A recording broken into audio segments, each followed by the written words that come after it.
Hello, hello. And we're back. And we are going to work on the cast language again.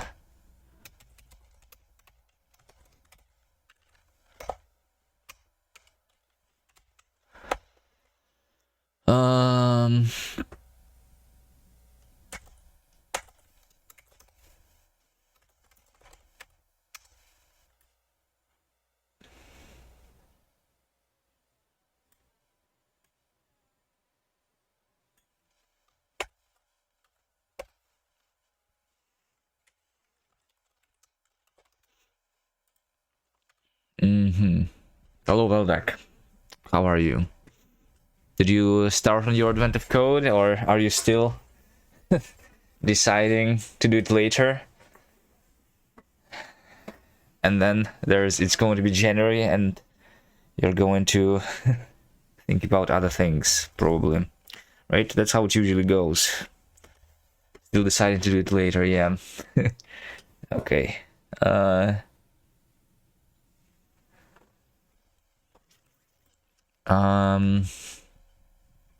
Alright, anyway, so we are going to work on our programming language here. Cast. And it is currently broken. It is currently broken, not completely broken, but it is very, very, very, very slow right now. It is like the slowest thing ever.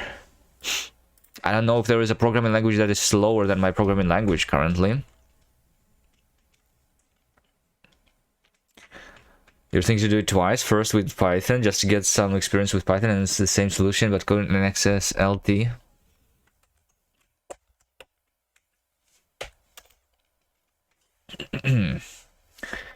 Has anyone been doing the advent of code in Factorio? I'm wondering, with the circuitry.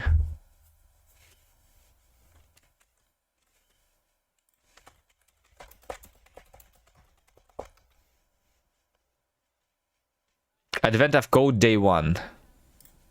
Well, 1 year ago there was someone who was solving it with the advent of code.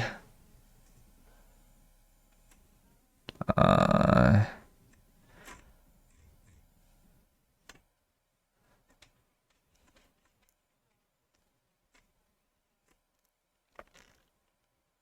sure how far they got, but yeah.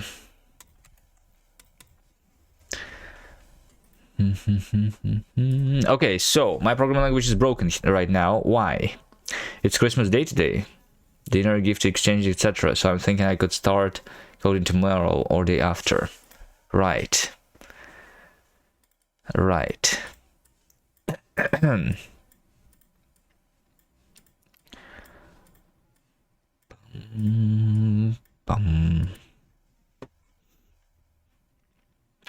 So the problem right now is that if I just try to run cast like this, just trying to drop into the REPL, we're still waiting, and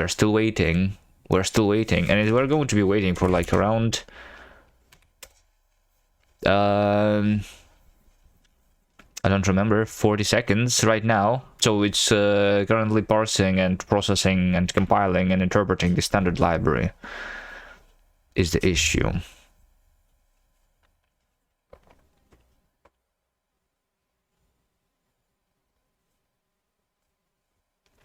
Let's wait for it. I have something that's not commented. Oh, yeah, I have an example, which also I think I want to fix. There is like a couple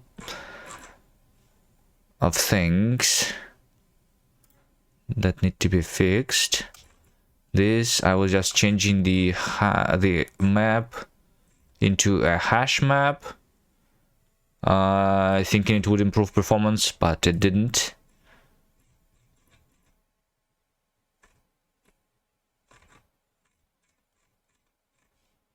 And this can be completely discarded, I think.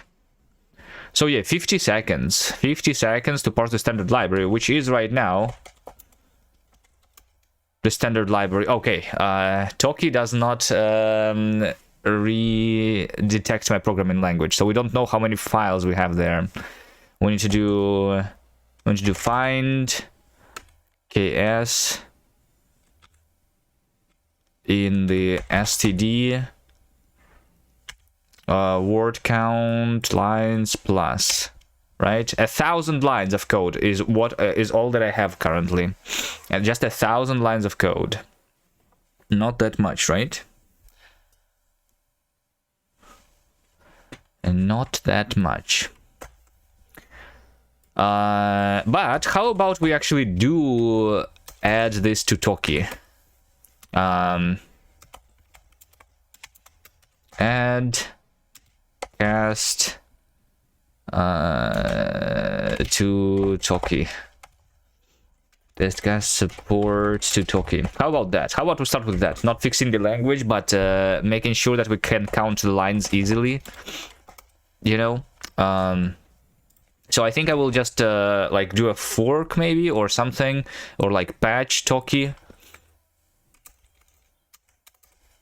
Because I don't think we can configure it, right? So this is just a program that calculates the lines of code. You know, supported languages. So if there is a language that you would like to make, so you make a pull request. You cannot extend it, but you can do a pull request. I don't think I should pull request my programming language because no one is using it, and I mean, it's still in the process of being prototyped, but we can use our own fork of Toki and configure the language as JSON ourselves. And this file is not very difficult, right? We just say that we have a language with this extension, and this is the comment, right? There's also multi-line comments. There are quotes. What is quote for?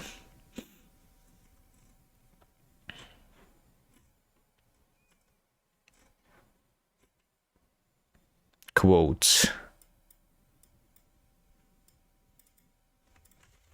Let's see, Python. There's env. What is env? So there's extensions, environment, Python, Python 2, Python 3, mime, quotes, line comment, a doc quotes. There's also nested, whatever that means. Is there a documentation for this? Let's just start by forking this though. Fork. Let me also start this thing. Toki, create fork.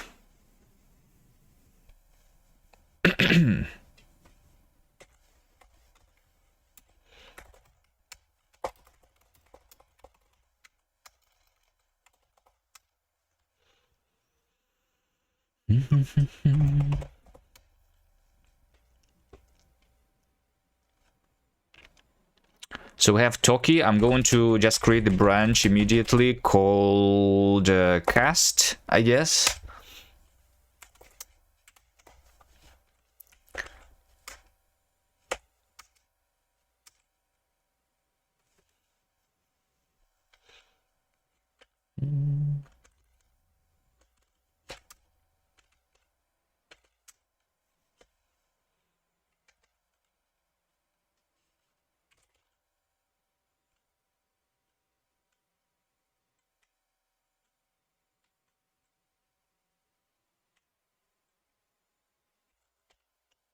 Use create language. Create language is this. Language is that. A structure presenting statistics about a single language. That's not what I want. I want to figure out how they...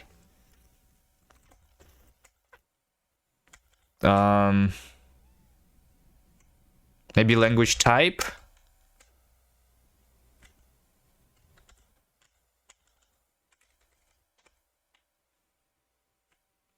Include language type. They are generating what a language type is.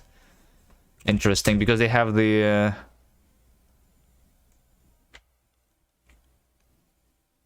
enum, language type, name, is Fortran. They have some hacks for Fortran specifically.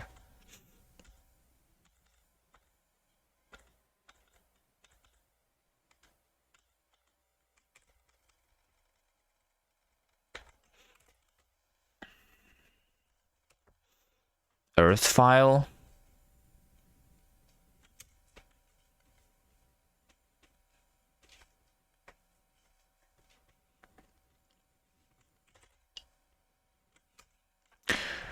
Languages JSON. I'm just I mean, I can just configure my language by the example here, but I'm wondering what we can do here. So let's find languages.json. Generate languages, languages.string, sort prop, language type. Yeah, so like they are generating the actually like typed language enum, I guess, from this JSON file. Right? Using the Terra, using this as a template. So this is a template, right? A Terra template for key value in languages. We just do that. Okay. So we have an enum language type, and it has the fields which are defined in this thing. Okay. But then we should be able to like list self static string.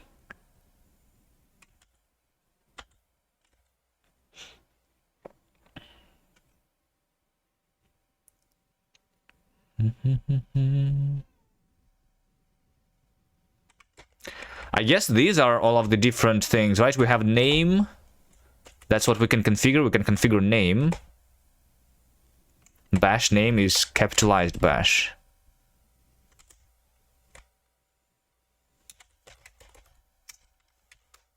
Bash.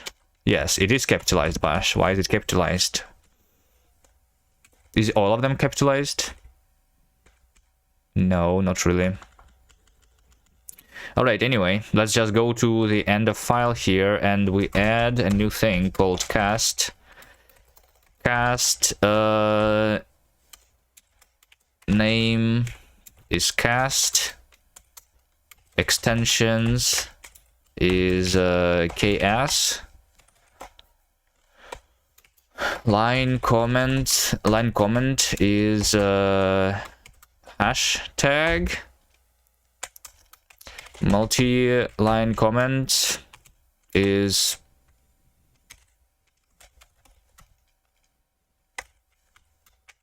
opening parentheses with a hashtag and closing parentheses with a hashtag. That's how we do it. Then there's quotes, and I'm not sure what the quotes are used for. Can I save without formatting, by the way? So if my NeoVim has configured to have format on save, can I save without formatting?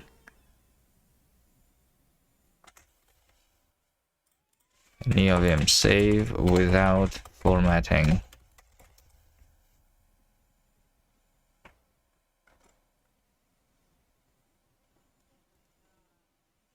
No auto CMD, colon no A W. There we go. No auto commands. Okay. I mean, this is already probably good enough, right? Yeah. And then there is no Nix file here, so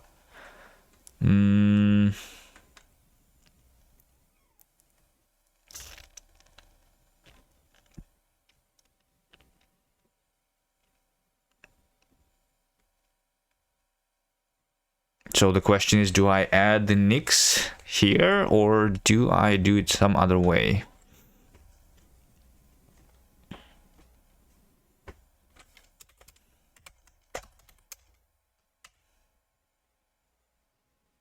Wait, why does it say that everything was changed?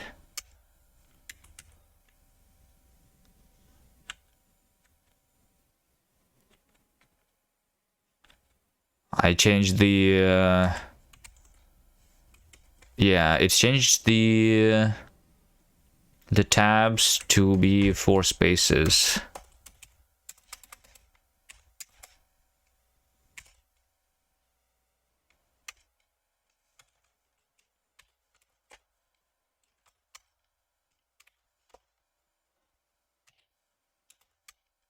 Like that.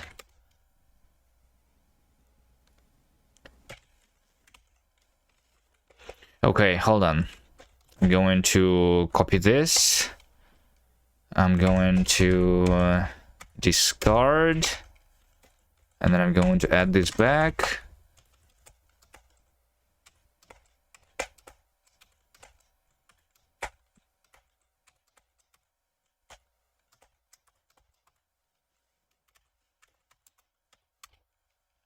Like that. Now we only add a cast here.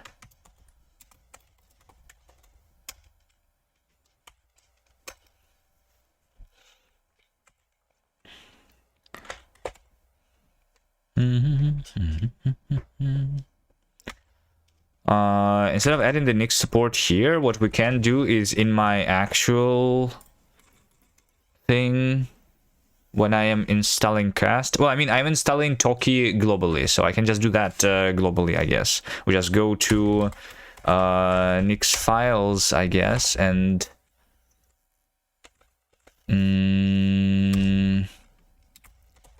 Toki is installed over here.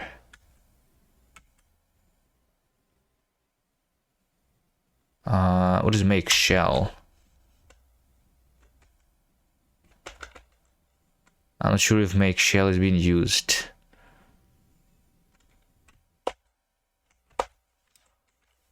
So we install the Toki here.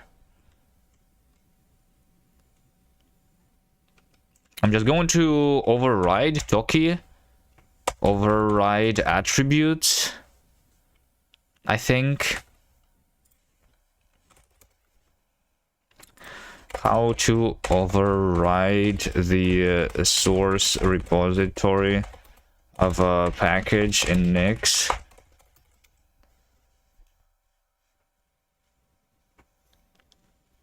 We just override attributes like so.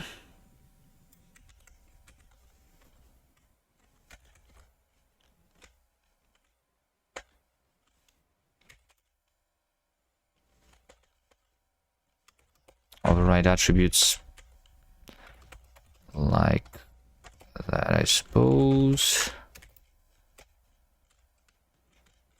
Okay, so we just do the new repository, Kuviman Toki, revision. I think SHA is not necessary if we do the revision. So my revision is now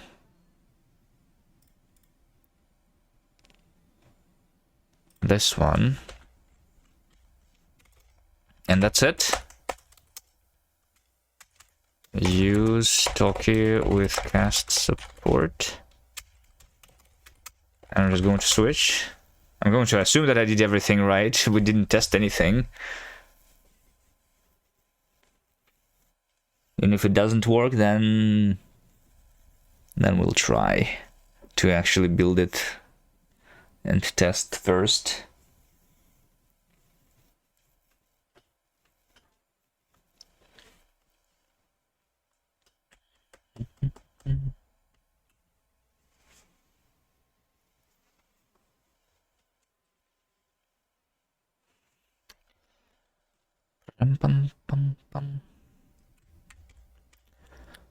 What are you saying?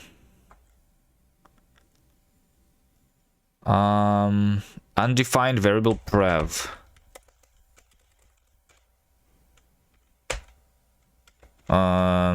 It is packages, right?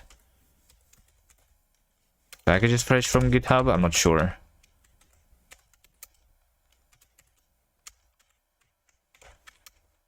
Fetch from GitHub. Is it the built-ins though? Nix fetch from GitHub. No, it is from the Nyx packages. Can you style your hair to have a horn in the middle of your head to embody the spirit of the cast mascot? That's too much work. I'm too lazy for that.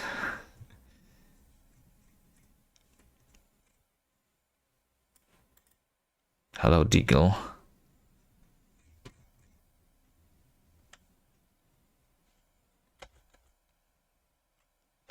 Oh, there we go. We actually need the derivation, right? This is my SHA. Wait. Why is it errored, but it still is doing something? It still is like fetching the Rust to compile the Toki, I guess. Okay.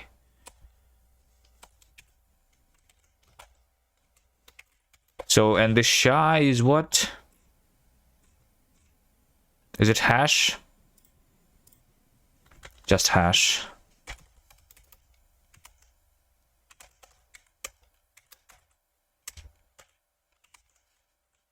I think it's in the built-ins fetch from Git where I can just give it the revision, because revision is already like reproducible.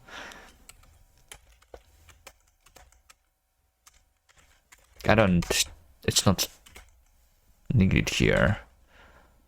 I think Nyx fetch Git.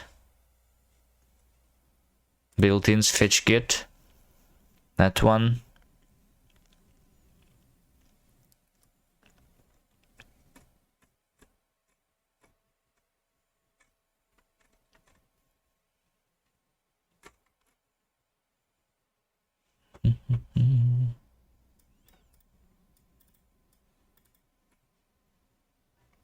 Yeah, we just give it URL and the reference.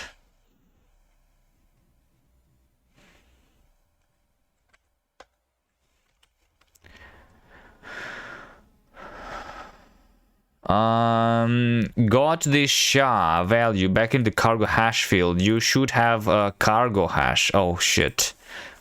We should have cargo hash. Error. Cargo hash or cargo SHA is out of date. Cargo lock is not the same in build Toki 13 vendor. Okay, fine. Let's take a look at the Nyx packages and how they declare Toki, because like because I was forking the master branch, but they did not do the master branch there, right?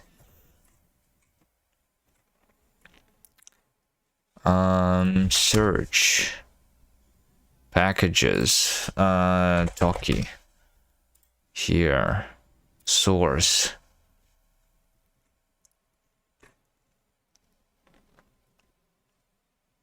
Wait, why is Toki in the eLisp packages generated?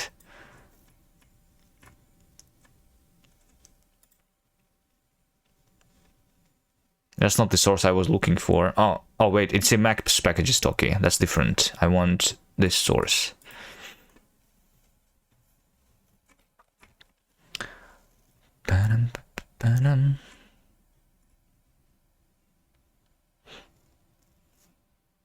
There's patches, fetch patch. I can use my own like thing as a patch, I guess. Also, cargo hash. So I mean, I just give it a cargo hash instead of a hash, right?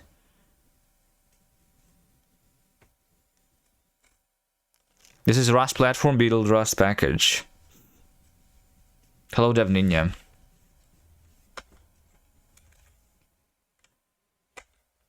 Override attributes. I override the source. And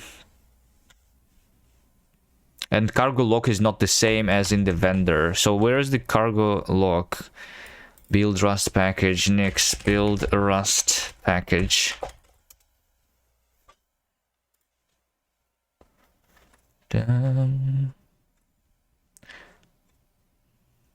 Source cargo hash meta.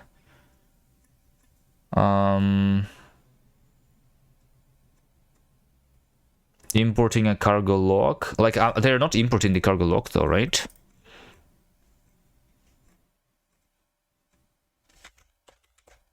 They are not.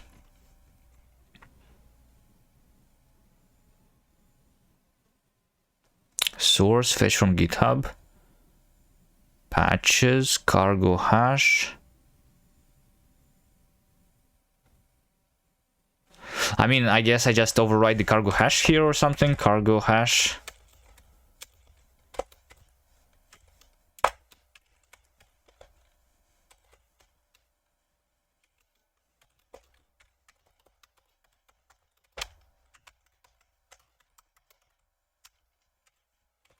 And then I will probably like need to see that it's mismatched and I will replace it. Need to catch some sleep before Christmas today. Merry Christmas, everyone. Merry Christmas.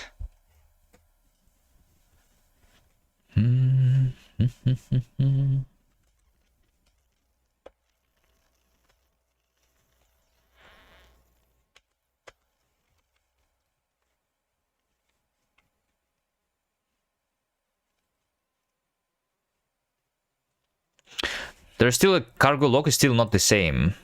How do I fix it? I am not sure. I want to overwrite. Let's ask ChatGPT.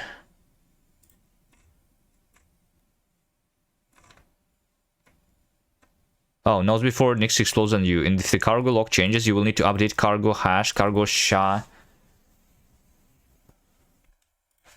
It says cargo lock is not the same. I did change cargo hash.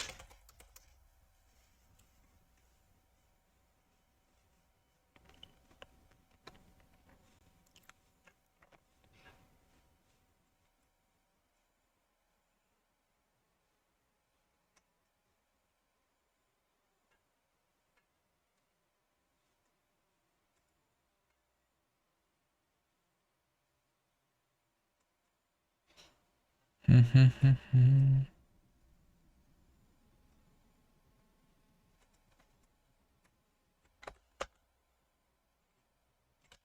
mean, I can copy paste the entirety of the Nix package instead of trying to like hack into it.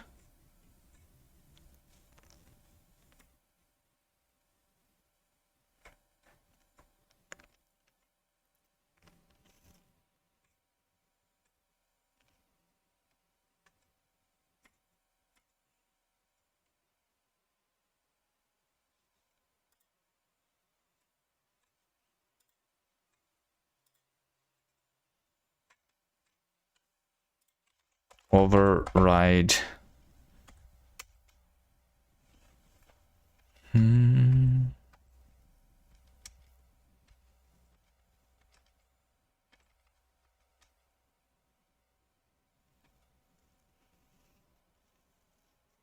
Options and phases configuration. Actually, the overrides introduced in the previous section are more general, and a number of other parameters can be overridden. The version of Rust C used to compile the crate, whether to use the release or debug mode. Verbose, extra Rust ops, reconfigure, using Nix shell.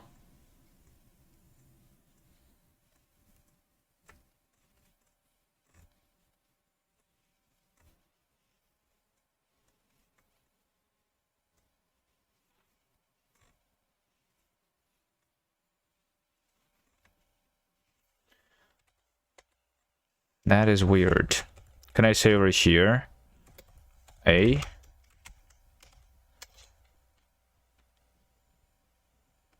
Oh wait, hold on. To fix the issue, set cargo hash to an empty string. Okay. It must be an empty string, not just this SHA, which is weird. They give me here this in the error message.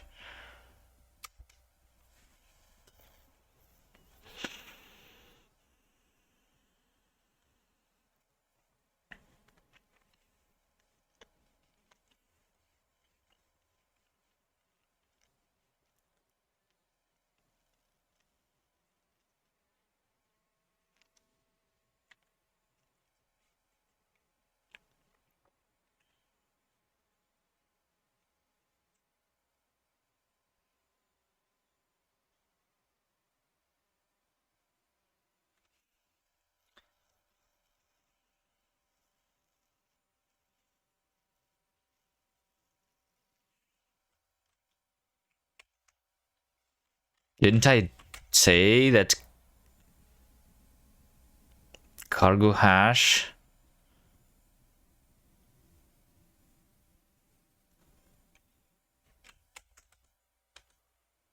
Maybe it's because they have cargo SHA. Cargo SHA 256.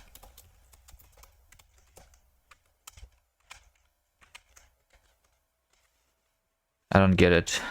I'm doing as told in the error message.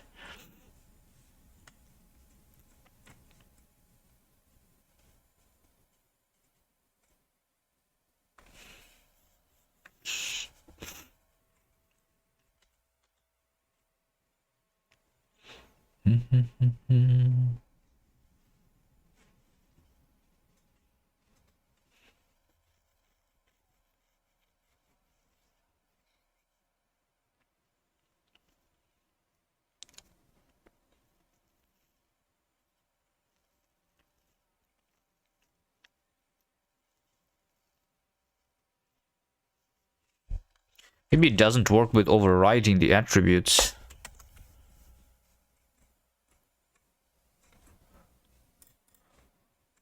For some reason.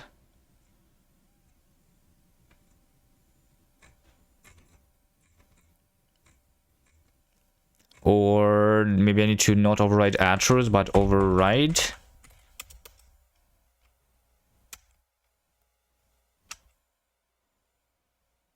Yeah, we just do dot override, not override attributes. Maybe that is different for some reason. We just do dot override and we give it this. It's probably the same though. It's supposed to be the same, I think.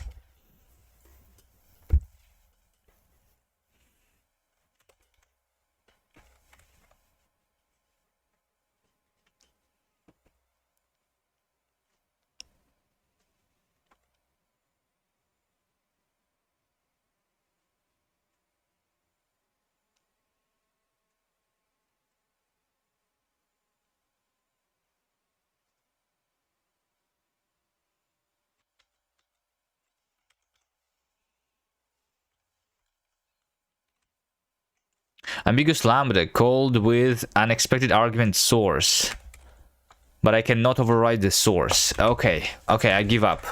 Let's just say over here. Let's just say that we have Toki here. And I'm going to move this somewhere else. Right? I'm going to say that let Toki be something.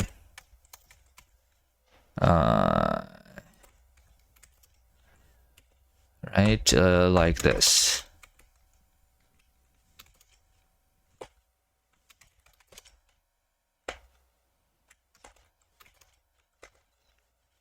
So this is packages to no. Yeah, so this is something that is not working.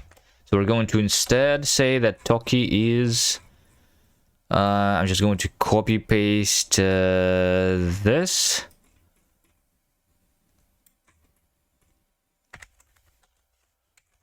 Over here, Toki is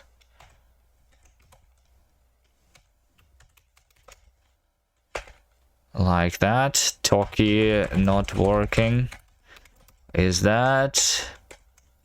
Okay, so I need like lib, or I can say that lib is packages lib, right? Rust platform is packages dot Rust platform. That's a field there. Okay. Fetch from GitHub is packages fetch from GitHub.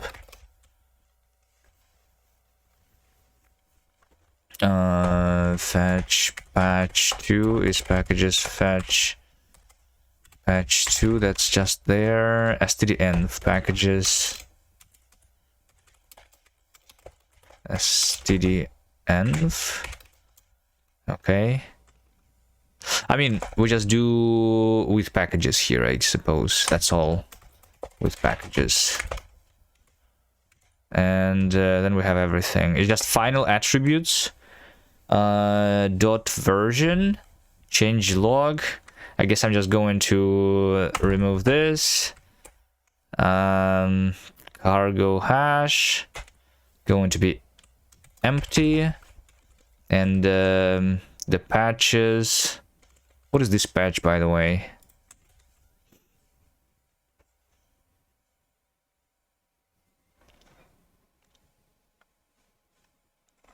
It's even closed.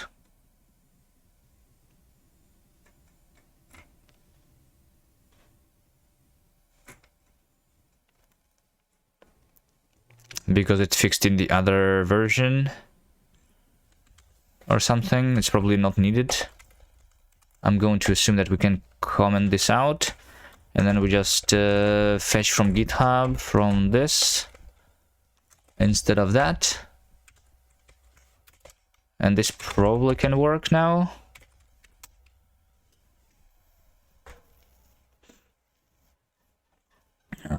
The Nix.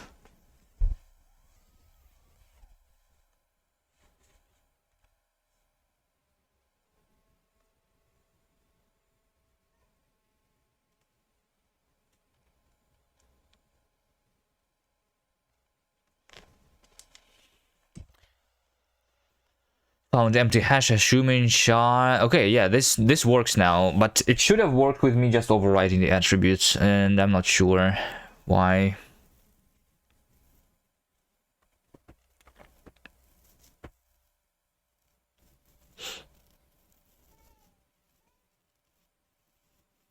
Fetching crates IO.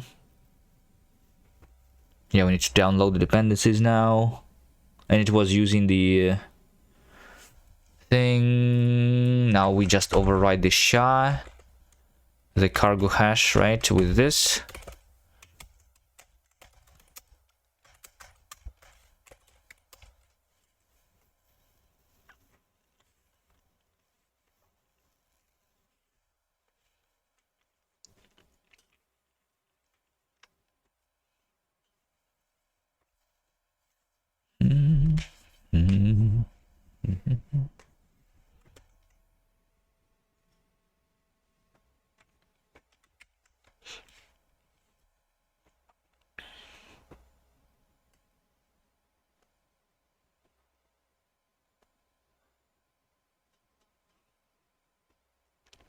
Okay, and now it is going to actually compile it, and then we will see if it works or not.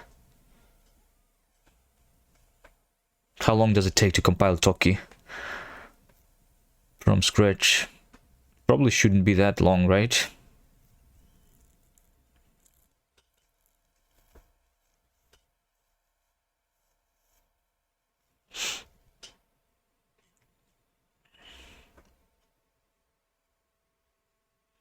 Already done?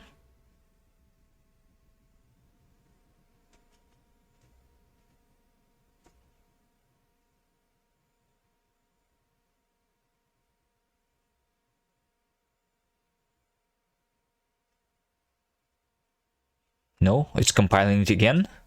Why is it compiling it again? From scratch?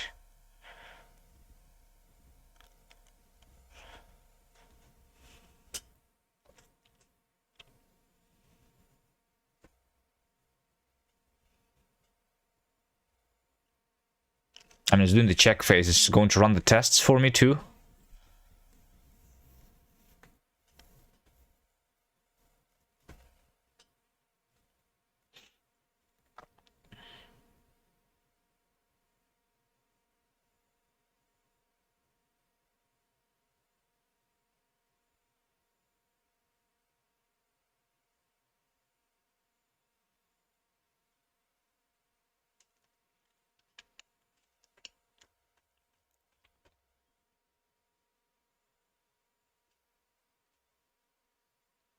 Talkie generated 9 warnings.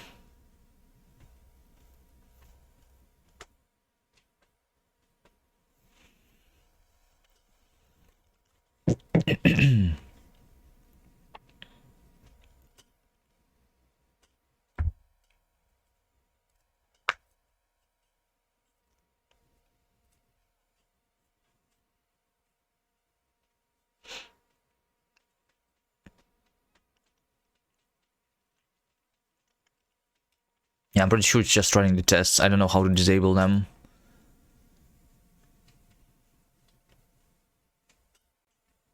It's testing it. Alright, but now it's done. Okay. So it has been compiled successfully with my changes. Now my system is going to update and...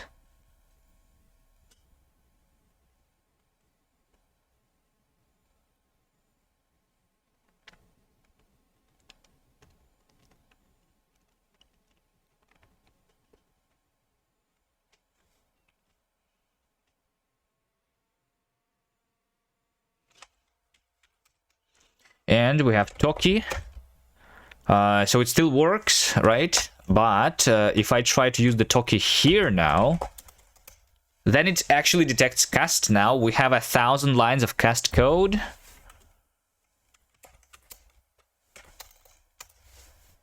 And in the examples, I also have 500 more lines of cast code. So in total, we have 1,500. It detects some comments there. Too, and yeah, okay, that's good.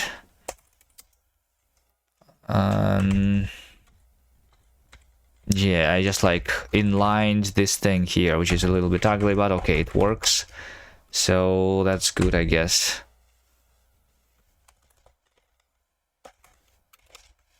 I don't think I should add this as a pull request to Toki though, but this works. Okay, nice. So now let's actually work on the language. What was I going to work on?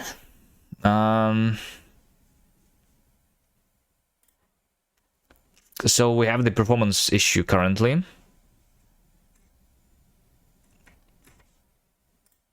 This over here.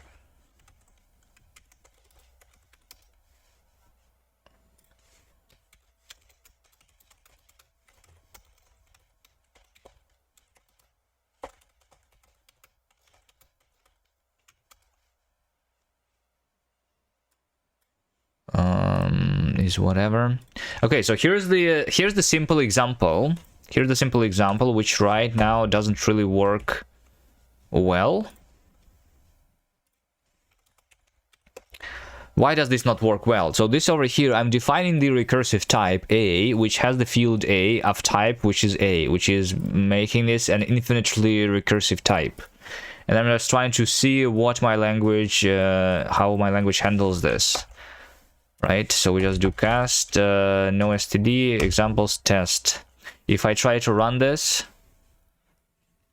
then it says that the type is the type which has field A, which is of type, which has field A, which is of type, which is recursive, which has field A, which contains itself.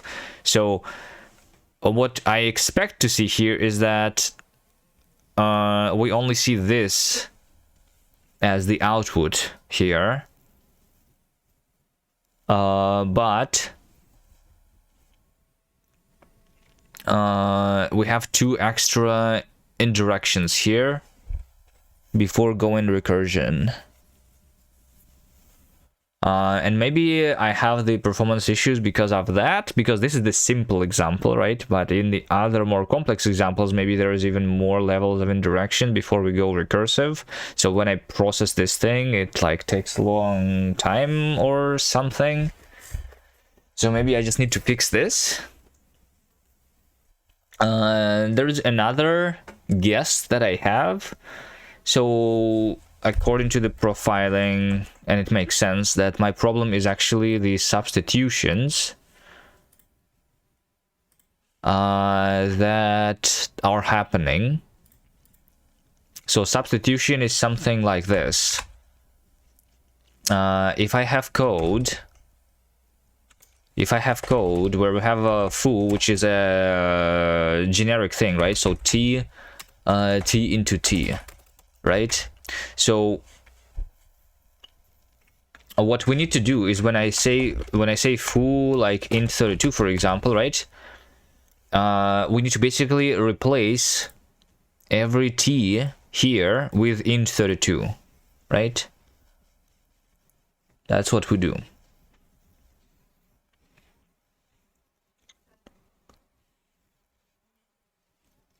But we do it not only when we call the function, we do it a lot of the time because we have a lot of things that are not substituted.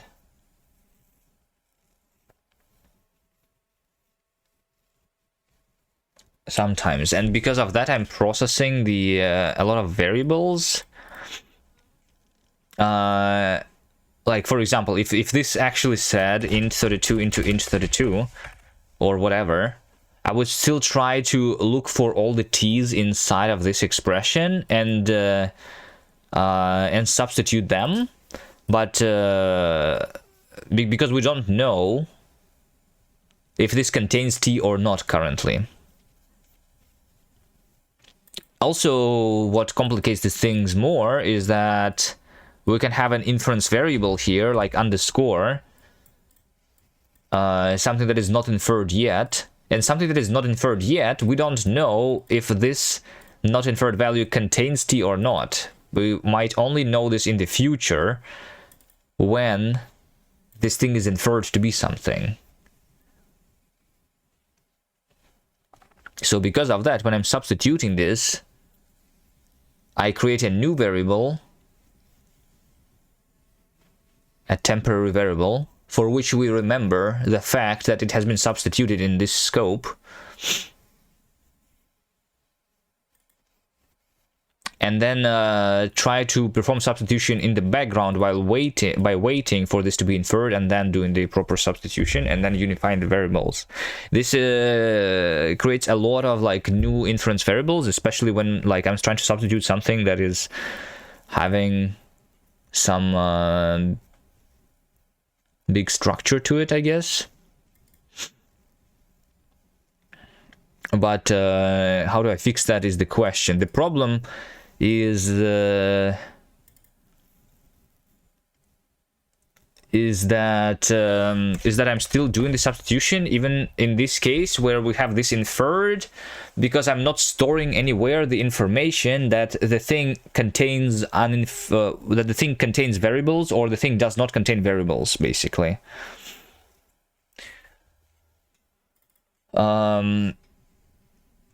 If I had that information, then I could skip the substitution completely and have a huge performance boost, I guess.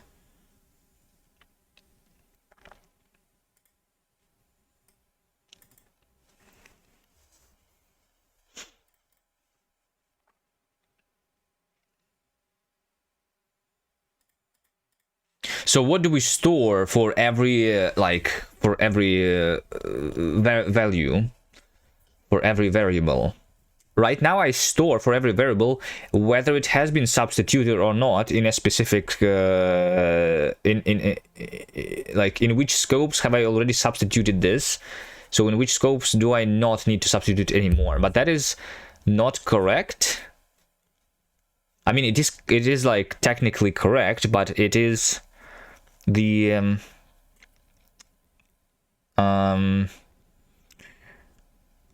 but it is still very bad for performance. We just need this information to break the infinite loops currently.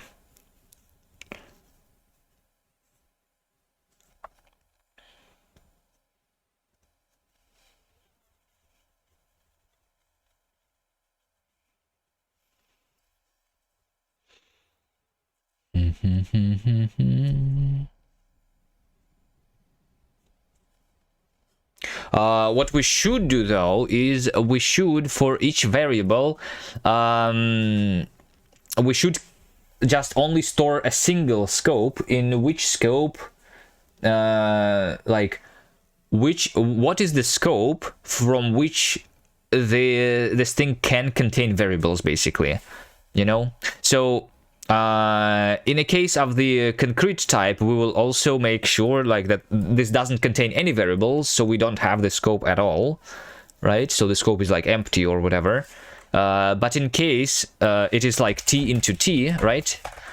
This contains the variables from the scope where this t is introduced, right? So for this variable, we are storing this scope.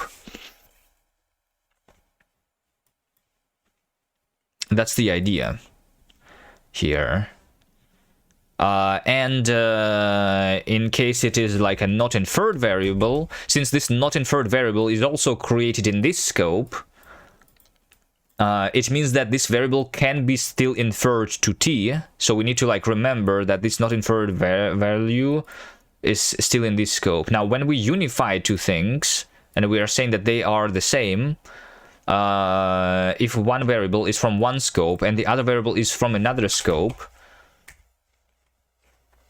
we had this other example, which is inference bug, right? So we have a generic function.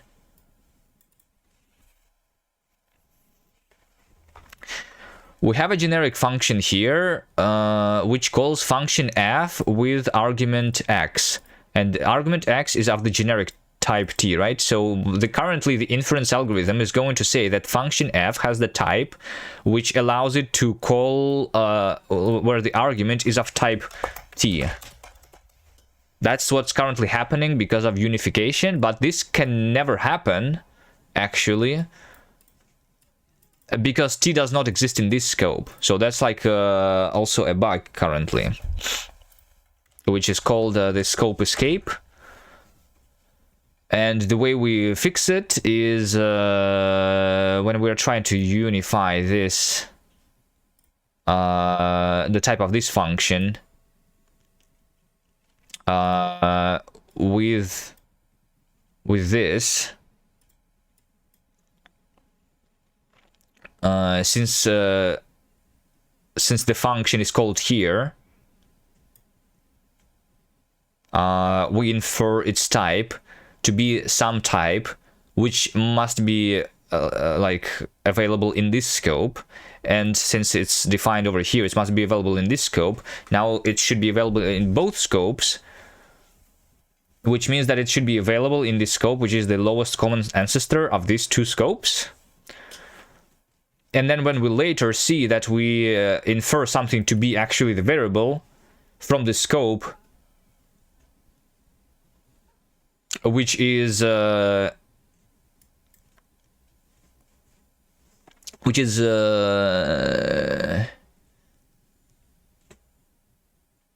like if the variable is not in the scope of the is not in the inferred scope, then we are going to say that there is an error, right? That's the idea here. So it's going to fix the bug, and I think this also can fix my performance issues.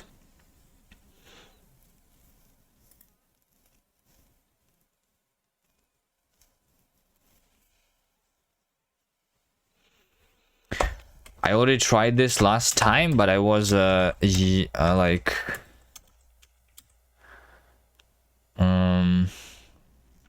annoyed by BioCamel and I gave up, but I think I actually have to do it.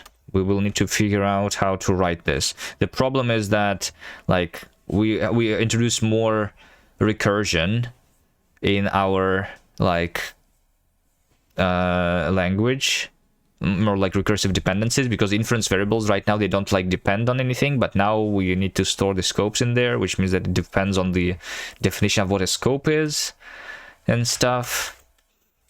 Adding scope information to inference variables. That's what we want, adding the scope information. So right now I kind of have that, but I have it like in a cursed way, and we want to do it in the proper way. So inference base over here. Here's what I have right now. For every inference variable, we know that it is substituted in, this is the set of IDs. So this is the scopes in which we already performed the substitution. But instead of this, what I actually want is I want to know the actual scope here. So we want something like,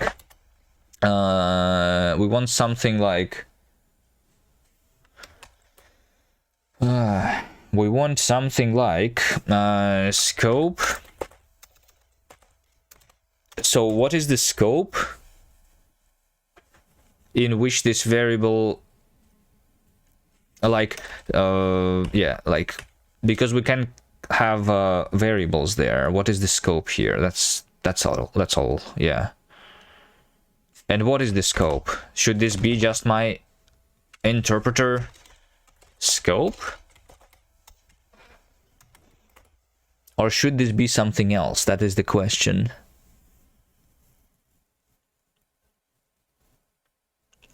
Let's start by removing this.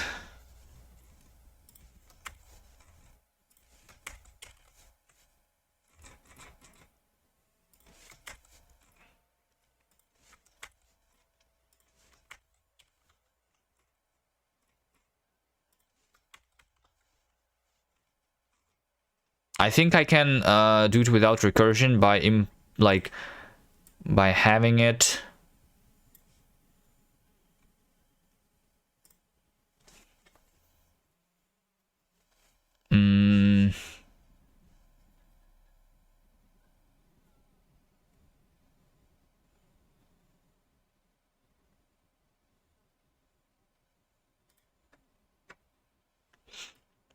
Remember subbed from, this is going to be removed. Was subbed in is going to be removed. Okay.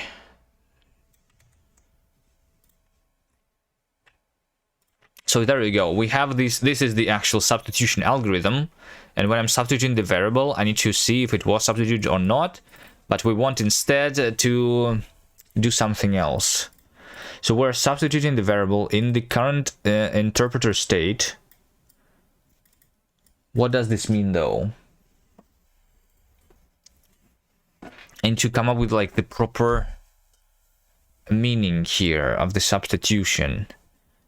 The state, so like I'm trying to basically have all the variables that are available in the current interpreter state to be used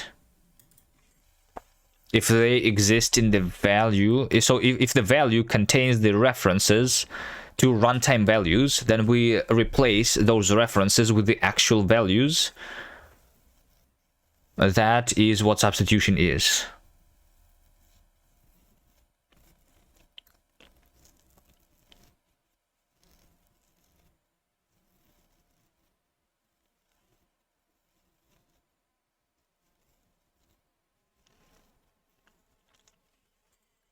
That is what substitution is.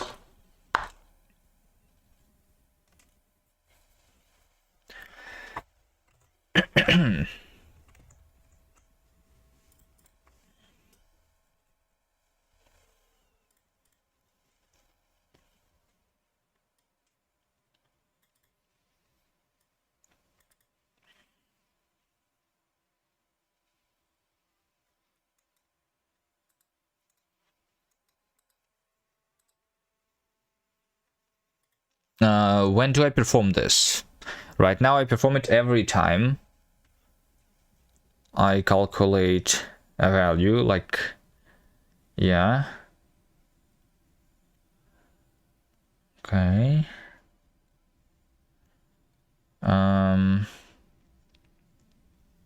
So we have like a compilation process which will create some constants which refer to runtime values. For example, the type of the function is a constant. The type here is t into t, right? That's the constant. And this constant exists in the scope.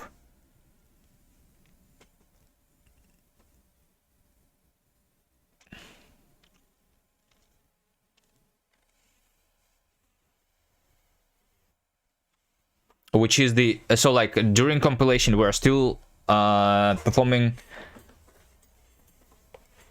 interpretation, which is why we're going to have the reference not to the compiler scope but to the interpreter scope here, right? But this is the interpreter scope that was doing the interpretation during compilation.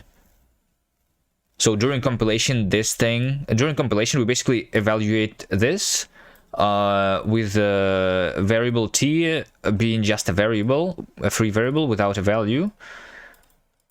So we come up with just this thing. And then during runtime, when I actually call this function, I need to perform the substitution.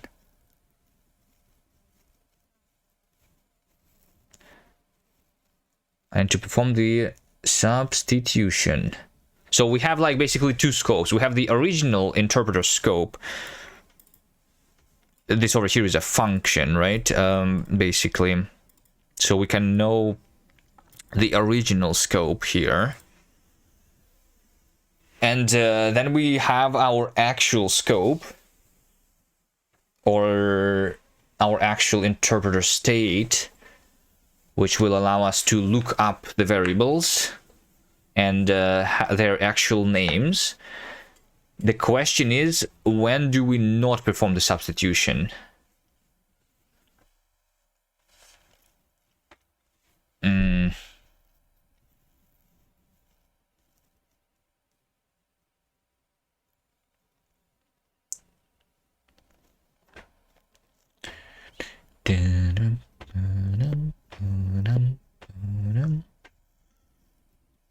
So like I need to during runtime maintain also the scope that was used during compile time. Is that right or not?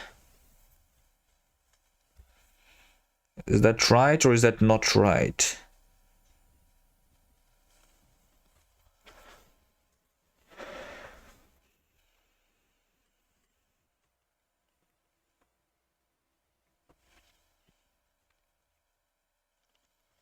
Or maybe no? Like, because during the runtime, what we want is we want this to be already the concrete type, obviously, right? So we basically just need to see, are there any variables, which means that, so we know for the values if they contain the variables or not, right? Because we store it in the inference. Yeah. Yeah. That makes sense. So we only perform the substitution if there are any variables.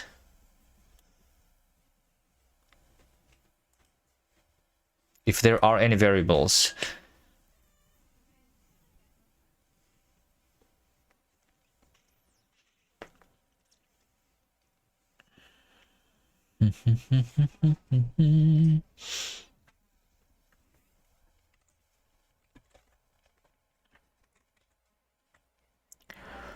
What if... But what if I like but we also use the interpreter at compile time, right? So at compile time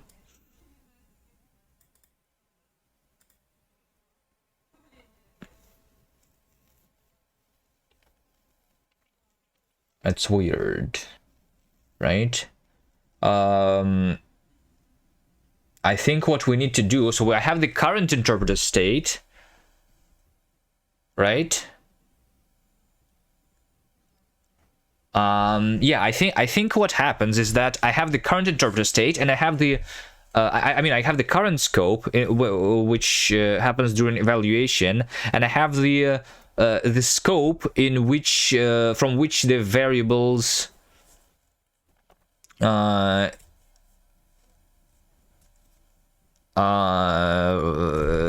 scope from which the variables are in the value, and I basically need to I need to make the thing available in the current scope because I'm evaluating.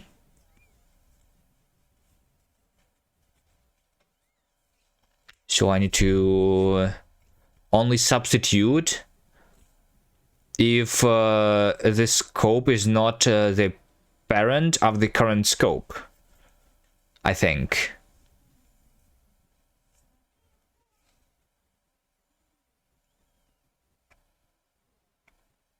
Hello, Penguin Operator. How are you doing?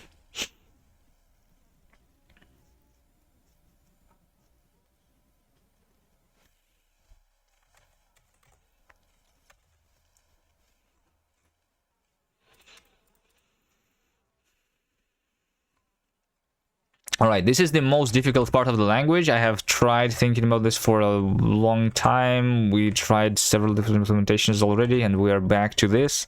Substitution. Hello, Nerdsel. Hi. So the question is, can I do this today or not properly? The streams are getting earlier and earlier. Don't worry, my my sleeping schedule is going back to where it was, and we're going to stream at night again soon.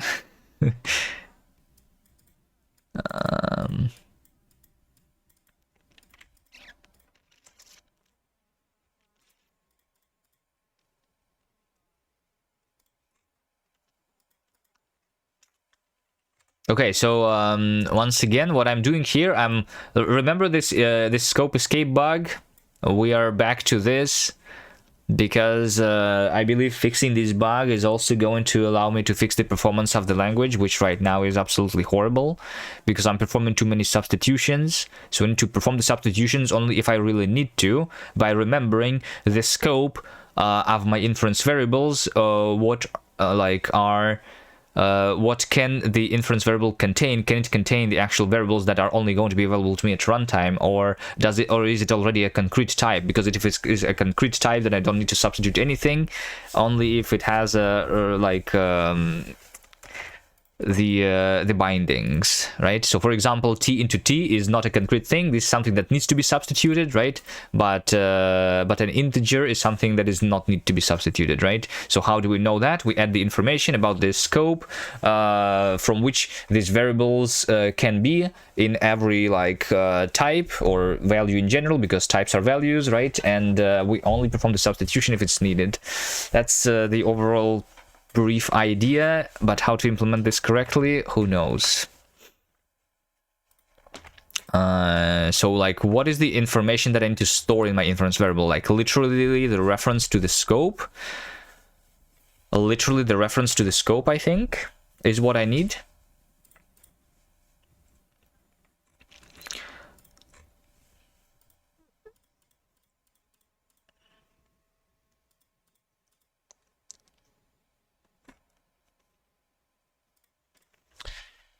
Literally the reference to the scope.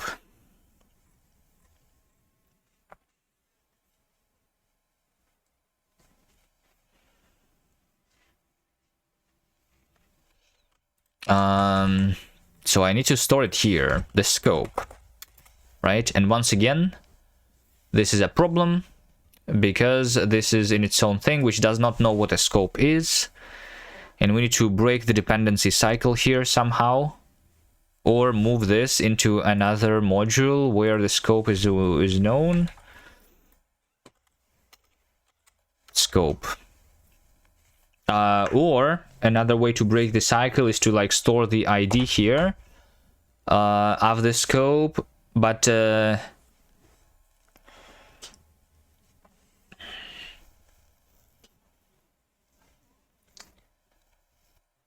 don't know.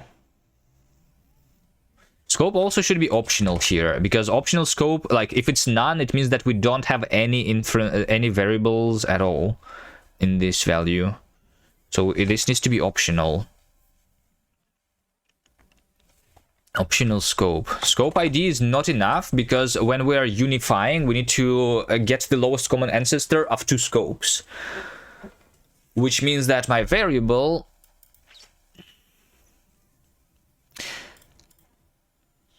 Okay, here is another option how we do this. Right now, I have just the generic thing. How about to make this a functor?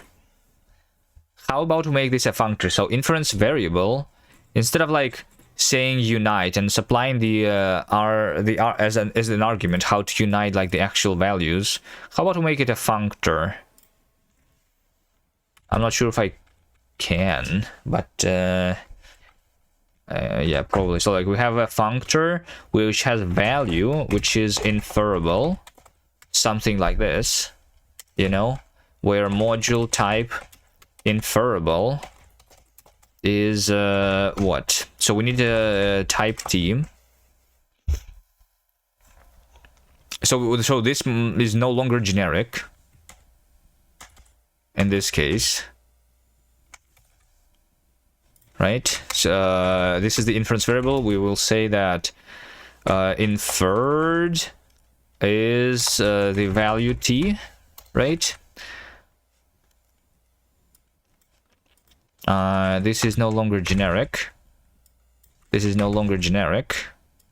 This is not generic. Inferred is basically inferred option. Once inferred is inferred into unit list. On unite is that. So, and then scope ID, in order to like construct the value, we need to make it, we need to tell it what the value is, and we also need to tell it what the scope is, right? So this is scope. Module type scope is sig type t. So we say inferred and we have scope is scope t. So scope is scope option. New not inferred. So this is no longer generic. We just return the variable like that. Okay, and now when we're creating the new not inferred variable, we not only give it the span, we also give it the scope. We also give it the scope. The scope in which we are defining this variable.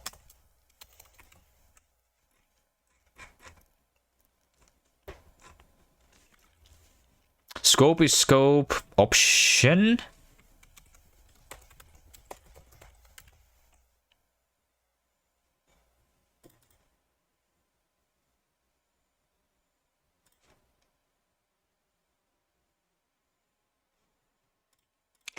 Function span scope. Like that. A new inferred, even if the value is inferred.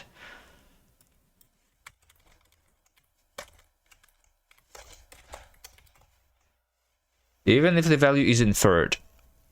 No, if the value is inferred, I need to be able to like know its scope already, right? So this means that I should be able to find, so from the value, like what the scope of it is, right? Scope of the value is like t into scope.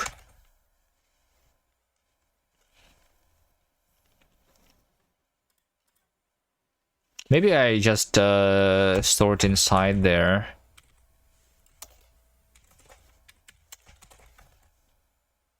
So we just have type t and we have type scope. A single argument to the functor here.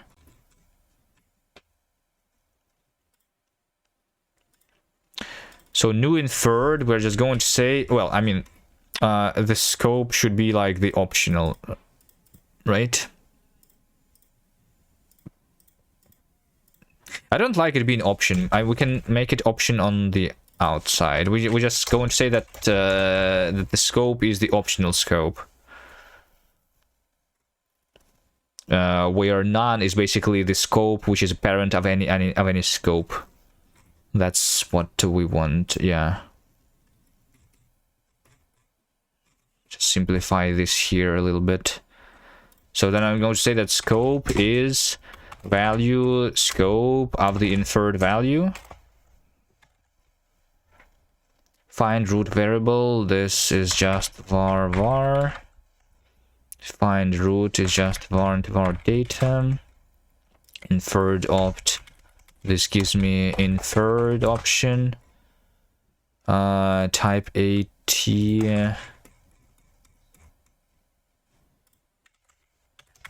Type t is var.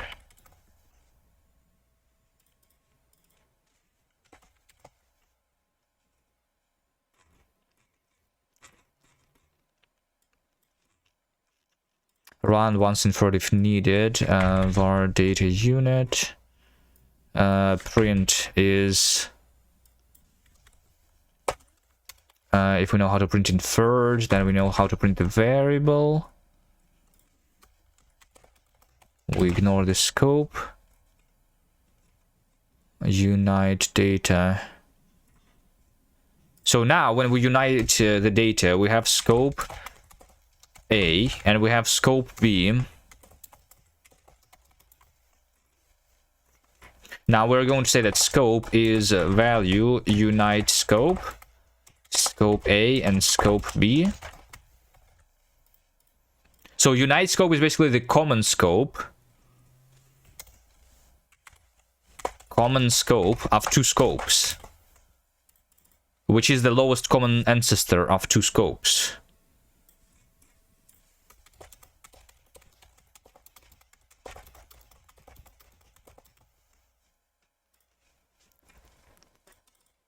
Unite.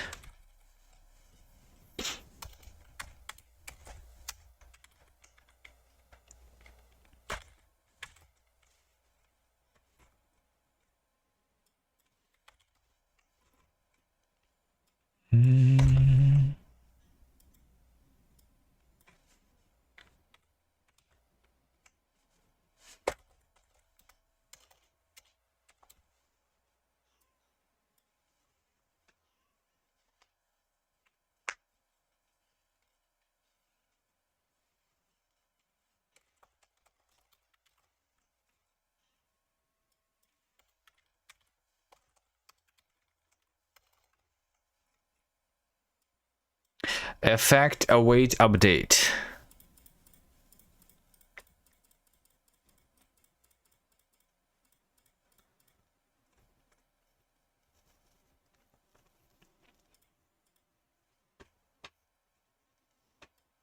I'm not sure if I can make this.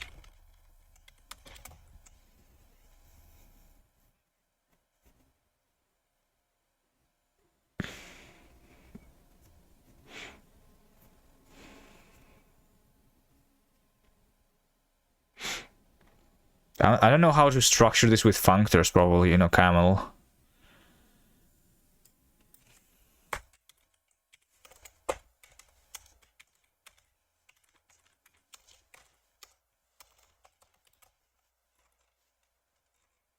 I should split this into two parts, where first I migrate from generic thing into like the functorial interface, and then we actually do that, right? Yeah, we have equal var, compare var, var t, like this cannot even be exposed anymore.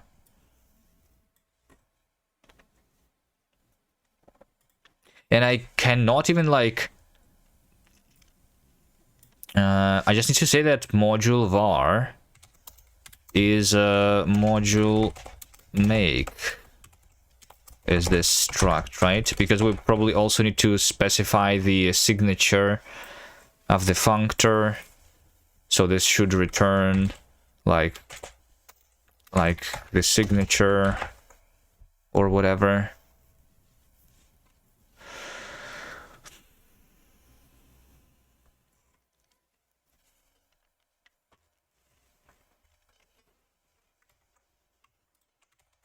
Okay, so we don't have the inference var anymore at all, right? Because inference var is not a generic thing anymore. This over here is a label. So label variable. I guess we can just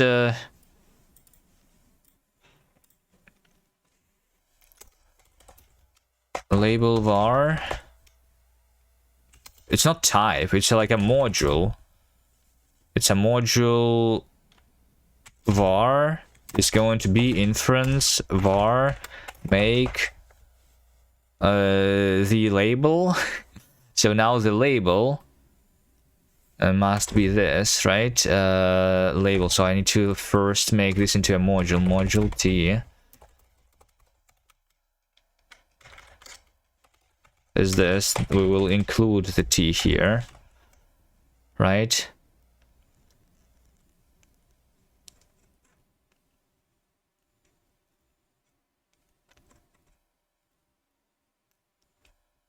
So okay, forget. Okay, we need to like completely restructure everything.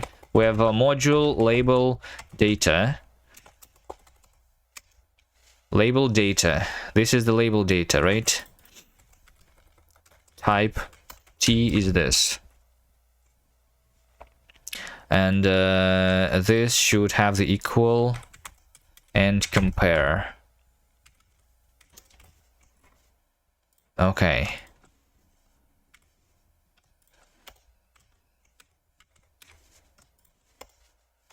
Okay. Let's just have the fully qualified name, then I'm not going to include this or anything. So the variable is inference variable make. We are going to be inferring label datas, right? So this needs to include the scope. So but the labels, these things don't have scopes really. These things, they don't really have scopes, because we don't have first class labels, not yet at least. So we just do type scope is just going to be unit, and like common scope. AB is just common scope. This is that. That's how we do it. And then we want to figure out the scope of the variable, right? So scope of the variable is just unit. There we go. So this has been made. We have the inference variable, and so the label itself is the thing that contains the variable, which is var t now, right? Okay, and equal is going to be inference equal var. Equal var, though, now can be done easily, because this is the monadic, the functorial interface. Equal can just be derived here, even, right? We can just say var equal, and over here we can just say var equal. So which means that when we are creating the label, the inference variable, the inferable values must also be comparable, right? So we say val equal tt boolean, and val compare tt int. And when we say equal here, equal inferred is already available to us. We just say equal inferred is value dot equal. Right? And compare is very similar. We just have a value compare here.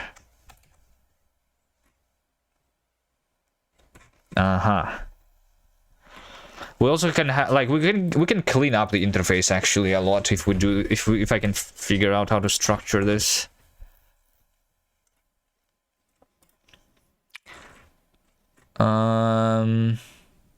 Inference var make is not a functor, it cannot be applied. What? It is a functor. Hello, Ocaml. Yes. All right, create definition. Inference variable new inferred. So we don't have like inference variable. We just do variable now. We just do variable new inferred.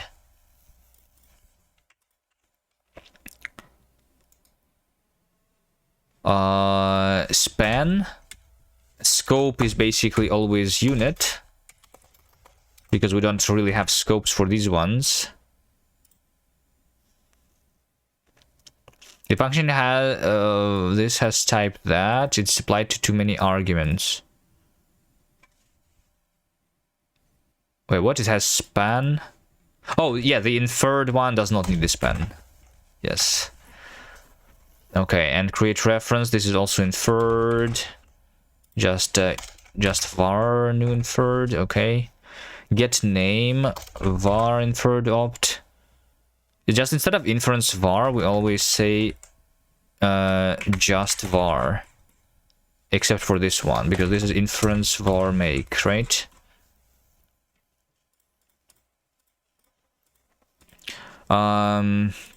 Get data span. Okay, let's move this to the label data. unite data. Wait, hold on. It means that my inference variable make, so since this is inferable, we need to make sure that we know how to unite them too, right? Instead of supplying that as an argument to the unification here, inference unite, like we just do that. Unite inferred is a thing that we know what it is. Unite inferred is just going to be value unite, right? So we have another thing, unite, which is t unite, which is a span AAA. Yes, correct. Infer as.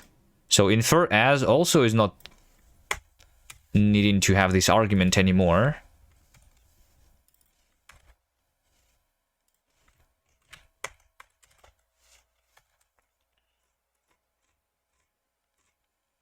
Error shape is another thing, I think, which is useful. So this is just going to be await inferred like this. Error shape is just value dot error. So for every value, we need to know what is the error, right? So inferable values potentially have the error value of type t. Okay.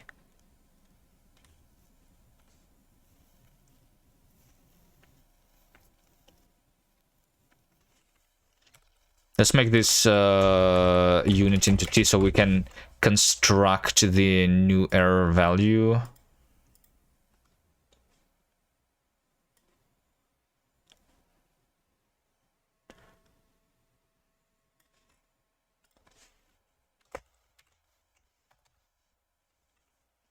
Because I don't have error values for all, this will allow me to have like not implemented panic. Alright, so now we need unite and we need error, right? So yes, so for example, for labels don't have the errors, so I will just say that error is just fail with lock here, for example. And unite, so this is going to be t inference unite, right? And this is what we do.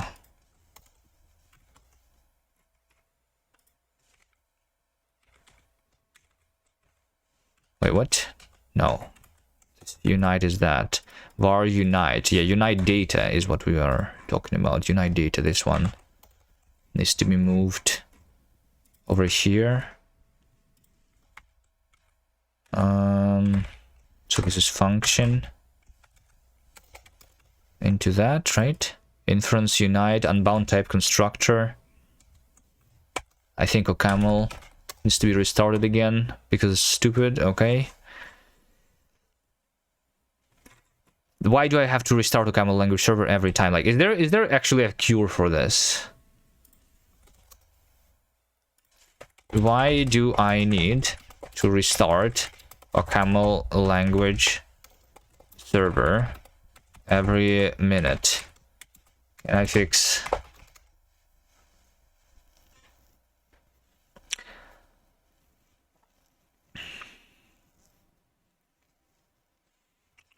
Dune desync.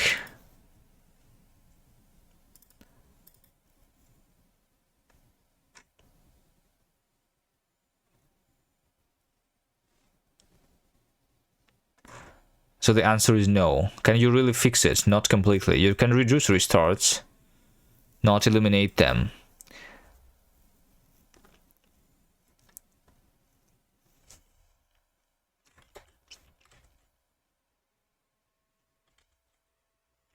Alright, we're just going to keep restart. Maybe I need to like bind the OCaml language server restart to a button or something, so that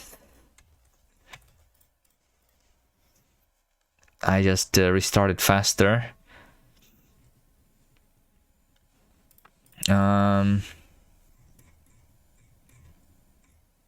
Get data span. This should just be called get span. So this is going to be like label data get span. Okay, label is done. Now over here, this is the interesting part. This over here is the row inference or row polymorphism. Okay, so and rows are also generic like this, and I literally cannot do it like that anymore. So we need to make my rows also similarly to variables. Instead of being polymorphic, we need to make the functorial interface here. So we need to say module make. So this over here is another inferable value, basically, right? So make where value is inference inferable. Possibly try to tie the server restart every time you compile. I compile we compile in the background. We just have the we just have this thing. The LSP support. It's basically just running the Dune build watch, right? So we always run the build on every single change of every single character in my editor. So should the LSP also be restarted every time I type anything? I mean, maybe. It should be restarted like once the build is done. I don't know how to like tie it though. Do you use a camel? Is that what you do?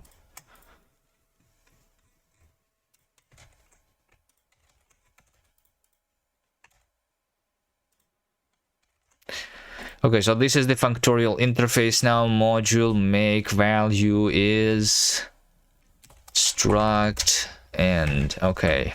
So this will have a shape. Okay, module shape.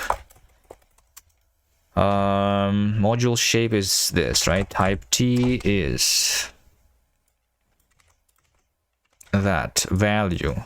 This is going to be value T. Rest is value. Rest is just row. Wait, hold on. How do I do this? Is this impossible now? So I have the shape, which contains the the row, which is not the shape. So this makes these two recursive modules. Right, we need to actually have recursive modules now. The shape and the actual like thing, which we call T, I suppose. And then because these are recursive, I will need to supply the signatures to them. This is okay. Let's see how annoying this is going to be. So I just say type T is variable is var T.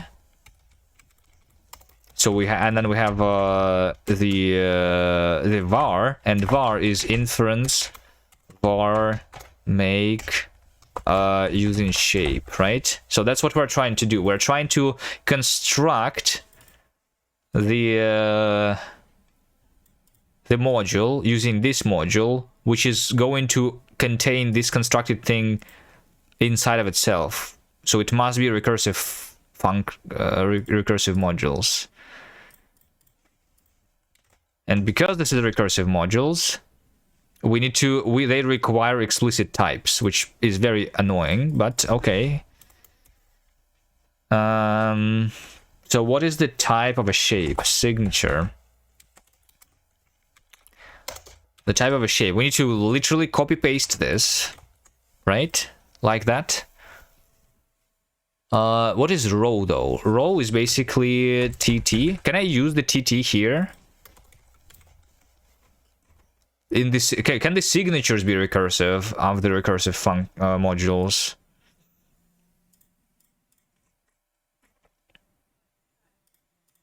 And T has the signature,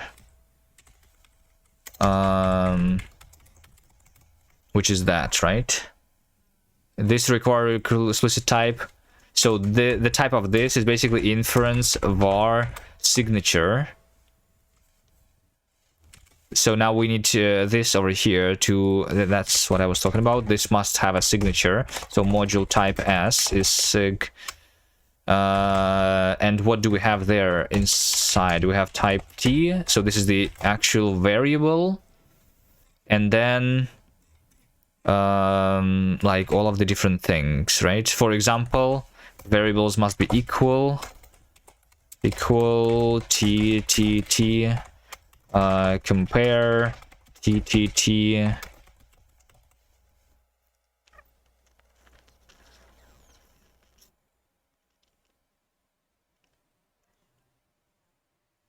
The type var var bool is not compatible with the type var var var. Equal, yeah, this is boolean and this is int, right? We need to be able to have the new inferred. New inferred has the span into T. No,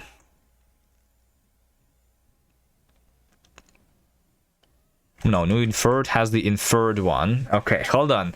But the module type S. Wait. Yeah, okay, we have a... Okay, I see how we do this. We have type T, which is the variable, and we have the type inferred here, right? This is the associated inferred type. Yeah, so this should return as with type inferred to be equal to value inferred, right? A type variable is unbound.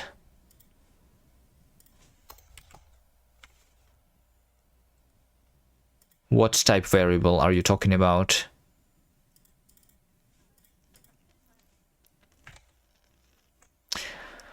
Unbound constructor value inferred, that's the correct issue, right? Unbound constructor value inferred. Oh no, inferred is value T, right? That's the type that we do. Yeah, okay. So new inferred should be like span inferred into T. Okay. Inferred opt.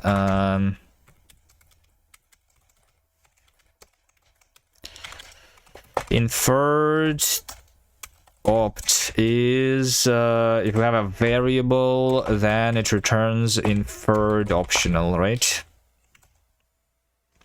Unite is T unite.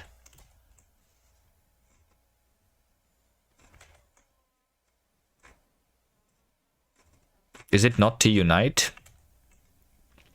Modules do not match. Oh, this is already in the rows. Okay. So this says that modules do not match. Type scope is required but not provided. Okay, so now we for this shape must say what the scope is.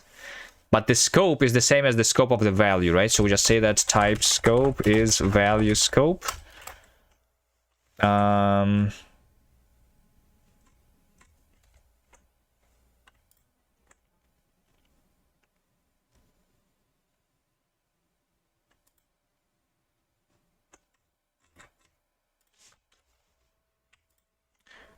Expected declaration.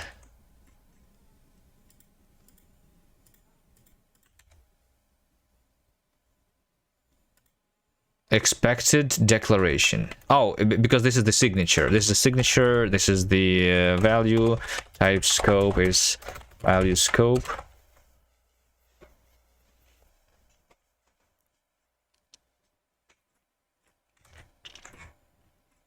Okay, next. Now we have the value scope. Yeah, value scope. We say scope. Oh yeah. Also, okay, and then the scope should be like no scope, for example. So because like, so if this is an empty row, then it does not contain any variables. So the scope is like empty. Okay. Hello, Nigel. I'm refactoring my OCaml code into... I guess we don't even add the scopes into the inference variables. What I'm doing is I'm like refactoring from polymorphic from polymorphic types into functorial interface. Functorial with a U, right?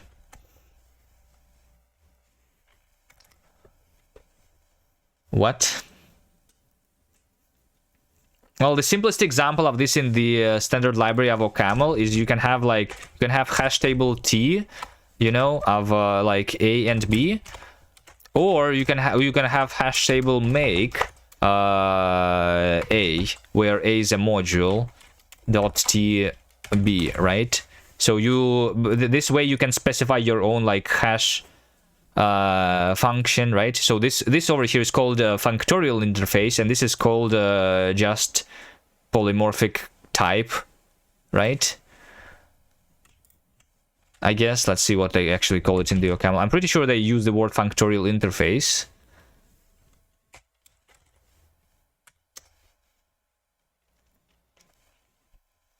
Right, so you have the functors hash table make,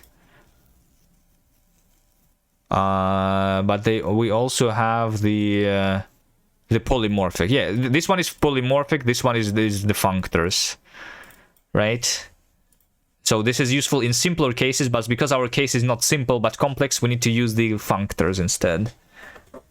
I was already using makes, well, for some things, but now I'm making this for my own types, right? So my inference variables were not functors. They were just generic things, and my row polymorphism was just, so yeah, because I have polymorphic rows over whatever the values the rows contain, right?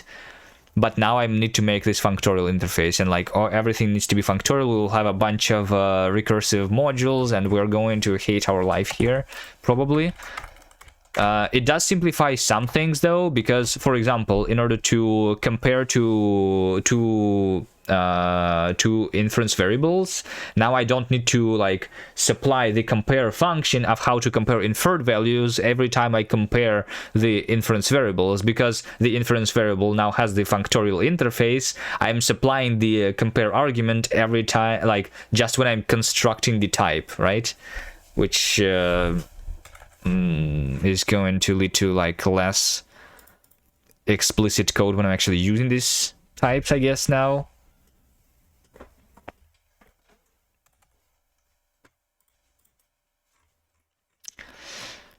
All right, but anyway, we have the scope of the shape. This is going to be a function. If we have empty, so I need to like be able to construct the empty scope, basically. If we have error, this also doesn't contain anything, right? And we have cons,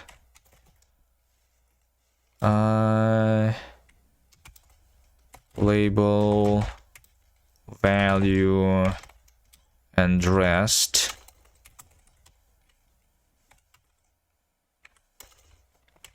So if we have basically at least two values which have the scope, we need to have the this must be recursive. No, not recursive really.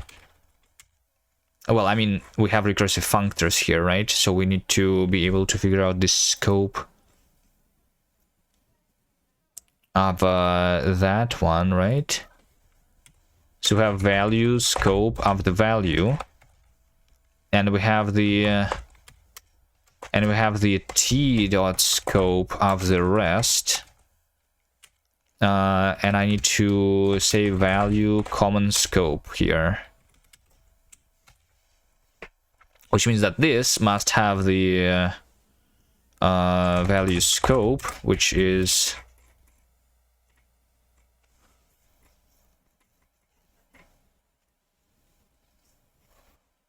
you are looking at it. I won't have to pass the comparator function in so many places, but you should be looking at it as I will have to remove the passing of the comparator function in so many places. Yeah, this is going to be a huge refactor here. But I'm just wondering if I can do it. Like maybe this is when I actually start liking OCaml. If this works. Maybe the reason I don't like OCaml is because I was doing it the wrong way, and this is the correct way. Who knows?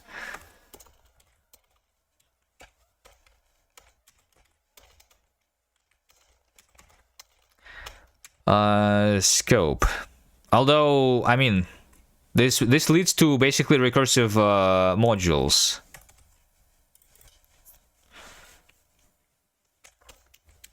Is the issue. Value scope. Value scope. Or should this also be type scope? Or should be value scope, which because I have the value here. Yeah, because this is already inside of the functor, sure.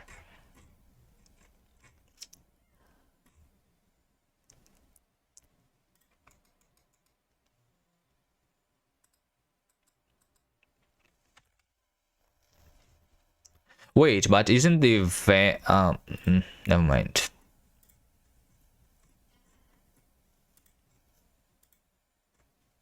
So scope is basically t into value scope, maybe.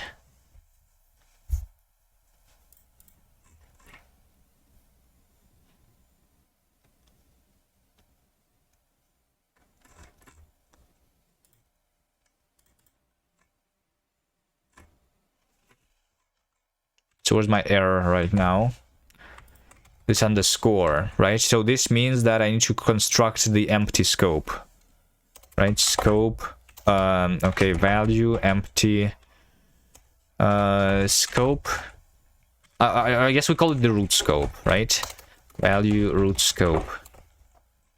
So this is inferable values.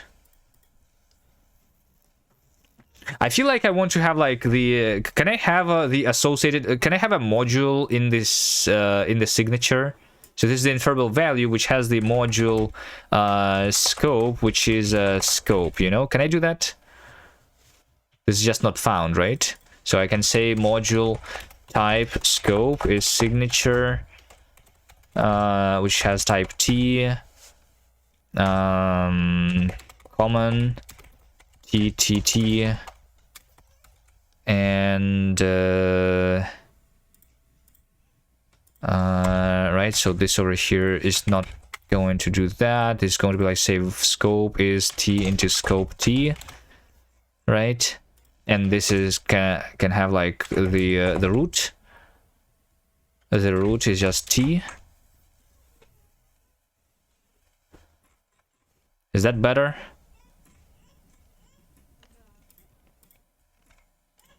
And over here, then I say that module scope is value scope.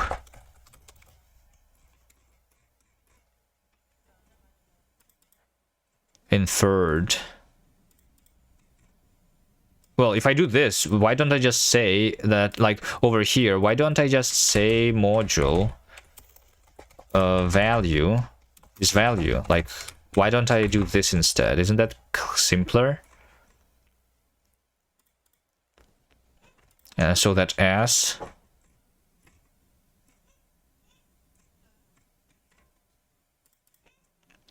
is the signature. So instead of having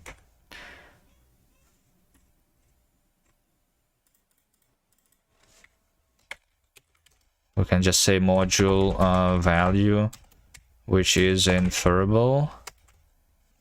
So instead of inferred, we say value T. So this is instead of inferred, we just say with module. Is that possible? With module value is value? It is possible. Can I go? What if I want to like do something else? Like, can I say module scope, and can I say over here with end module scope be value dot scope? I guess I can, but I guess I don't need it because scope is part of the value anyway. So we just do this. I don't do scope. Inferred is just value T. Then scope is value scope T.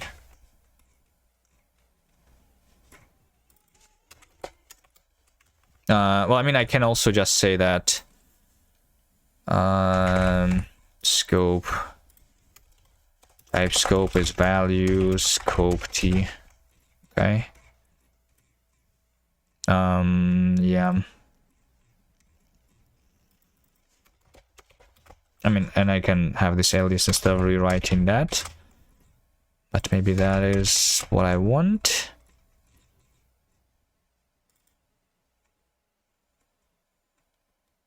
So it's not value common scope, it's value scope dot common scope, right? Scope A, scope B. Value scope dot common. Value T. Value T. Value T. So yeah, inferable values must know about its scope now. Is that cleaner? Maybe. What is these warnings? Recurse ID. And spans. That's for printing. I will... Can you like, can you ignore the warning in this place only?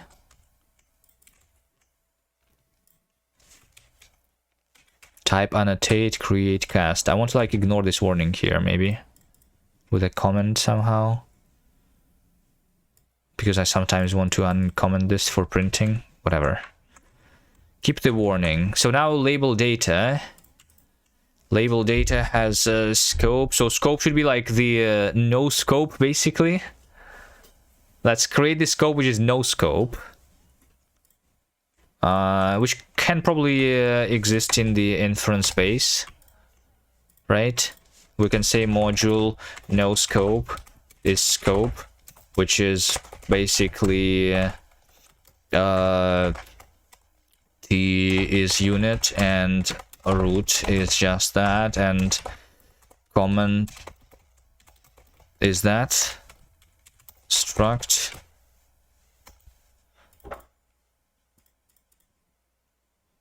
Module is not a functor, it cannot be applied. It's not val, it's let.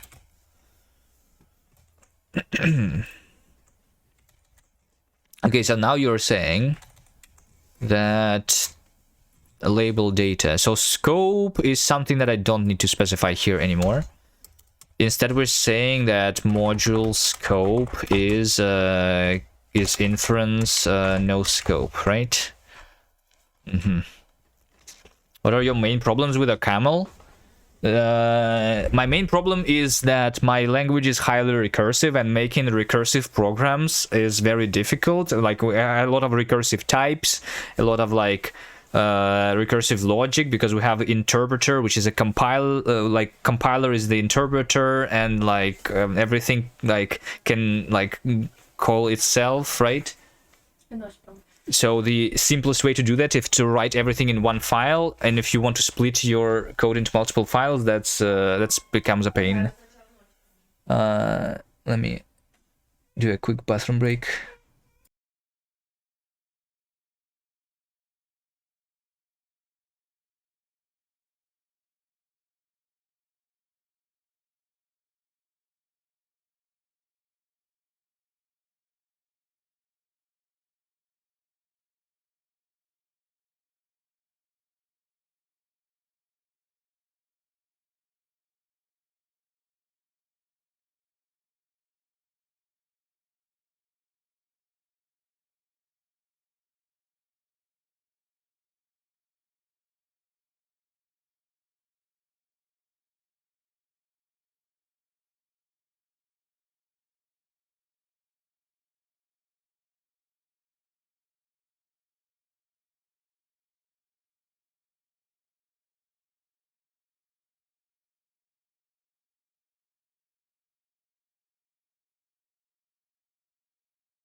And Mal 8, hello.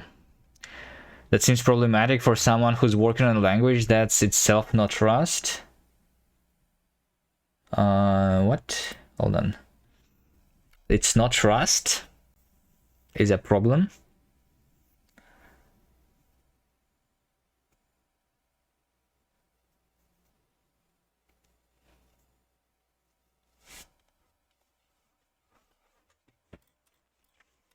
No, Rust also has problems, but the problem here is like we have recursive things happening, right? So we are going to have to use recursive modules a lot here. Recursive modules in a camel, they are a big pain. They lead to a lot of copy pasta, basically. I don't like copy pasta, I guess, and that's my main issue, maybe.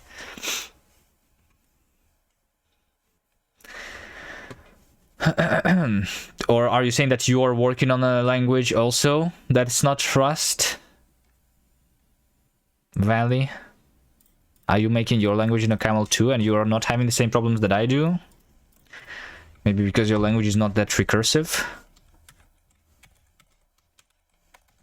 But I don't like so like when I was writing it in Rust it is easy to like basically not write code in the same file because the unit of compilation is a crate, but crate is basically like the other files are basically like included, right? And stuff. So maybe the problem is the way like I still need to break the recursion in Rust also if I want to have better compile times. Because in Rust I basically end up doing like the alternative of just a single file in a camel. And that really hurts the compile times in Rust.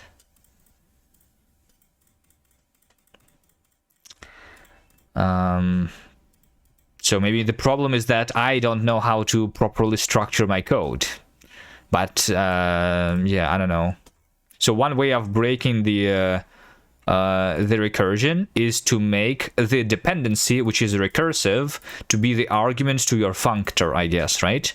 This will lead to us having recursive modules, which will lead to a lot of copy pasta, because recursive modules require explicit signatures, and the signatures must basically be like almost copy pasted like the definitions, and then we also will need to like do this like substitution, so like all the signatures will be like this, where I substitute everything with something else so that it's usable. I don't know. We'll see. We'll see.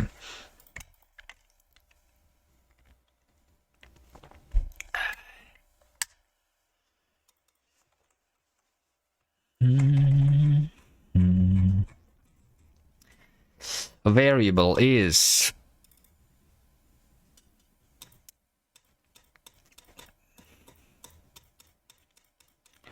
make label data. So right now value scope is required but not provided. Okay, so label data, I remove the scope.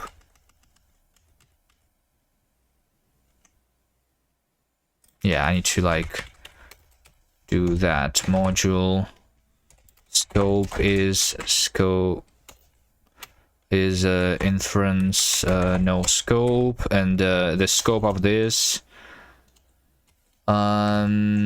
is scope dot root, I guess.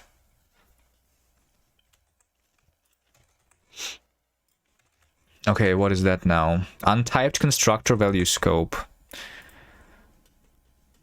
I've been thinking of making a language where types are abstract by default, so what would be the syntax for literal types in other language? Just specifies type classes.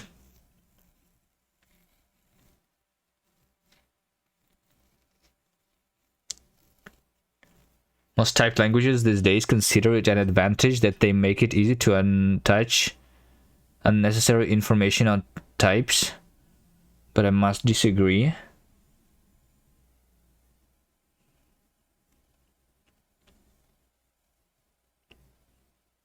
Is there an existing language that implements the idea? that you're talking about. The types are abstract by default.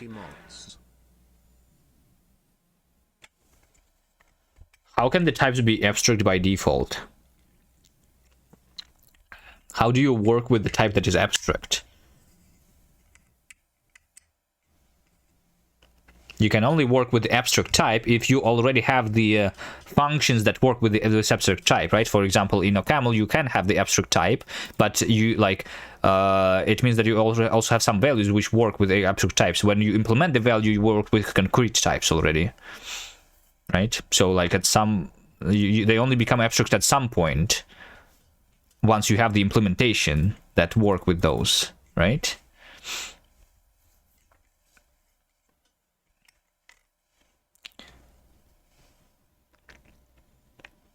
What is the abstract type that only has one value?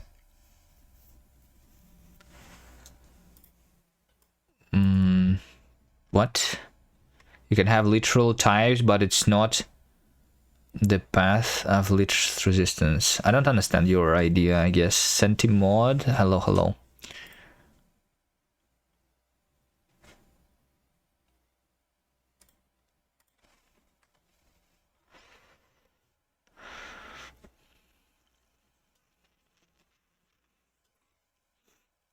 All right, let's see here. Module. So over here, we are doing the row polymorphism, right? This is the shape of a row. It's either empty or cons. This. So over here, we see the copy pasta. It has to be copy pasta here.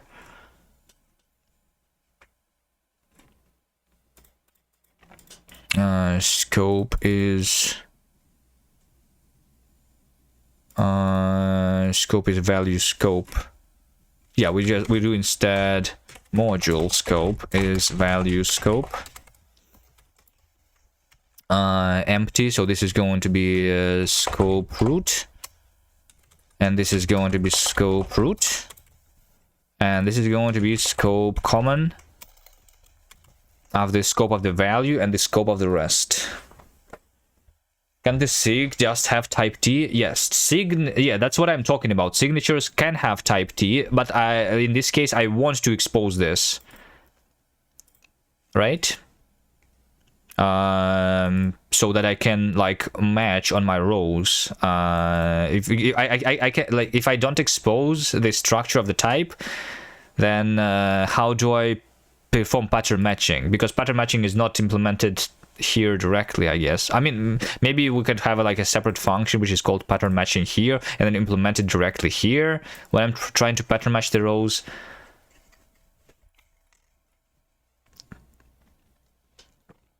Or something, I don't know.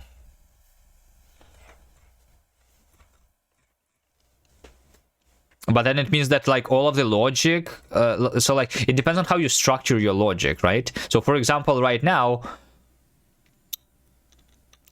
or at least previously, right? Previously, all of the inference was basically implemented in this one file. So this is the file that implements inference for all the different kinds of types that I have in my language, right? But now, since I'm going to go to the functorial interface, I need to actually have the inference for the concrete thing to be moved into the into like its own thing, right? So yeah. It leads to a different structure of code completely here. You can have literal types, but it's not the path of least resistance. For instance, in function foo, num would actually be a shorthand for a new type parameter that has the numeric type class. Yeah, I guess. I mean, yeah, that works in the arguments, yeah. But that's already how like some languages are doing that. Like iNumber in C#, I guess. You basically have in your regular object-oriented languages, you have interfaces as types, right? Type classes as types are not like type classes are usually not treated as types in your like functional programming languages like Haskell, but actually, why? Why don't you treat your type classes as types? That's the question, right? The other languages actually, there are some languages that do that. For example, the ANTI language. I am going to do the same also. It just means that type classes are types. Is the idea. There we go. Traits as types, right? So you say that you want to print something that can be printed, right? So you say that the type here is show. This is the abstract type, I guess, right? And you can supply anything that implements the show trait. I will order a book on functional programming.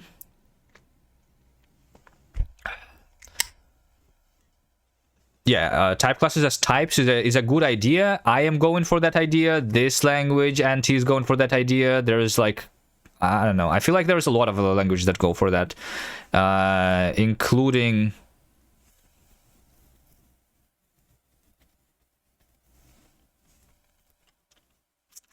Like, if you looked at how other languages implement them, for example, Scala, right? Scala is doing this through the implicits, right? So you have the comparator here. And so your comparator is just this thing, right? Which is a type. I mean, and this is basically a trait, right? And the implementation of a trait is a value of this type. And yeah, so you don't actually have like traits as a features. You just have types, and that's it. I don't know. What's interesting that this seems like it could be used for relatively low-level languages. Yeah. And Anti is the low-level language, supposedly. Anti, this is a low-level functional programming language that is in development. With move semantics similar to Rust.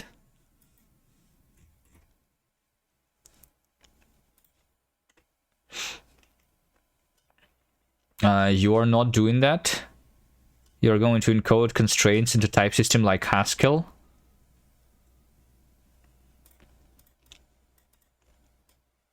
You are not going to be treating traits as types. Is that what you're saying? A Rust-like language? I wouldn't say that Anti is Rust-like because it's more like functional language. There are features from Rust, like the move semantics, though, which is also done differently, and they are experimenting with different ways of doing things currently. Scope, value, scope. Yeah, so what is the scope of this, right? This must be... No, hold on, this is val. Value... scope, right? So this should be scope. Variable is variable. Well, I mean, shouldn't I just have variable scope? Yeah, I should have variable scope. Bar.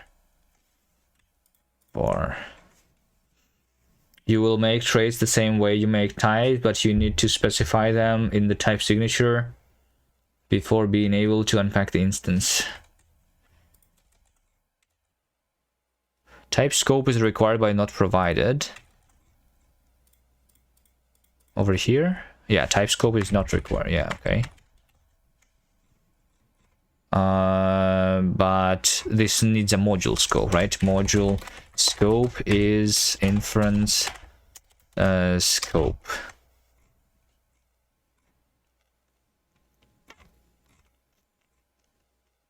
Okay, next what? var scope. Var scope is not there because...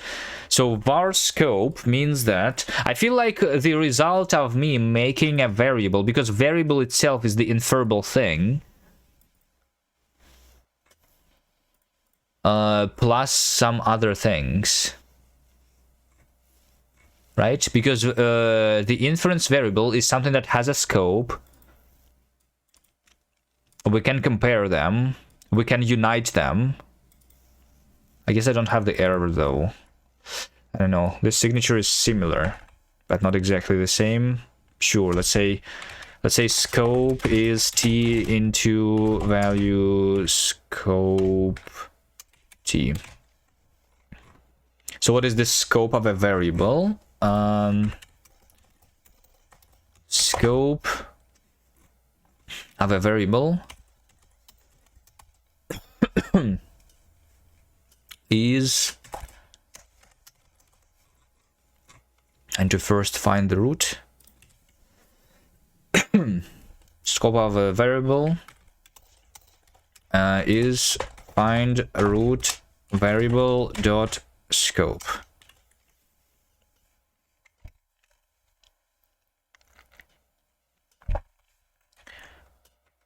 Okay, next, over here, the value scope is required but not provided. So shape, yes. We need to say val scope t into scope t. And yeah, I need to like provide all of the things. Equal. Can I not copy paste this, by the way? This over here is basically this signature. This signature is basically inference inferable with type t is equal to. Can I just say shape.t here? Does this need to be like a variable is unbound in this declaration? How do I write this even? Can I not use the with when specifying the type of the module? I mean, that's what I was doing in other places.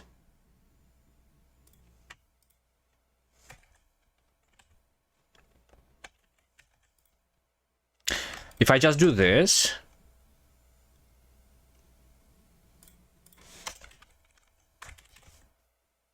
wait, what?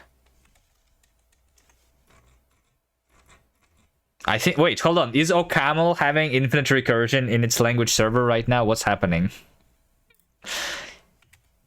I think the language server of OCaml I was having a bad time there with type t equal shape t.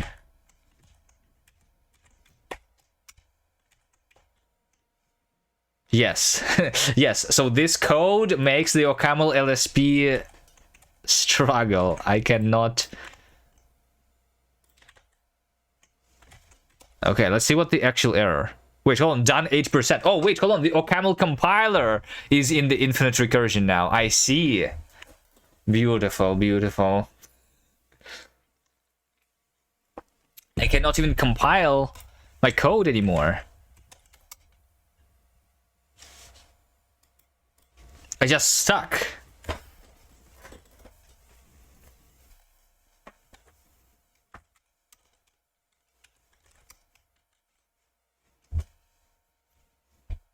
Is it also like leaking memory right now?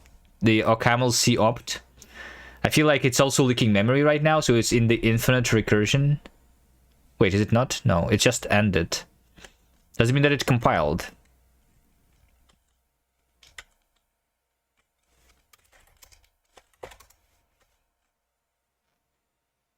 Oh, had one error waiting for file system changes? What is the error? Oh, cold. Oh, wait, hold on.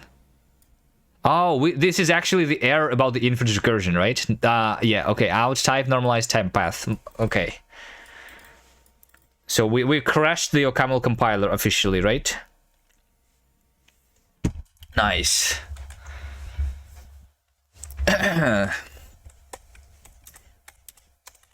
Crashing OCaml compiler is done. Good. Мипчиков, ладно. Ну ладно.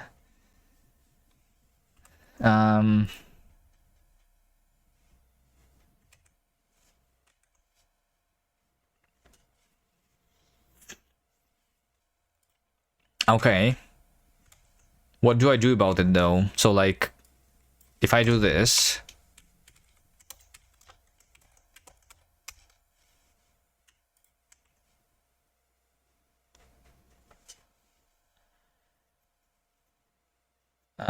Привет. What do you think about the naming convention? What do I think about the naming convention? About which naming convention? Naming conventions should exist, I guess, is my opinion on that. And we need to make sure that our language has the convention and that it is being followed in the standard library at least. Read chat. I will be very practical about the naming known slash val for trait with associated value known type for trait with associated type. Wait, hold on, what? Known slash val for trait with associated value. What is known? Is known a concrete trait?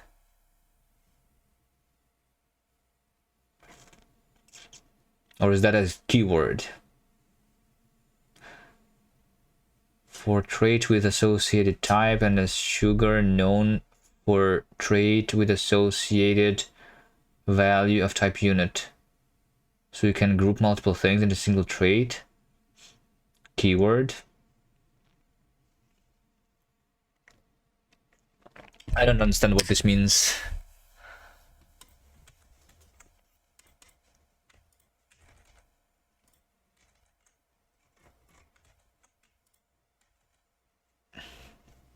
Compiler knows about it. If you have the thing, if you have the naming where a compiler knows about things, doesn't mean that you should be able to work with things that the compiler doesn't know about this, about something. Do you have the unknown also? If you have known, you also have unknowns.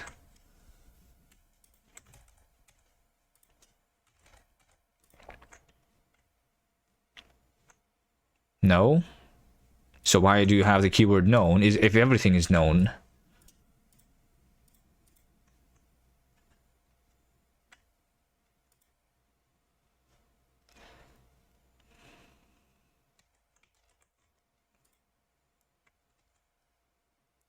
The value equal is required but not provided. Where? Where? Where? In which file? Like where? Okay, OCaml. Like, why is it showing me the error in the line 1? Equal is required but not provided. Where? I mean, over here. So the error should be telling me about this thing.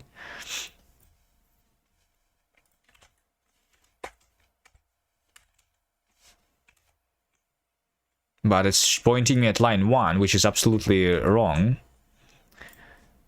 Is it because I'm having the preprocessor? Maybe if I... What if I remove the preprocessor? And we just don't derive the things, I guess.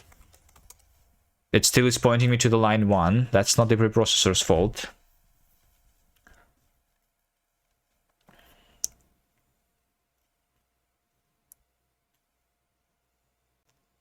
Known means compiler knows the value of default in 32 because default was implemented for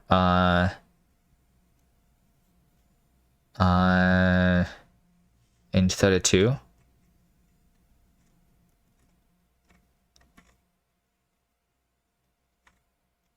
So what's the naming? Known slash val? I don't understand where you use it. Like, can you maybe give more concrete examples? Have you made the website for your language yet, where we can read about it? Also, why are you making your own language instead of like, do you not trust that cast? Do you not trust in cast enough? So you need to make your own language?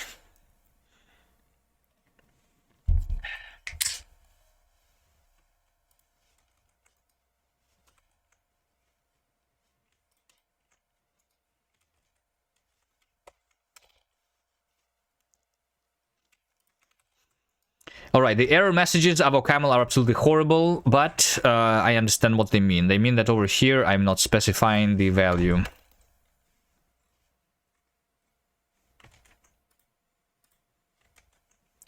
Right, starting to figure out how to compare. I mean, let's bring back the derive though. I feel like we can use the derives.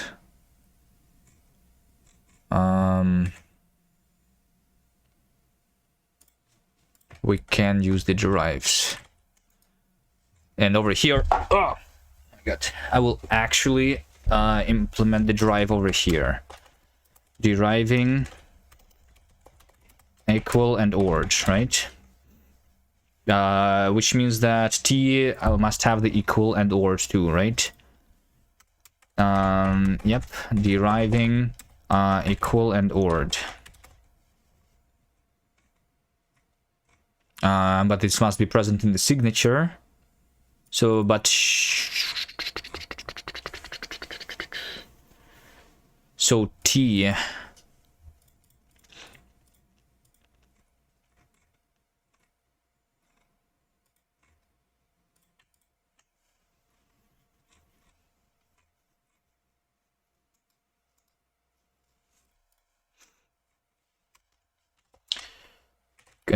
equal t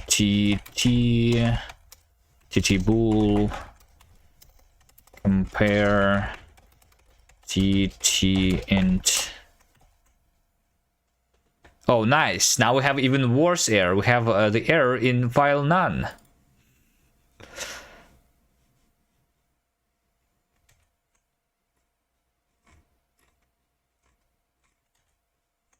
That's a beautiful error.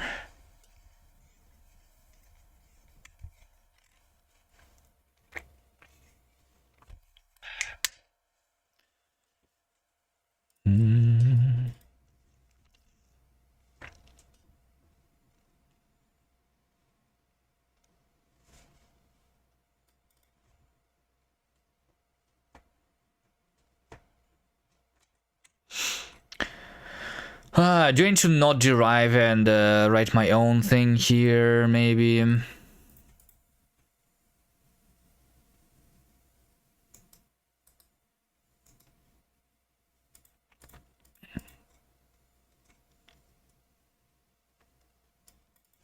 Deriving equality in ord though is really nice. To not write by hand. What does this error mean though?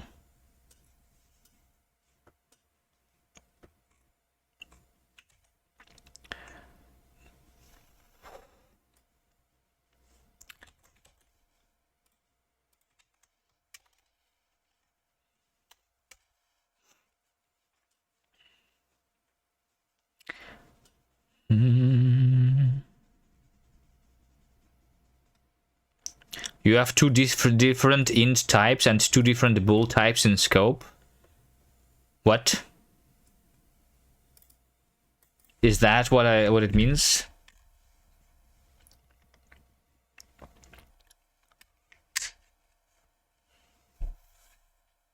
I redefined a bool or int. No, I didn't. Okay, let's get rid of the deriving. But now I need to, yeah, I'm pretty sure that is because of the deriving. So let's say let equal AB is match AB with empty and empty, true, empty, whatever, false, cons, label is label A, value is value A, rest is rest A, cons label is label B, value is value B.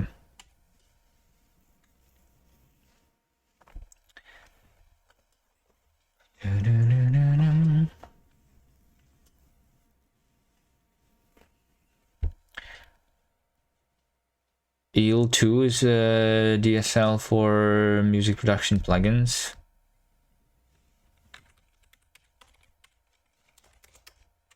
I saw something about like music, language programming, music.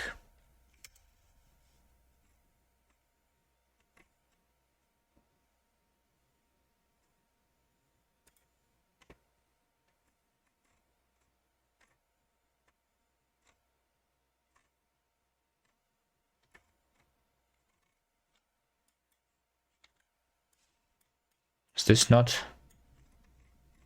the Sonic Pi?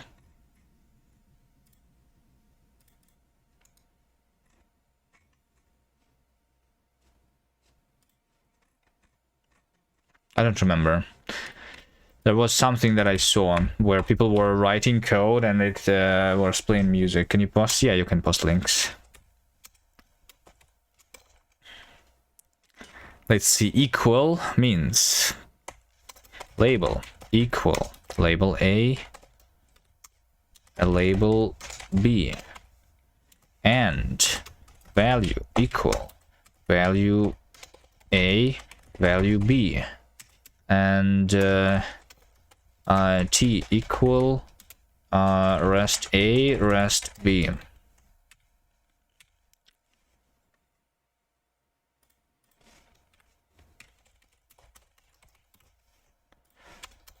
Okay, if we have cons and nothing, that's false. If we have error true, false. Okay, so this is what I wanted to derive, and now we need to compare to compare A B 0. Wait, how do you write compare? So this one is equal if we have so because empty is the first one, right? With something than that, this is like -1, so it's less, right?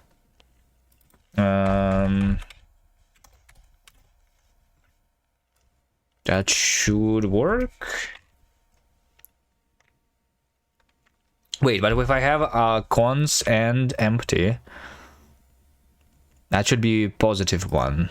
How do I write this code? How do you like write the comparison for these? Easily. Strudel? Yeah, there's strudel. No, I saw something else.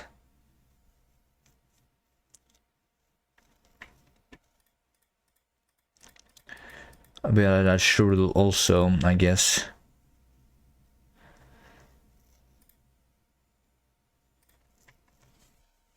How do you compare the enum, the sometimes normally? If they are of different types, then we need to get the thing. How to manually write compare or some type.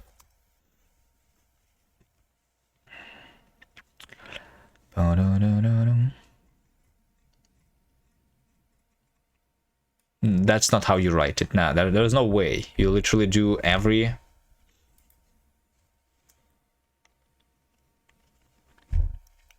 Oh wait. Oh, okay. We just do the both directions, right? I see. That makes sense, right? So this over here is -1, and then this and empty is +1. So which means that we have handled the empty. We are sure that this is not the case, right? Yeah. Okay. Yeah. No, that works. Sure.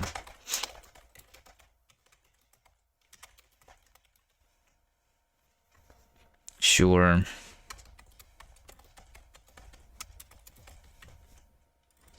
Zero. Okay.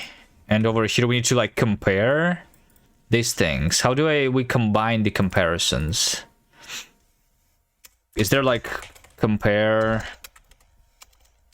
comparisons, like generic ones?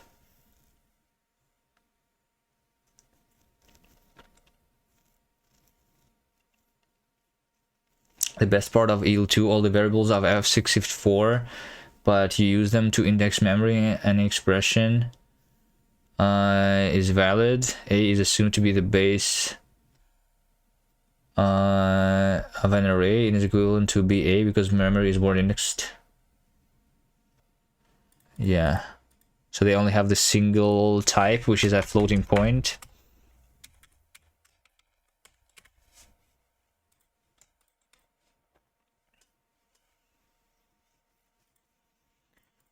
So how do we do that? We need to do a let, and if it's not equal to 0. Is there like a better way than doing this? Let C is label compare label A label B. If C is not 0, then C else. Let C be value compare value A and value B. If C is not 0, then C else. We just return C is T compare rest A and rest B. So in this case we just return C, right, directly.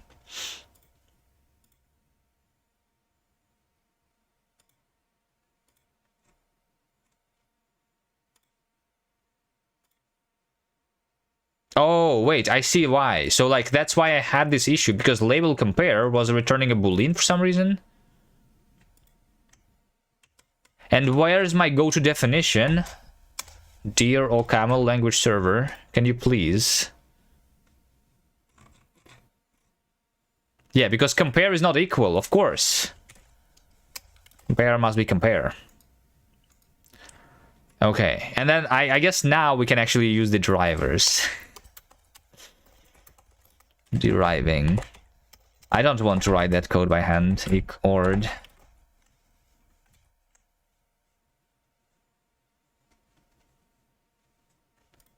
Okay, and then we need to like unite and stuff. Okay, so we need to unite and we need error. So okay, so error is error. And unite span AB is, so now we move the inference logic here actually of the thing from here, right? So unite row. Where's unite row? Do I not have unite row here? Oh, row unite, it was already here, it seems. So unite shape is this thing. That's what I need to do.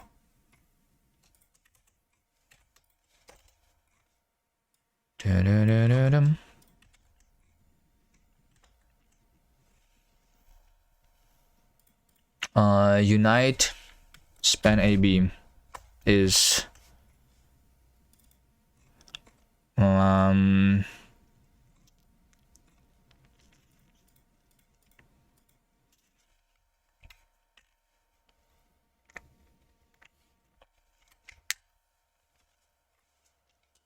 so unite value is just value unite, right? And the rest, it must be just T unite.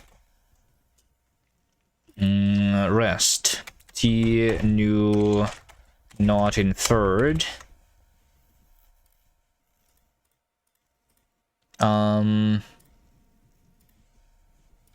T rest or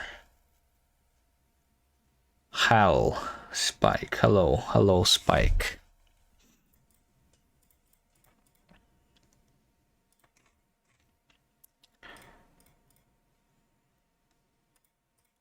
A rest var in third as this.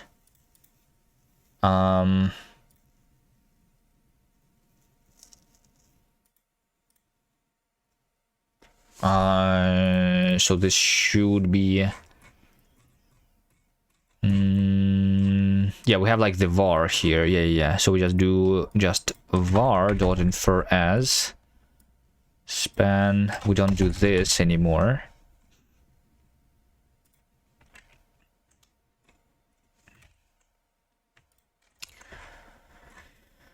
T unite. So T must have a unite, which is T inference unite.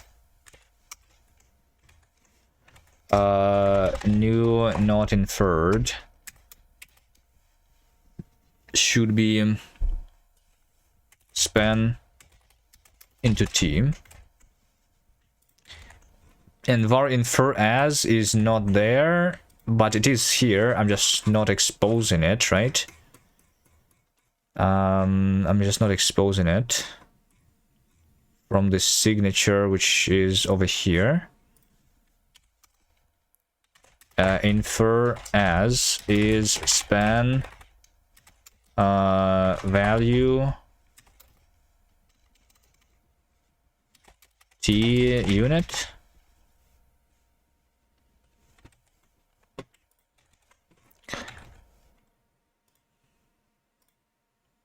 This constructor has type T, but expression was expected of type var value T.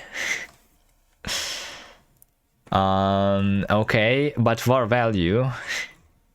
So this is not inference var as. This is inference var as with value equal to shape.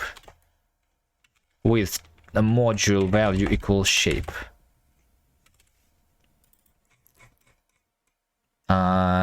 No. This module type is recursive. Oh no, wait. Are you saying that I cannot use recursive module types? The use of recursive module within this makes the module type of var depends on the module type of shape. Such recursive definitions of module types are not allowed. So Akama literally says that I cannot structure my code this way. Or can I?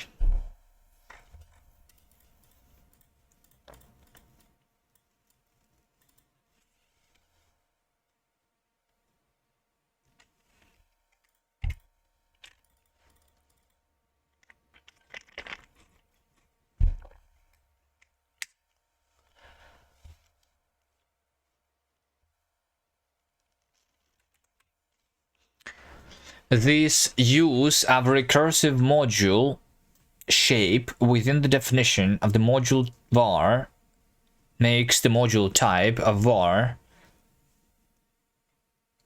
depend on the module type of shape. Yes, that's what I want to.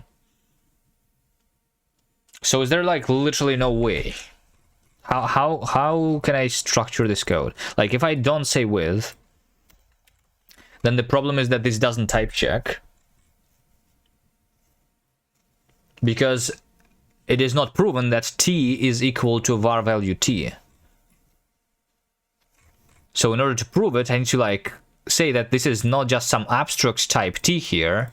This is not some abstract module value. But it is a concrete thing. So because of that, this maybe like recursive. So maybe because of that, we should never use the modules inside of the signatures, because I'm pretty sure that I can, like maybe I can say with type value.t equal to shape.t. Can I do that? I can do that though, right? So I cannot like assign the modules, but I can assign like the types. This is so annoying. So now this type checks, right?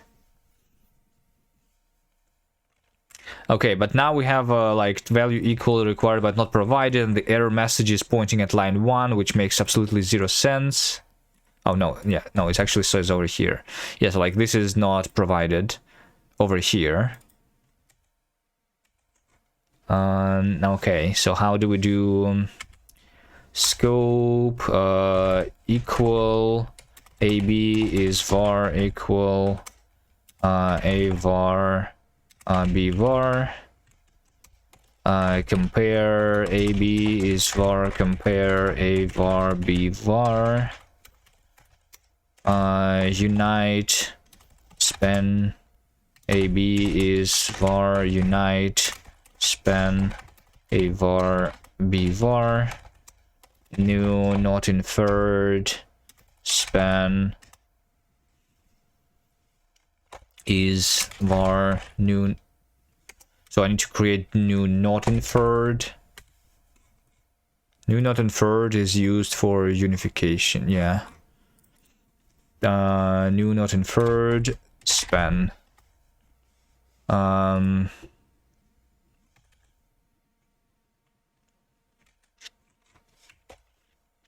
So new not inferred is not exposed here. New inferred. New not inferred span team. New not inferred requires the scope though. Yes. So this requires scope, which is value scope.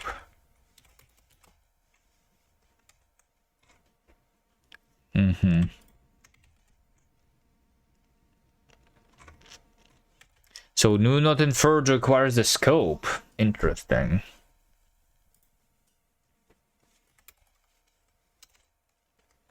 I need to like I'm trying to do these two things at once though, which is wrong. Maybe I need to not give it the scopes yet.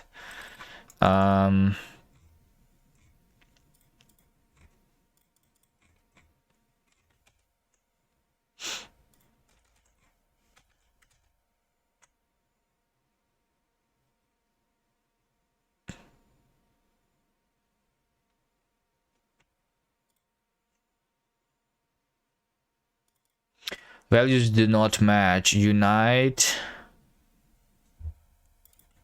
Yeah, unite is not correct. We need to say like var is this, right? That's better. And new not inferred. This requires span and scope. Span and scope. So this requires span and it requires scope, which is value scope. Which means that rest here must be t new not inferred scope. But what is the scope of this new not inferred thing? The scope is the common scope of the variables that I have here, I think, right? So maybe, yeah, maybe that's it. So when I'm unifying, I know the scope of the...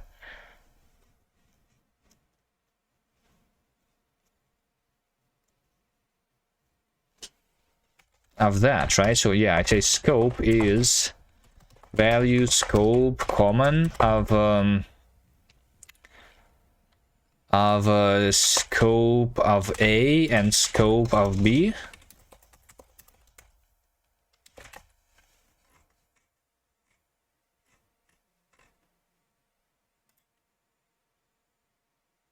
This form is not allowed as the type of the inlined record could escape.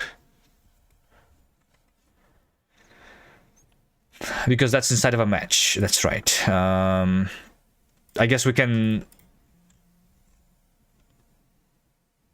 I can calculate the scope here in the beginning,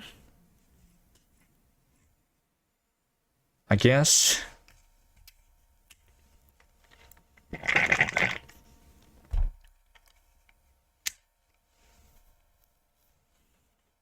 Okay, that may work. Values do not match. New not inferred. New not inferred is var is this. Okay, nice. Okay, I have actually done some progress. This is just the row. We have like 1,000 more types though than just the rows.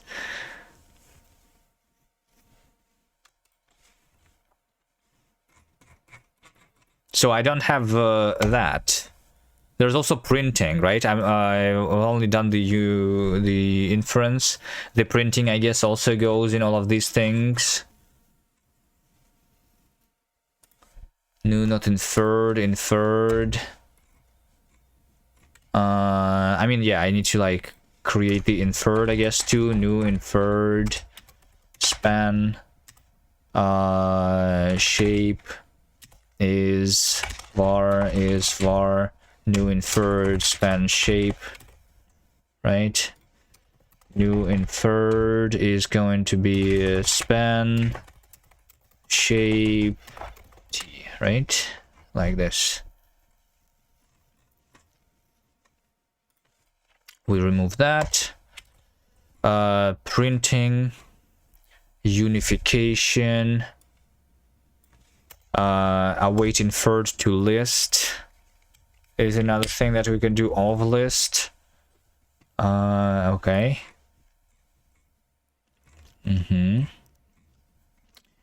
Default print options, print options.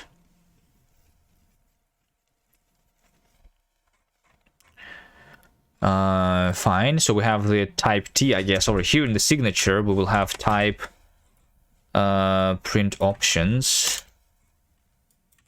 Type print options. Default print options. Type print options must be copy pasted. Print.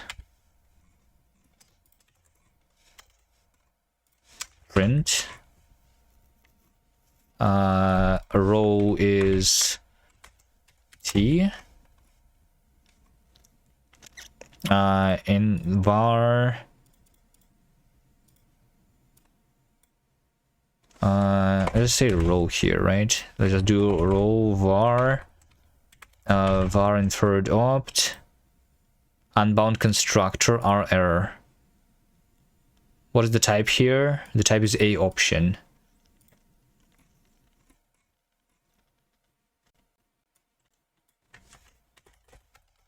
Let shape be this. The shape is a shape option, actually. It is inferred to be shape option. So yeah, and now I cannot print it because now I need to, yeah, okay. It just means that now I need to have the print function in the row shape itself, right? This is the shape.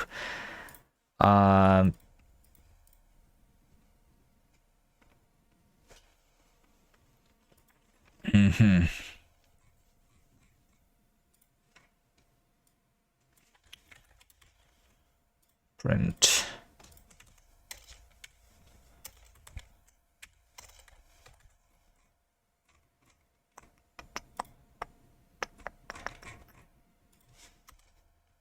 I'll print. This should not be for all A's though. This is not polymorphic anymore. So, and this is how to print the value. So I don't need that. We just have the options format or T unit. That's all. Print value is not needed.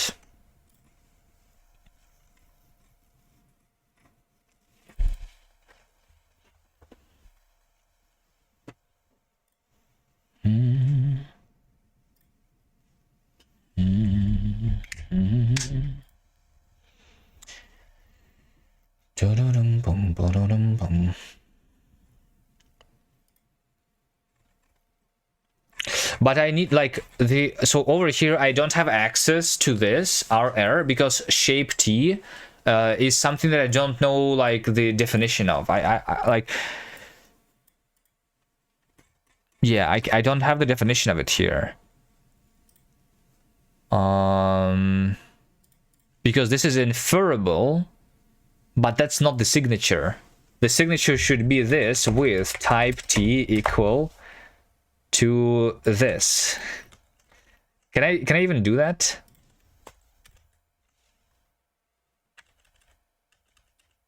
Wait, can I hold on, can I say type, oh, can I say signature and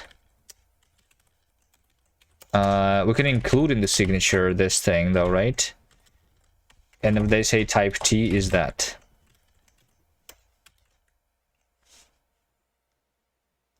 Illegal shadowing of included type. Oh my god, no. So like I want to like include this, but I want to override the type T from there. Do I need to copy paste now? I think I need to copy paste, right?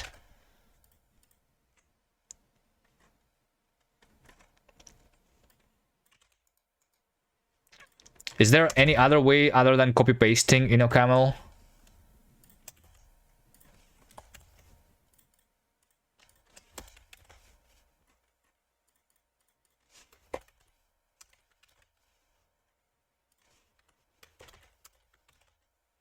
Like, this works.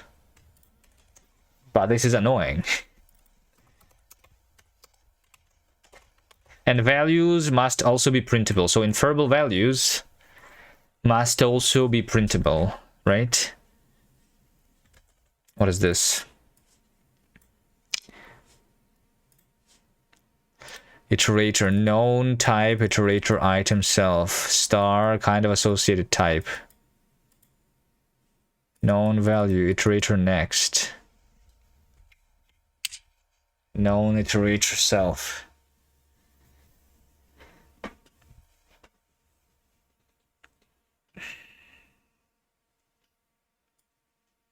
I don't understand. Implement iterator for option. Provide iterator item option iter a. And like, hold on, how do you implement it? Where is the implementation? I don't see the implementation. This is the implementation.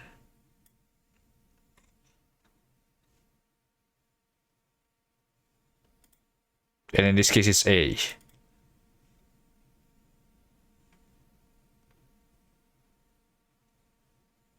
What? Line 18 to 28 are implementation. Why is this duplicated twice? Why is this line duplicated twice? What does this even mean, A?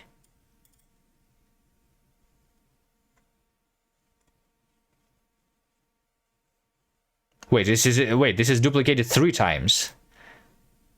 No, not 3 times. Oh, wait, this is iterator item. Okay, iterator item is the associated type. Okay, this is the function next, and this is the implementation of the operator. And I guess you forget over here, iterator.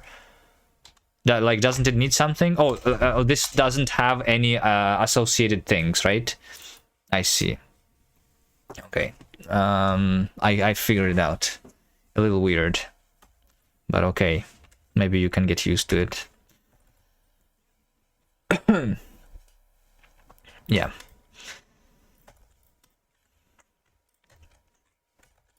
Okay, so values must be printable. Inferable values must be printable. Print formatter the unit.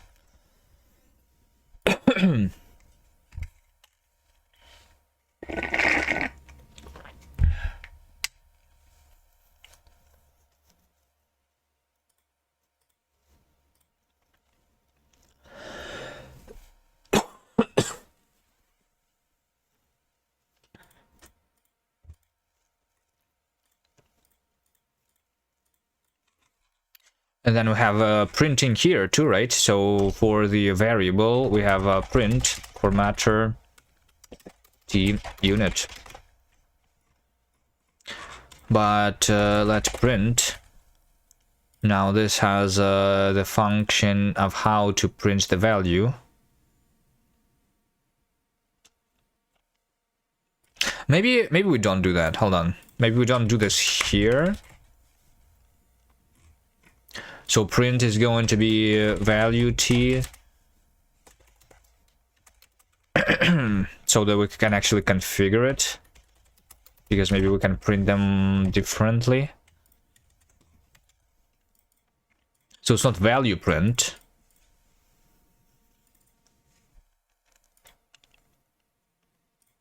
Wait, what is value? I mean, yeah, but value should be printable in this case. Okay, because this is a row type. Yeah, or we need to specify actually how to print value here. Okay, maybe for printing we do specify this.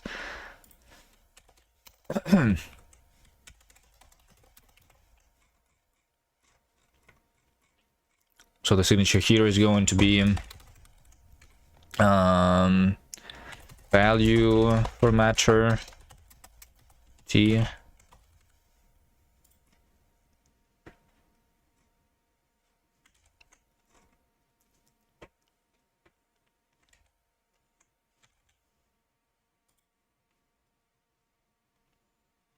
It's for matter value, right?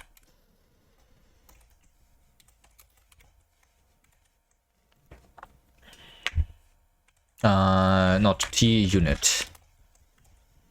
Okay, next. Await inferred to list and of list. So this is like for constructing the roles from the lists.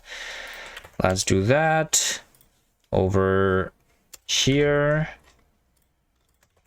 And over here.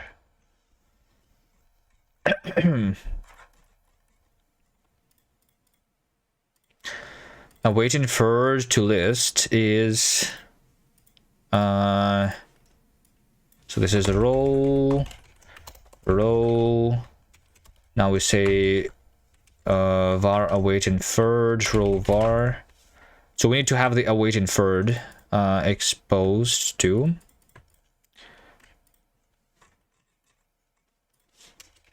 Await inferred is a function that takes the variable and returns value.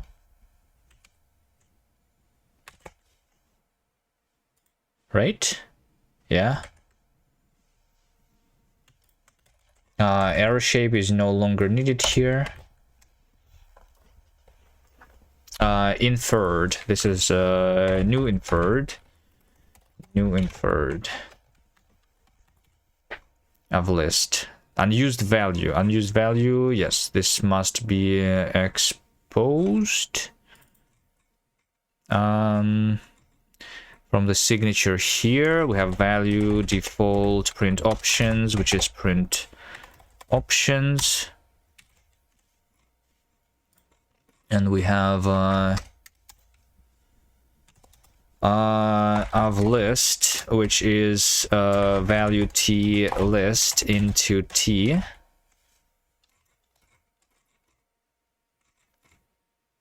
It also has the span.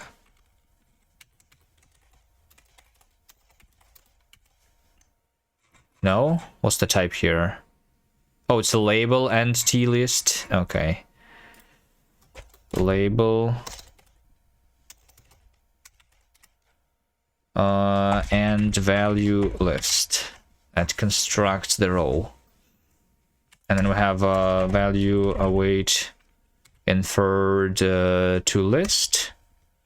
That's going to be... The type is T. Yeah, this is like the other direction. T. We have label and value list. Okay, what is that error now? Wait, module T defines an unsafe value. What does it mean? Unsafe value. Cannot safely evaluate the definition of the following cycle of recursively defined modules. There are no safe modules in this cycle. Because module T defines unsafe value, default print options. The reason it's unsafe because it's not a function, right? So default print option must be a function, otherwise it cannot be used in a recursive module, right? I mean, at the same time, like, this is not the recursive thing. So, can this be done better? I can, for example, I mean, it's make. Yeah, it's make.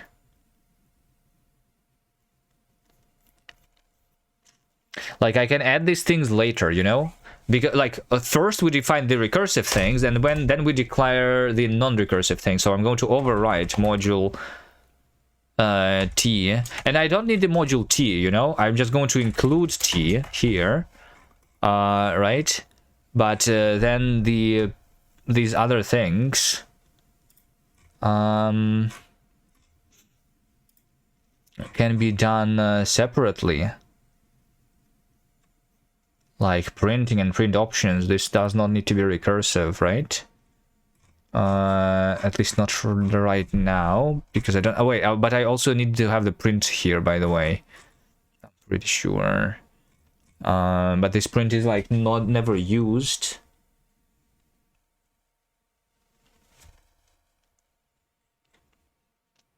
Because in this specific case. Well, I mean,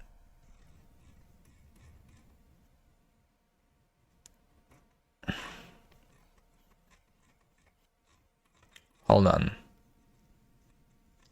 But print, yeah, but print, I want print here to be with options.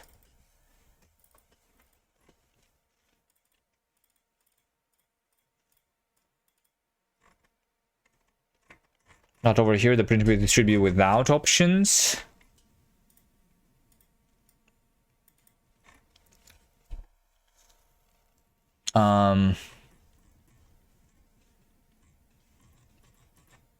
Yeah, I see.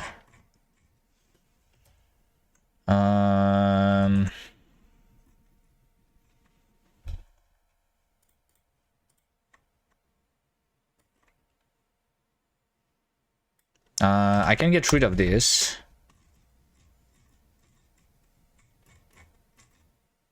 And I can make these things be over here,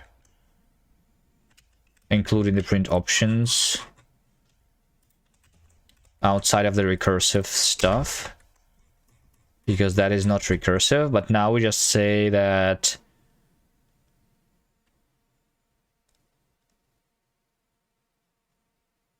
wait, module shape defines unsafe value root. Wait, what? Now the root is unsafe? What do you mean? What is the root? Wait, module shape defines unsafe value root. Where? That's module scope, that's not module shape. Hello? But I guess, yeah, I guess so. I guess the roots must be functions. I can, like, this makes it unsafe. Right? We need to say unit into T. Sure. A root is that. Sure. Did you forget to provide this as an argument? Label data scope. Scope is scope root. Yes.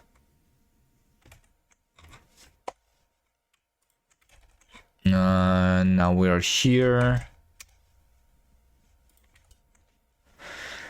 Expression type scope T. Yeah, because root unit like that. Okay. Now inference var. Okay, wait, hold on. So the row actually is fully done, it seems. Wait, why is it done though? Didn't I require the print function? And I have not provided the print function here. And in order to do the inference map, make shape, in order to make, I need to have inferable, which requires. Oh wait, yeah, this does not require the print function. Okay, no, that makes sense. Okay, we are done with row polymorphism, but then we have this file with 12,000 lines of code. How much lines of code did I had in this file originally? Just 100, right? So 150. So that one is going to take 10 times longer.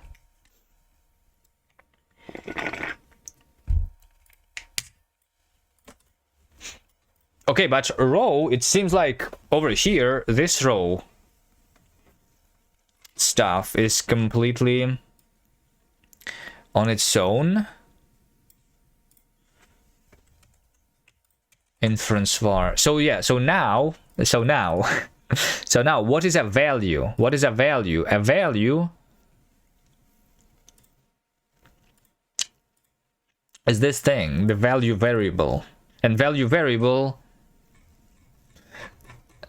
Okay, so now we do already have the recursive things here, right? Okay.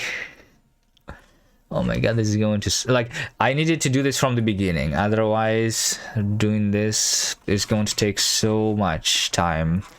But okay. Yeah, so we have a value impl. That's different though. What I want is something like value var. Value var. So this is going to be inference var as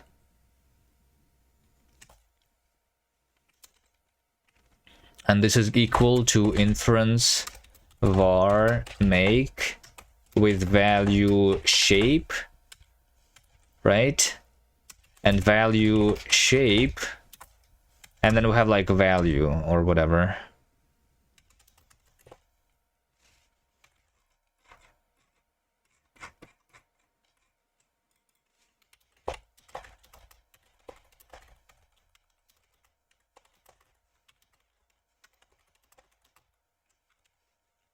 So this says that we need to have type T here in the value shape. Okay, so now I move the value shape. Value shape, there we go. This is my value shape. Value shape. Let's move all of this. So this is all of the different kinds of values that we have in the language right now.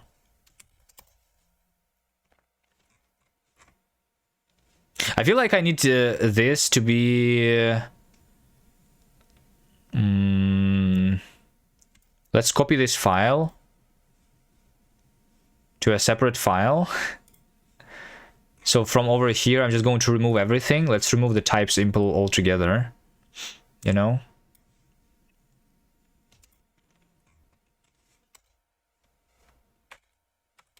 I'm just going to say module rec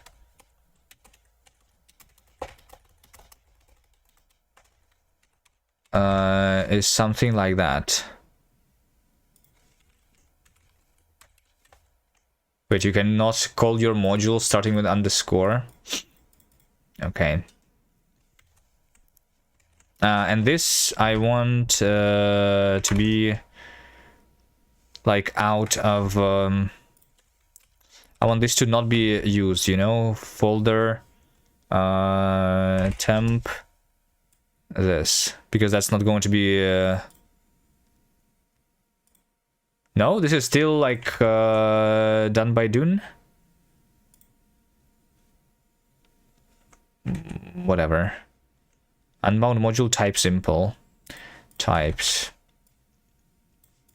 Type simple. I'm just going to remove this here. Unbound module type simple. We don't have that either. Okay, we have value.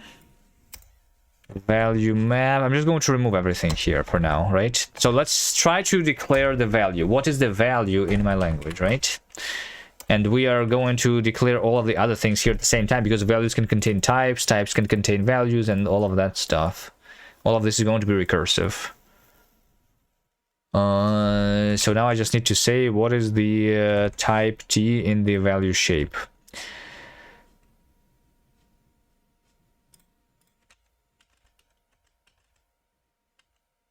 Did I not copy it yet? Let's remove the signature, by the way, from this place. So we only have this much code to work with. Here's my value shapes. Move this from here to here, value shape. So these are also going to be all recursive types. Type T. Or is it not recursive? I don't know. Let's see. So we have type T. So this is all of the different values. Type. This is going to be like type T. So these are values and stuff. And then we are going to have similar stuff for type. For type, I will want to have type T.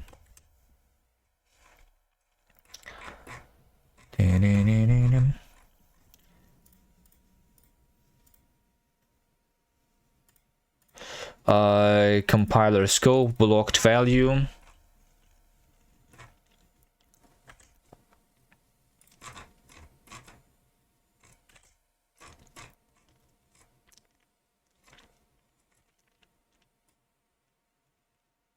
Well, I mean, I think we actually don't have to do that recursive anymore, which actually simplifies some things. So we have a ref value reference, right, is this. So this must have places. This is going to be place T. Value, this is the goes into the value here. So this is just going to be type T in this place.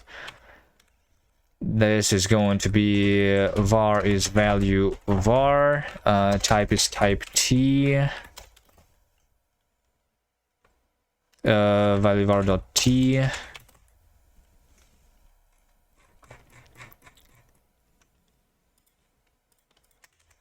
Value shape, value var, value. And we're going to have similarly type shape, type var, inference var as is inference var make type shape.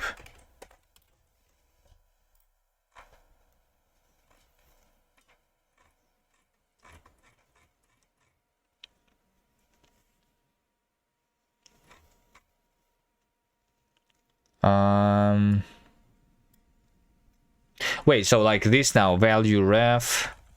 Fine, I will keep the name value ref here, so that I don't want to rename things yet.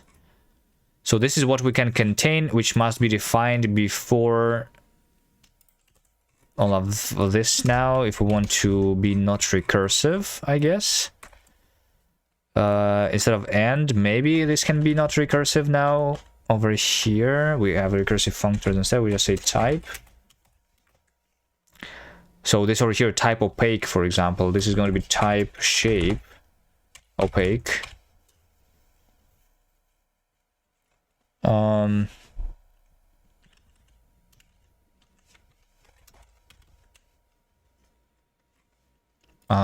Type is type T. Result type T. Type shape, type function. Value untyped function is this. Maybe compiled function. Maybe compiled function. That's in expression. Compiled function.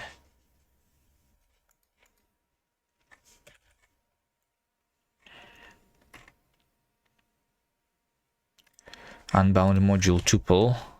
Is it unbound? No. It's in this place. Okay, name shape.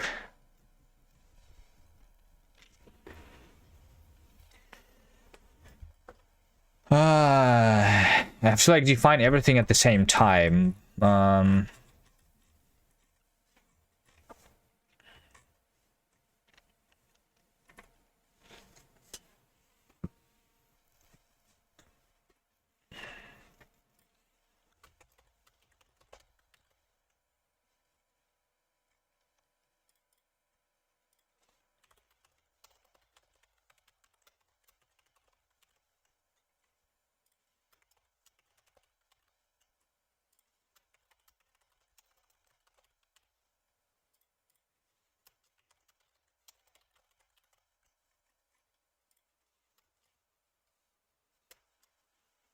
Name shape.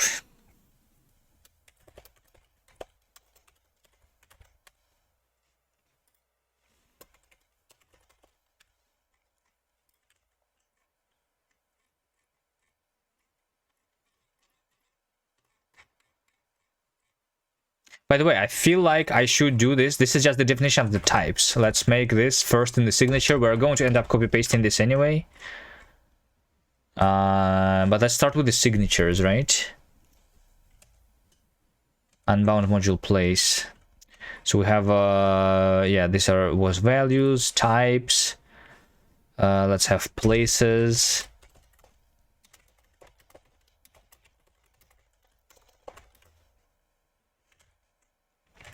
Place T.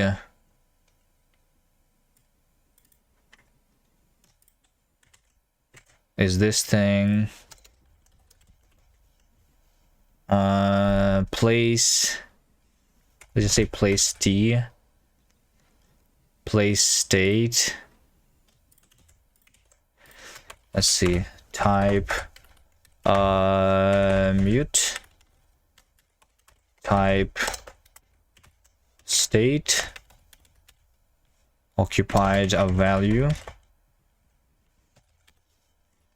value, type t. Let's move this to the signature.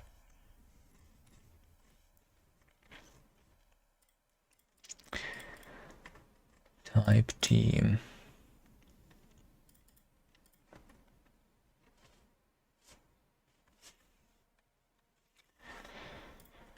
Mat state.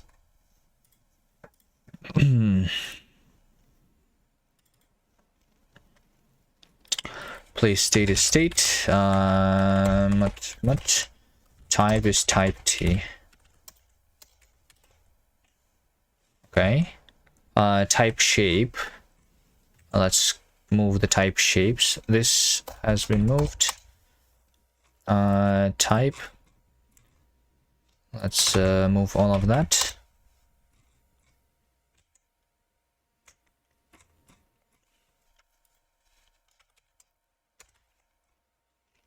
So the just type t is var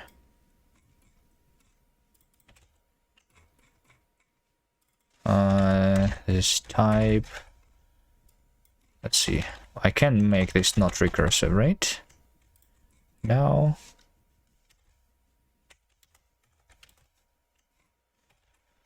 Type tuple field. Well, I guess we can have the t in the beginning. No, this is the shape specifically, right?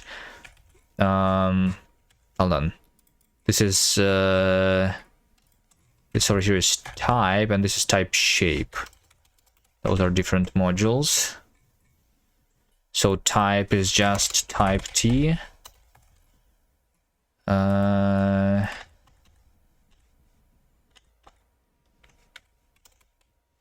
Type t.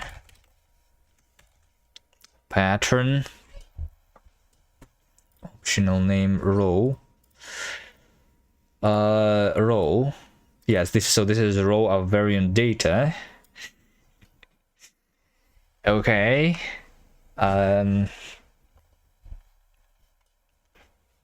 This is Boolean variable. Okay.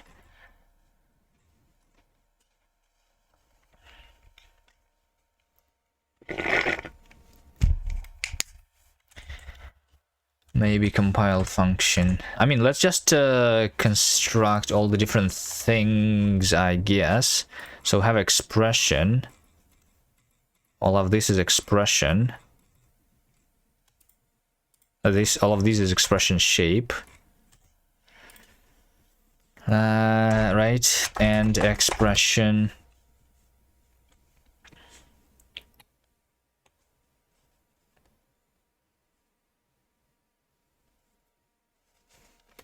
Shape.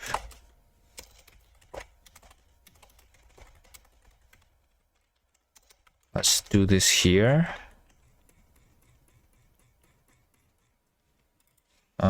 Type.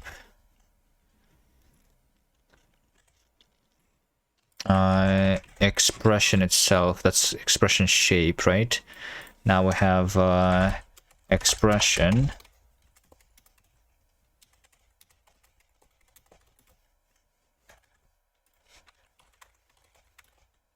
So this is going to be like expression shape t. This is the t. Value t. Place expression. Place expression shape. Place expression shape.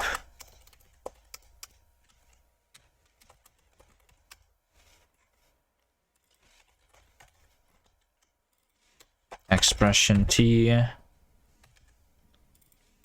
Place expression t. Expression t. And place expression.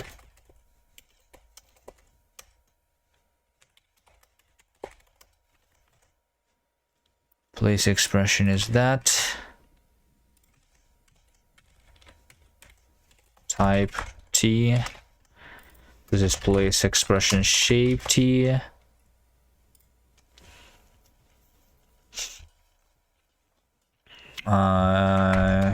IR data T. Let's have this in a separate module maybe.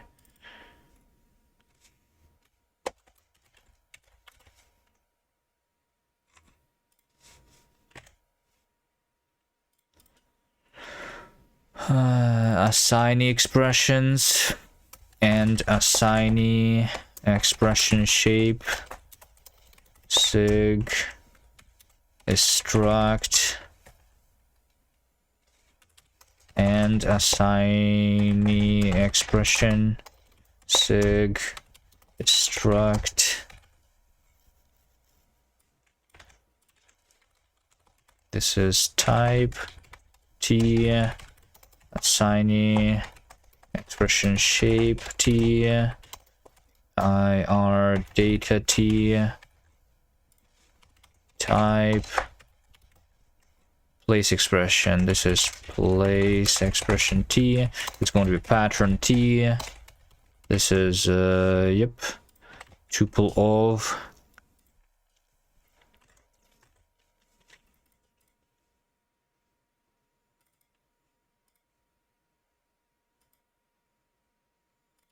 This is type T, right?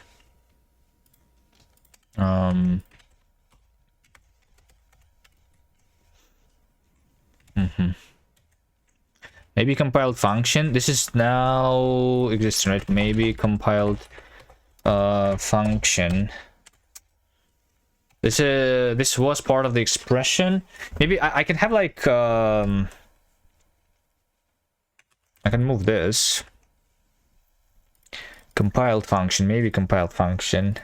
It's not like part of the expression exactly. I think that this should be like module, like other. Let's call module other.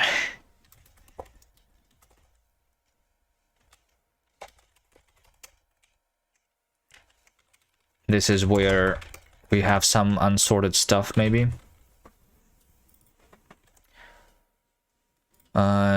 Okay, let's have type expression. Type expression shape. T. Type struct and type expression. Type expression this. This is type T.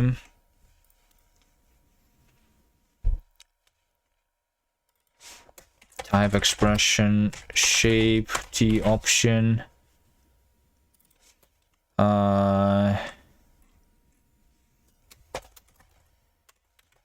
Data T. Pattern T. Expression T. Type expression.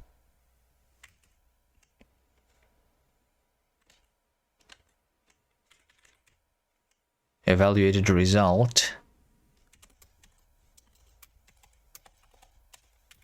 I mean, I guess this is the result type. Yeah, it is.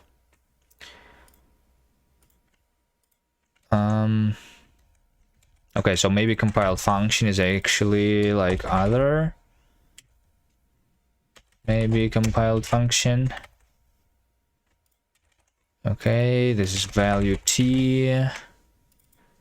Interpreter scope. Okay, interpreter scope.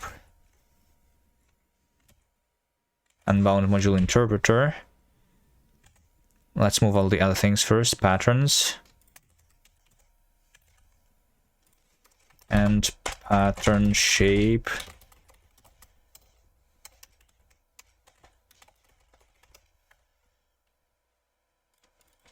Type T. and pattern.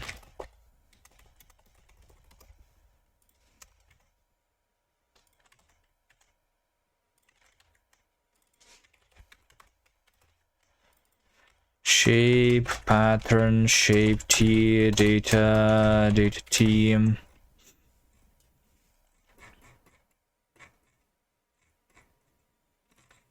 Oh, expression does not have, that should be T, yep. Unbound module interpreter. So yeah, over here we have the scope.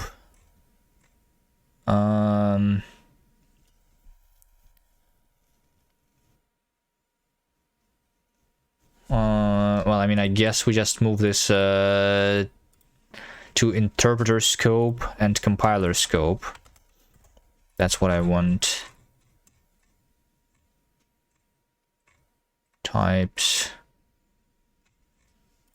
So have and interpreter scope is going to be this.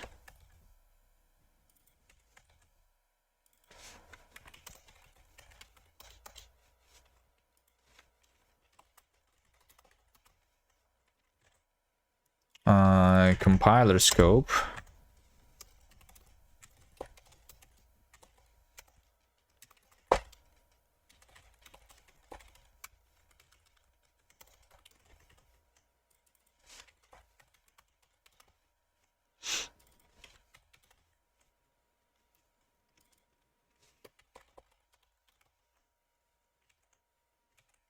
Okay, this is the interpreter module.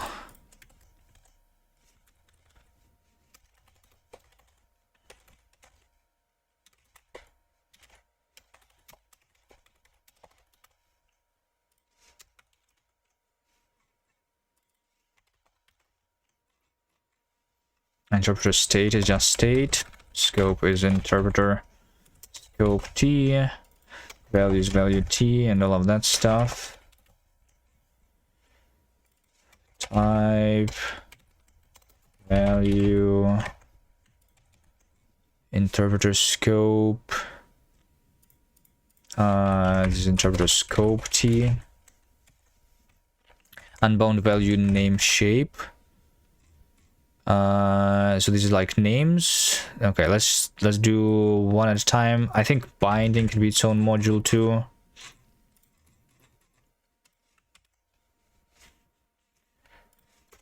And binding is this type T.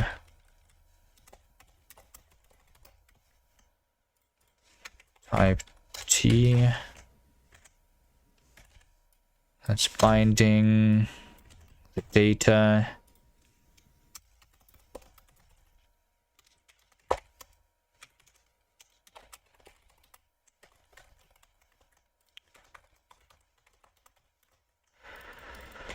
Data T, compiler scope T, eval type T. Eval, I think, goes here. Patterns are pattern T, expression, type expression, type ascribed, eval. Unbound module namespace. So this is like the names now. This is now the names. And name is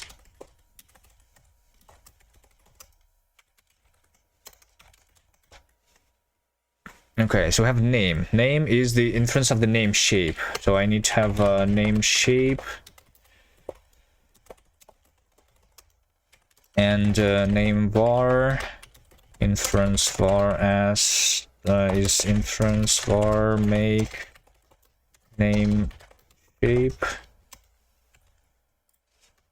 Okay, then there is optional name also.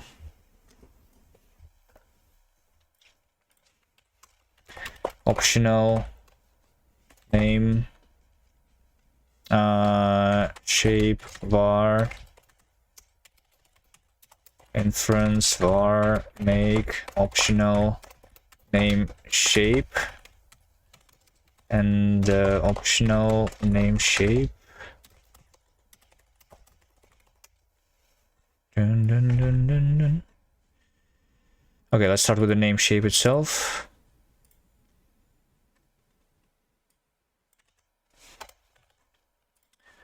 Optional name shape. No, name shape.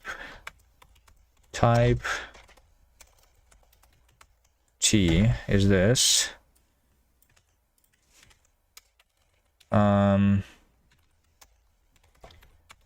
Instantiation.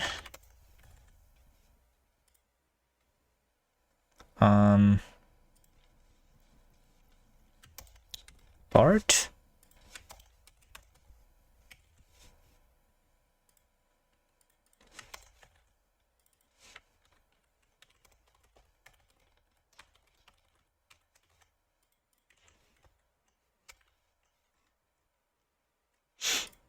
Name, this is going to be type T. It's going to be name shape var T. Optional name.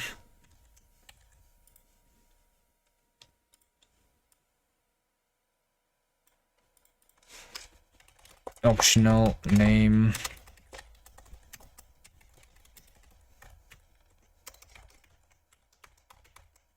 Type T var is optional name shape var T. Optional name shape is type T is name shape T option.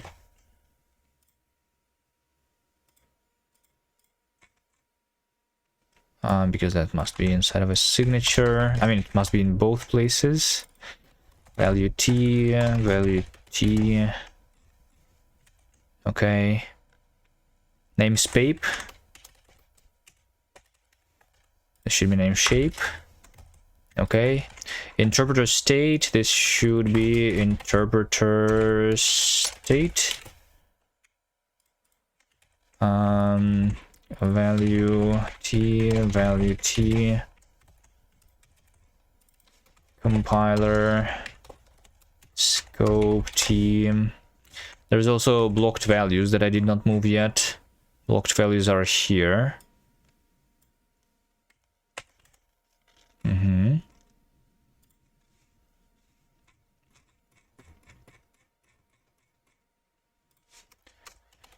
Blocked. How did I do that? Blocked value.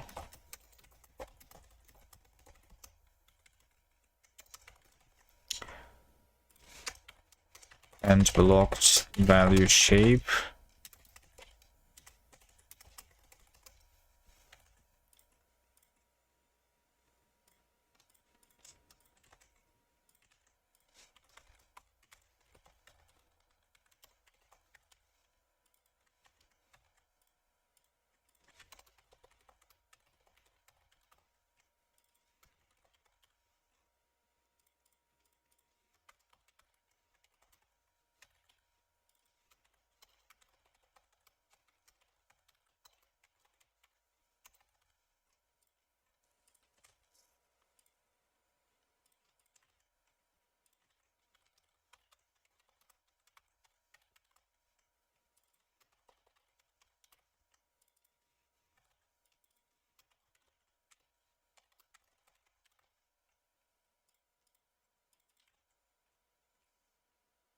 Oh, that's also inside of a struct now.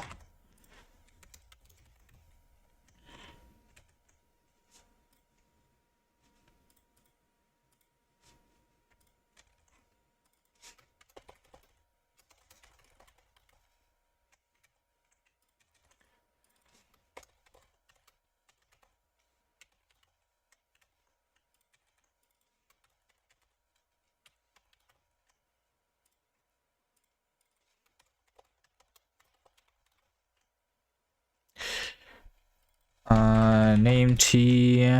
Okay, we have Boolean variables, it seems, too. Bool var. There's also the row. This must be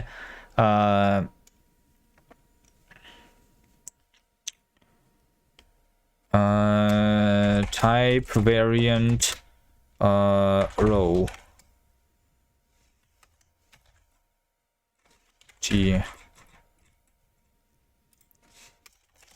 type variant row is row make.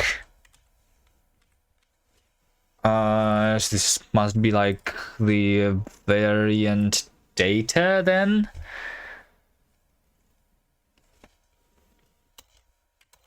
Type variant data. Must be its own thing, and type variant data. This must be, so this means that the row make must have a signature, which needs to have module type s sig, and this must be like s or something. So this is going to be row s.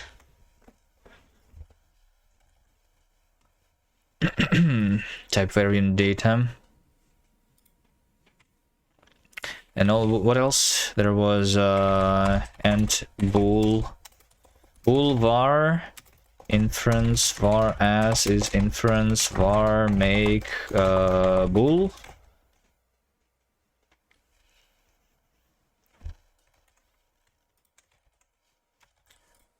Type variant row t. Type variant row t. Yeah, because this must have type t.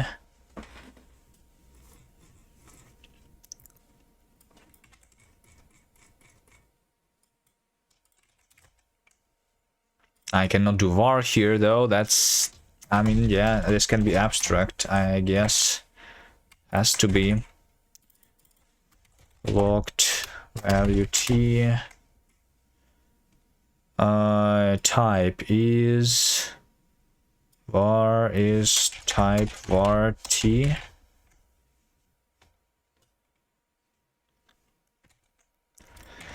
Type function. This is type shape. Type function. Maybe compile. That's from the common. Common. I'll get rid of the common though later, I guess. Type shape. Type function. Expression. List. Expression t. Tuple of. Tuple part of.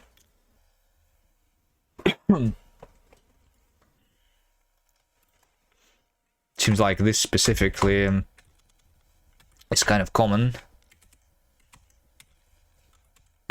Maybe even not so recursive.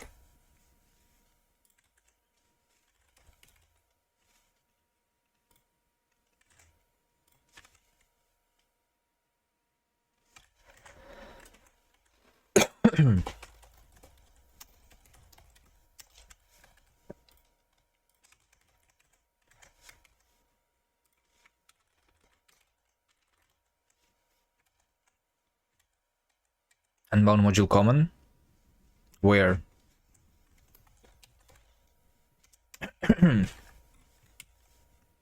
Oh, it's not common, it's other.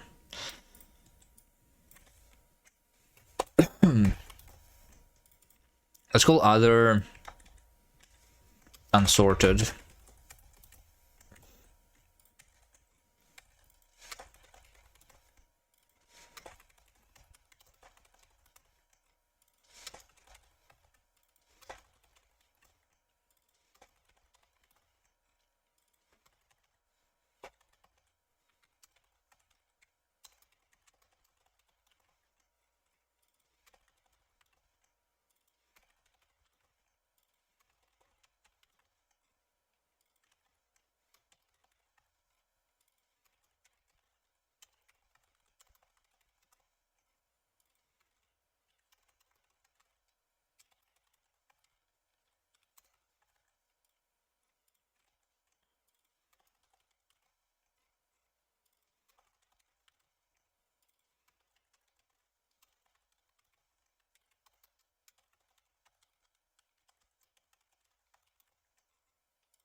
Value context type, it's value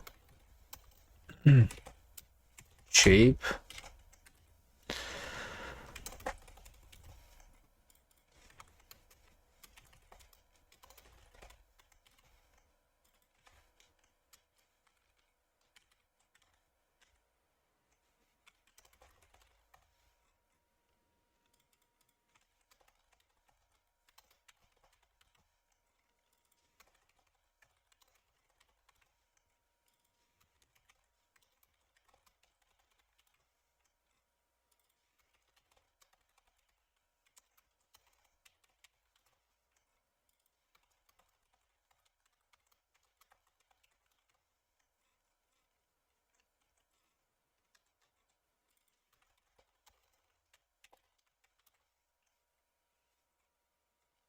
This expression shape, this should be called T.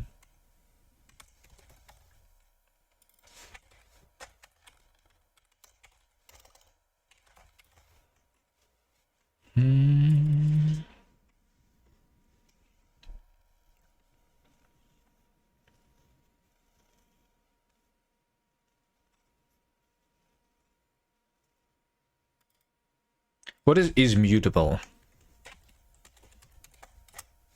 It's over here.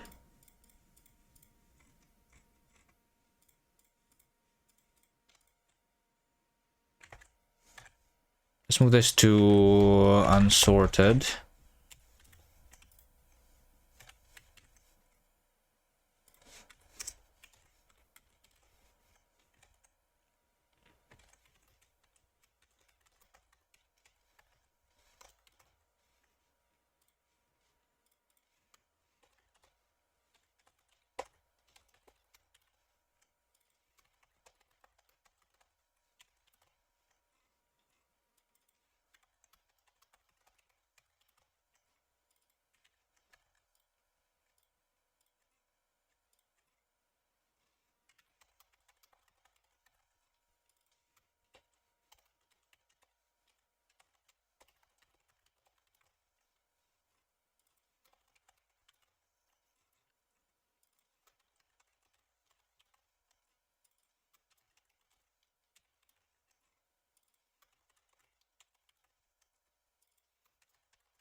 Type tuple filled.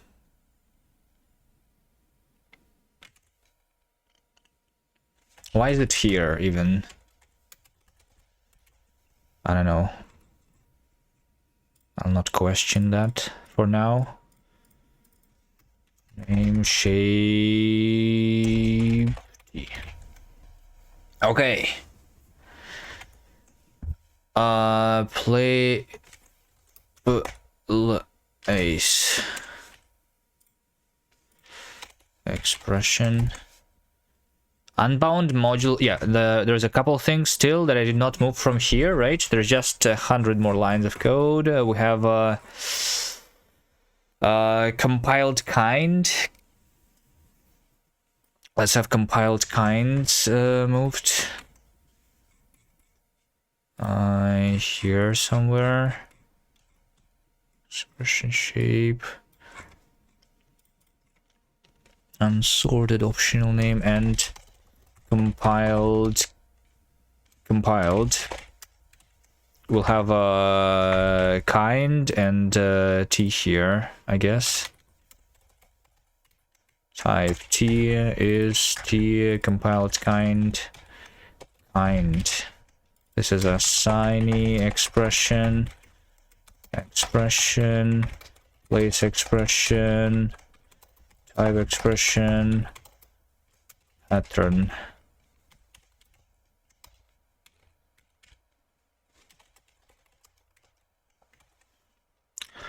Value map.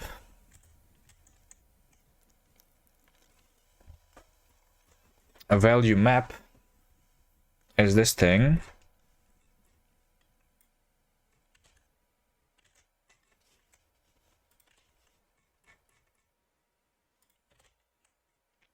Unsorted. I want unsorted to be in the end. Instantiated generics, value t, value t, value t.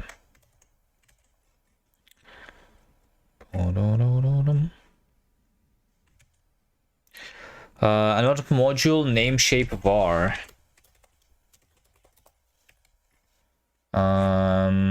Name shape. Name var. Well, there should be no name shape var. Where is it used? Name shape var. Yeah, this should be just name var t, right? And value impl. Value impl is used over here. Value map. But why is it value impl? This should be just value, right?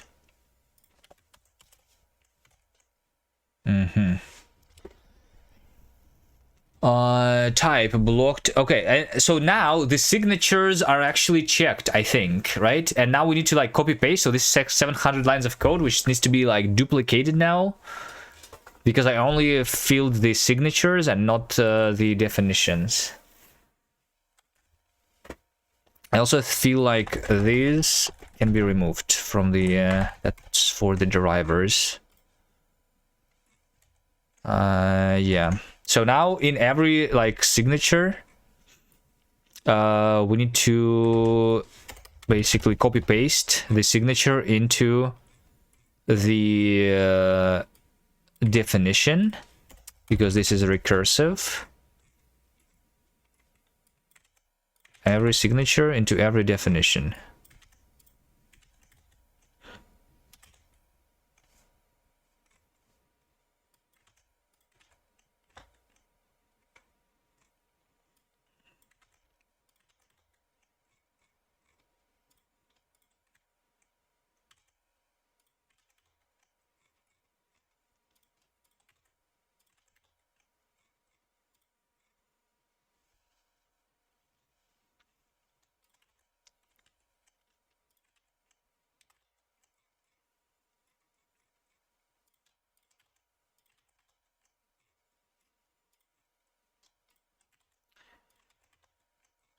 It would be probably easier to go from the top to bottom instead of from the bottom to top.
Okay.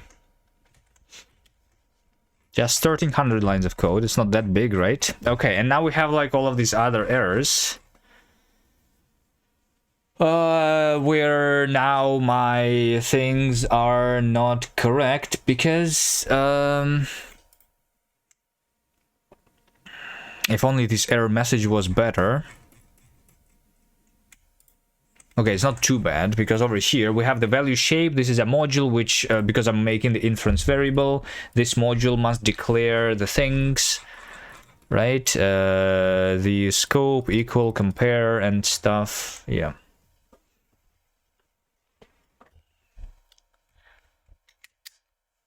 Okay.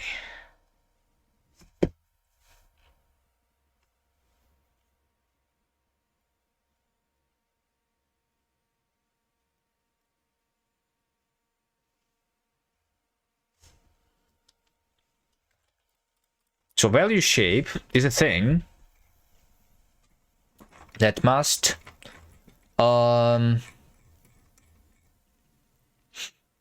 provide the functions for comparisons. And we do derive them, right? So can I derive in the signatures, by the way? Deriving ACK and ORD.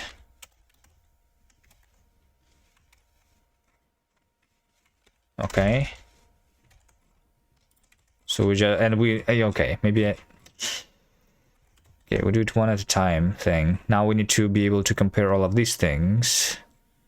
I mean, I need to be able to compare every type here. So, but now, unlike before, I can actually do the deriving separately for every type, which is better than what I had before, I guess.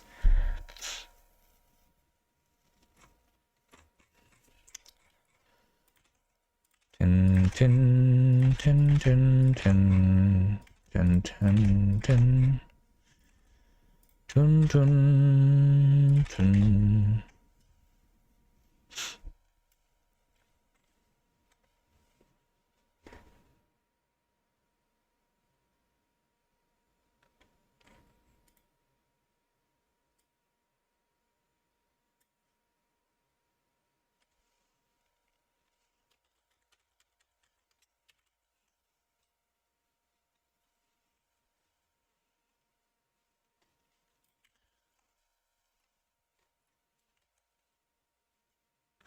ACK cannot be derived for this function, yes. And so like for this implementation we don't. Okay, so yeah, I removed this, but I should not have removed it, I guess. Well, now it's too late, but we just say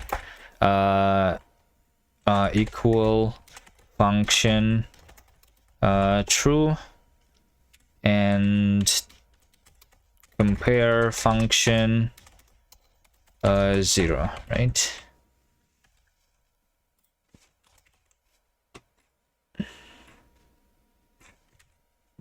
Place t. Now places must be equal.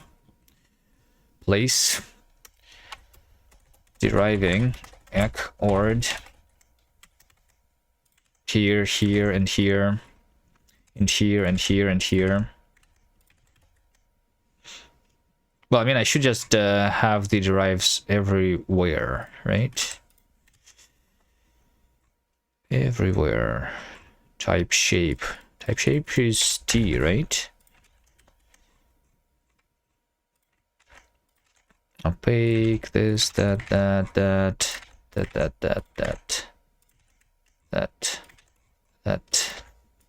t, this, that, everything derive. Interpreter scope equal captured function. When we compare untyped function, I think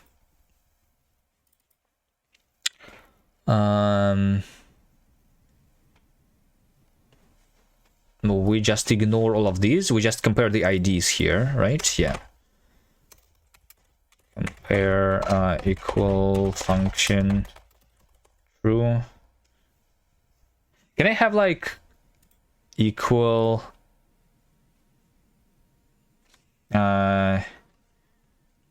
ignore equal?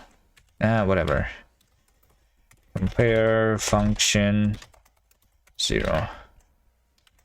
We don't do this, we don't do this, we don't do that. We don't actually compare these things.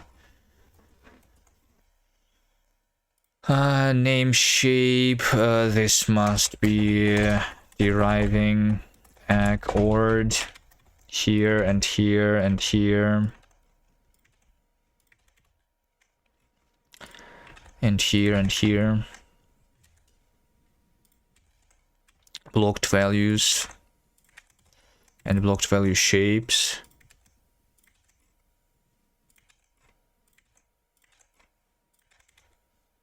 Bindings.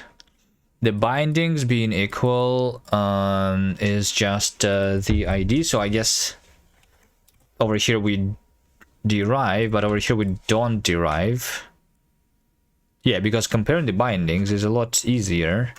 We just say that let equal AB is ID equal AID BID.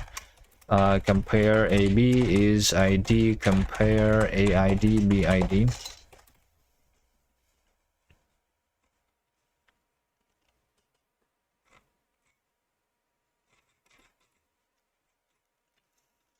Instantiation value. Value does not have deriving yet. Deriving.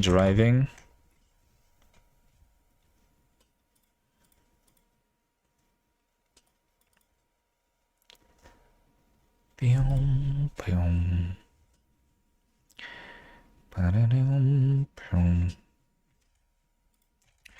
Compiler scope.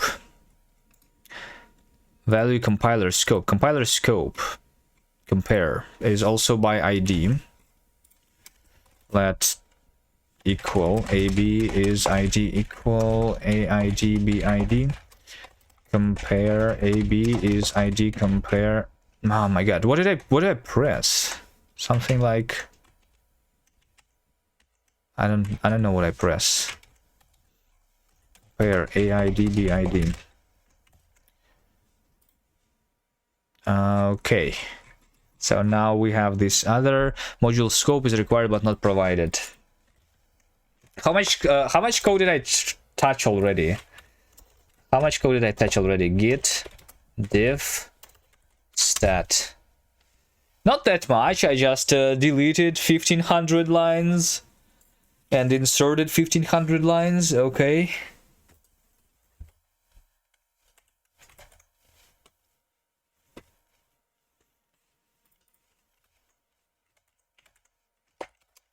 Basically barely started.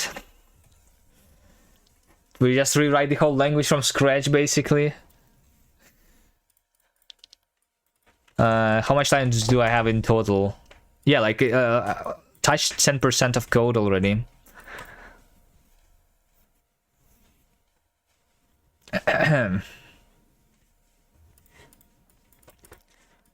Oh no. Okay, so value shape must have the scope, right? Yeah, so we need to have the scopes. We need to have the scopes. And by the way, so now I think I can actually do this properly, right? We say that module scope must be equal to... Wait, hold on, but can I do that? Can I do that in the signatures? That scope is just the other scope. Module scope is equal to interpreter scope. That's what I want, right? But this means that this module type is recursive. This use of recursive module interpreter scope within the definition of the module value shape makes the module type of value shape depend on the module type of interpreter scope.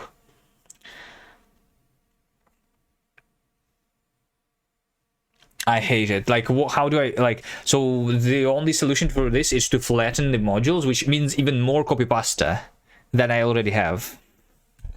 Oh, camel should be called the copycast ML instead, I think.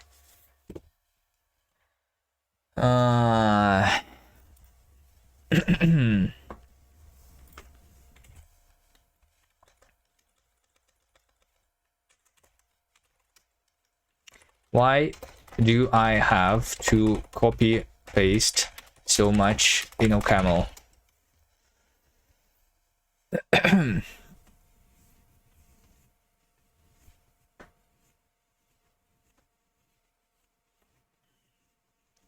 Functors are verbose by design.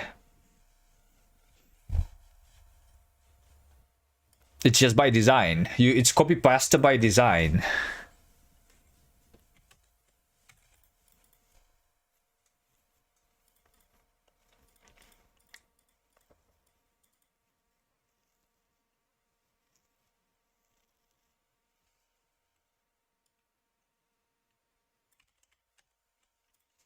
How to fix?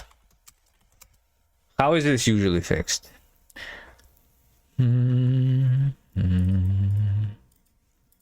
Recursive module type dependency. OCaml forbids recursive module types, even though it allows recursive modules sometimes. The only way is out. Split the interface from the implementation. The correct fix.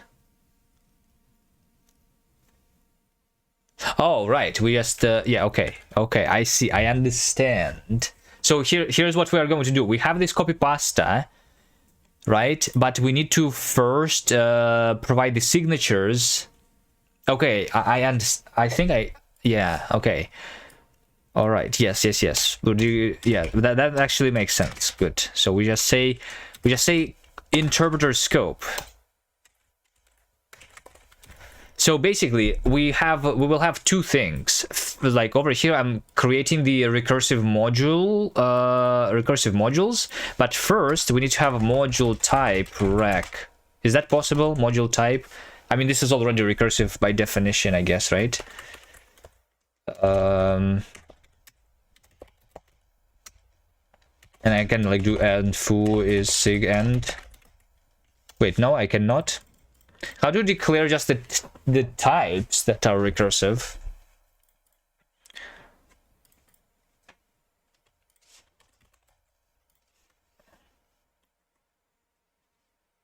Like, because these types are, well, I mean, they are not exactly recursive, I guess. You cannot have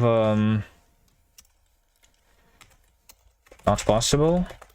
Maybe there is a different syntax for it. Forbids recursive module types, even if they're empty. I mean, yeah. So, but the types... Wait, can the types be... No, the types cannot be. Like, they are actually recursive because I need to, like, give the type definitions. Unless I keep these types to be abstract. Which means that literally, like... I mean, technically that's possible, but only if I write everything in a single file, literally.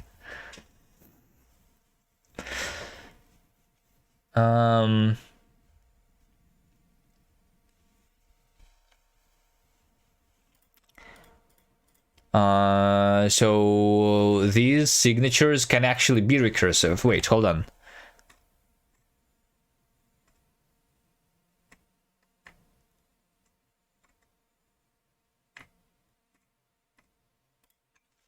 But I can have recursive types using... Well, I mean, it's not like recursive modules because I'm using just the types, right? I'm just referring to the types from other modules.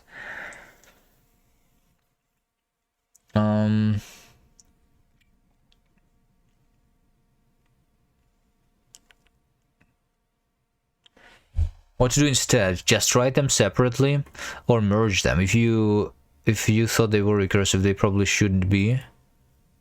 Module type both. Abstract the shared thing. You probably wanted a shared abstract type.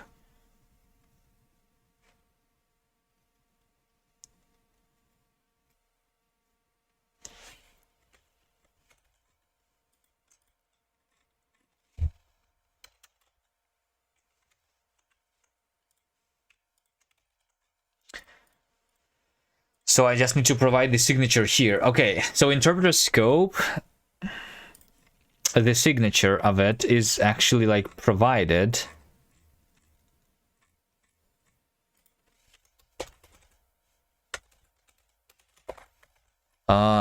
Here.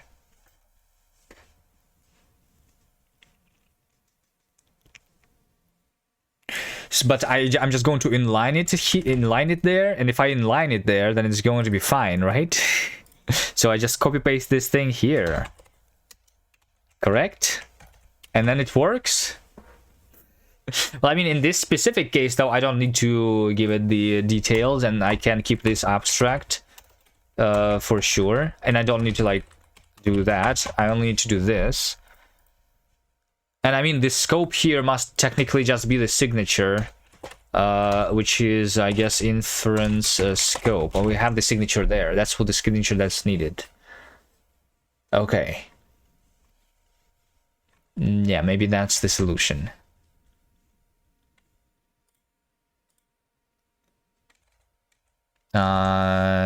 This is not provided. So this is the value shape. We just say here that module scope is equal to interpreter scope. Now this is the recursive module. Okay. And now interpreter scope is not checked that because we don't have the command there, right? Okay, so let's see, and interpreter scope. So we need to provide the scope. We need to provide the root. Let's do not interpreter scope. Let's say that I want, and you know, let's call it a variable scope. Yeah, let's go variable scope. So this should be the signature of inference scope. Actually, that's all that I need, right? Yeah, so we're just going to say that T is interpreter scope T option. Then we will have the root, which is none, and then we'll have common AB. It's going to be match AB with like none, or some and none, or none and some. Then we return none. But if it is some A and some B, then we're just going to fail with to do here for now. So this is where I need to calculate the lowest common ancestor of two scopes. Okay.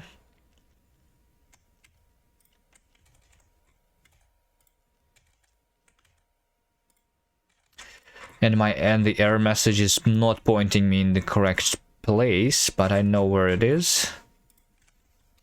Interpreter is like value shape,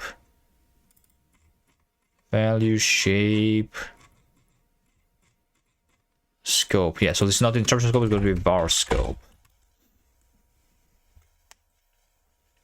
Okay. Next we need to like figure out the scope of the value. So scope. Can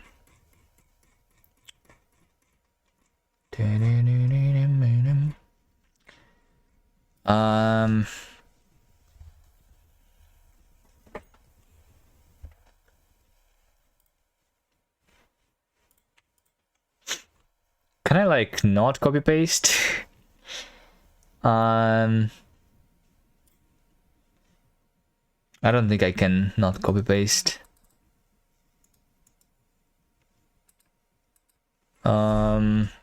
This is what I need in this thing, right?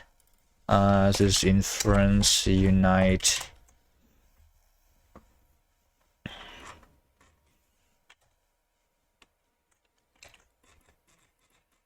Okay. So scope is basically a function over all of these.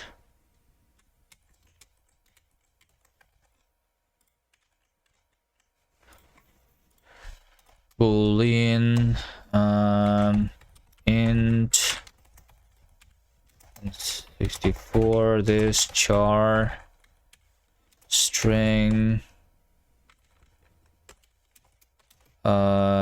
scope root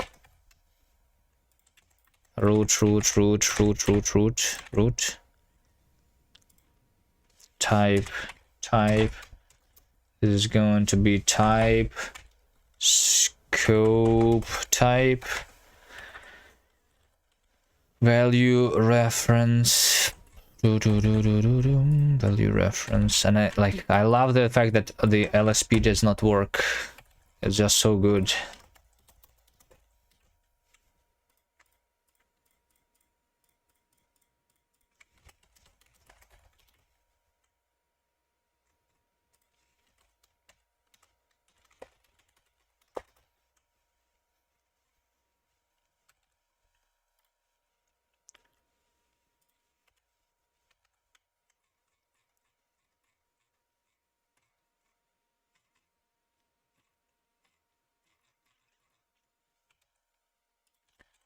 So good.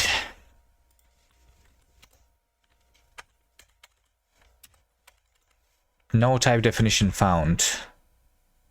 I cannot hover, I cannot go to the definition, like now that I have them like refactoring into the functors and modules, I'm just not going to have the LSP working like at all, right? Beautiful.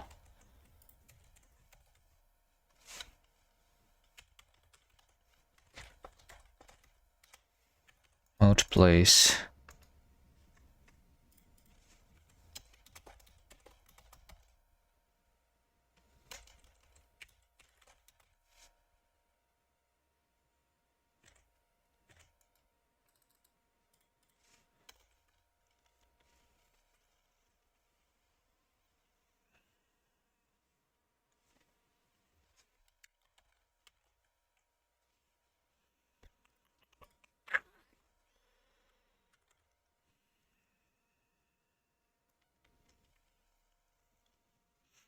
You know what? How about we just... I'm going to implement this later. Let's say scope is to do. Like that. Okay. Then error is the error. Unite is like the unification, which is like the inference, which I move here. Can I do this without moving all the logic into the single place though? That would be so nice.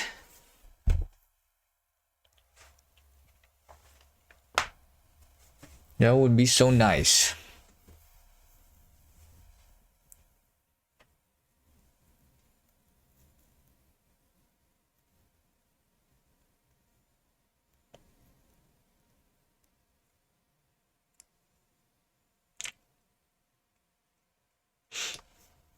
I mean, I kind of like understand what needs to be done. Let's go to playground. Here's the thing, right? We have like module rec A, which has type this, and module and B. Right? We want these to be splitted in so that I don't write these in the same file, right? So what we do instead is we say module A is struct, and we say module B is struct, and we say over here module make, and because this depends on B, we are going to have B as the as a dependency of this thing, right?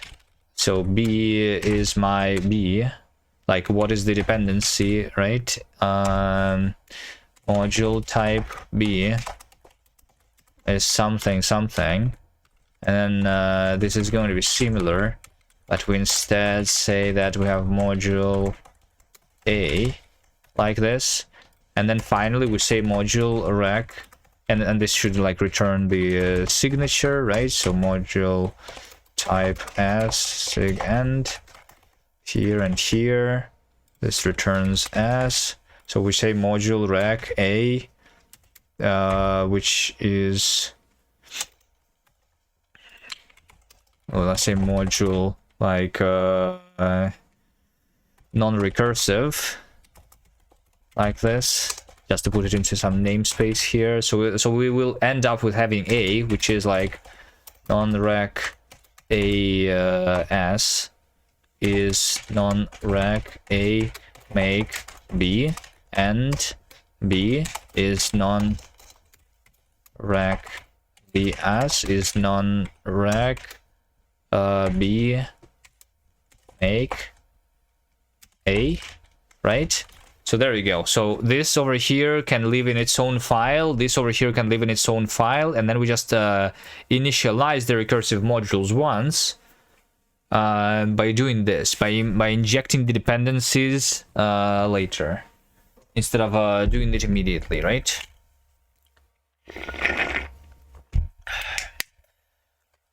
Yeah. But what is the module type of A, right? Because it means that the module type of A, this over here, the signatures must be duplicated in every time I'm using A as a dependency. So the module type of A is like already specified here, you know, type T. It needs to be specified here because this is the same type. AS is BA, right? And whatever. And if I had another module that depended on A, I would need to copy paste it there too, right? Although we could, I guess, do the things or we have like module types, is another struct, right?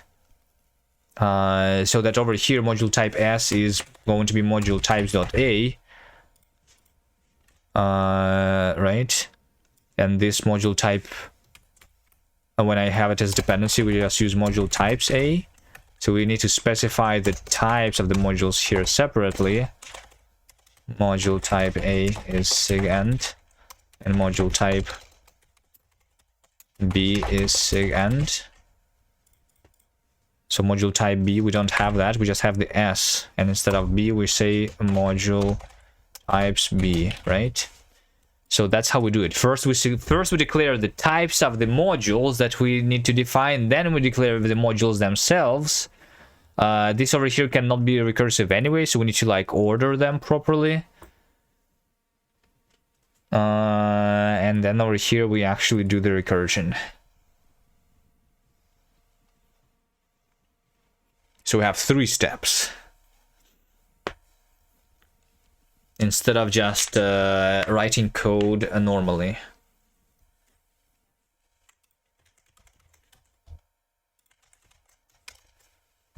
Is this like pattern actually used in OCaml code in OCaml? Yes, this pattern exists. And it's almost always a smell.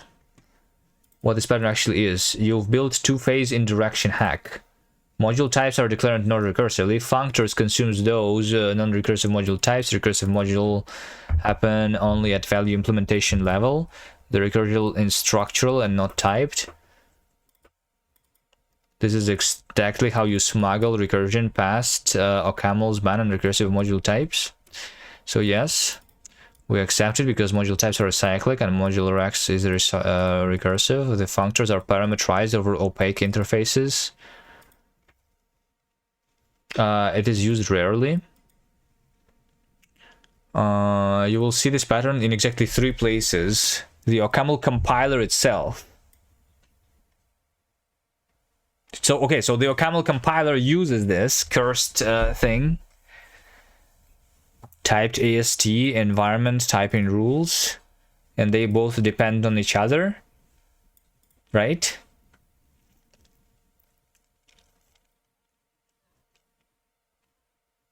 Yeah, so like OCaml is a simpler language. OCaml doesn't treat like values as types, right? So, but we still have typed ASTs. This is the type that contains the types. Why does the typing rule depend on the typed AST though? I don't know. Whatever. Bootstrapping mutually recursive type systems, subsystems. Place where refactoring is impossible without breaking the universe. Large interpreter compilers are written module first, especially older ones, before first-class modules were practical.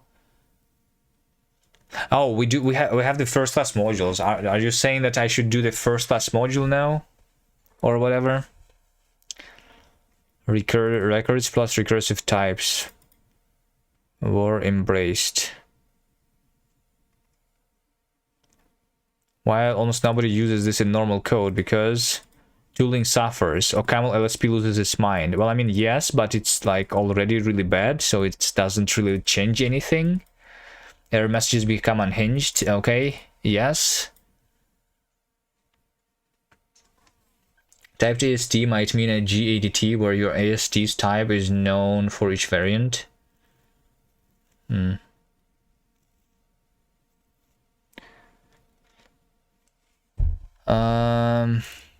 You've split what A is across 4 files, yes. You've turned modules into runtime entities instead of compile time.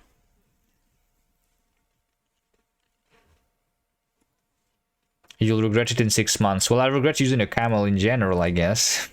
So, is there any other option? What you probably wanted instead? Recursive types for lost records. Well, that's what I'm trying to go away from. You cannot have recursive types.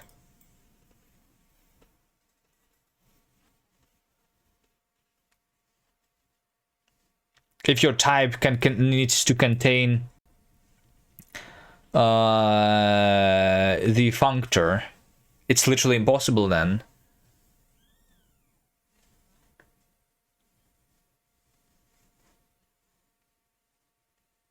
Oh, I see. So like okay.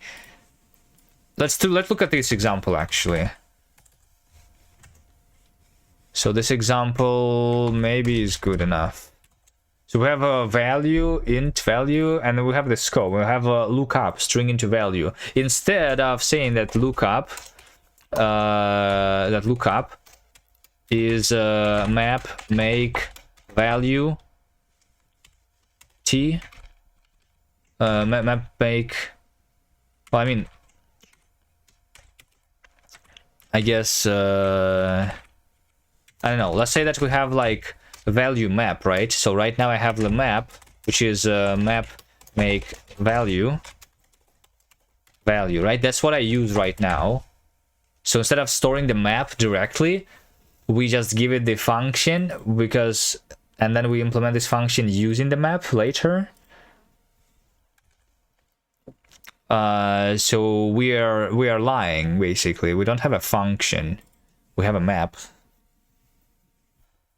This also means that I cannot like compare. I don't know. I don't know. I don't know. This also is cursed. Everything is cursed. Every solution is cursed.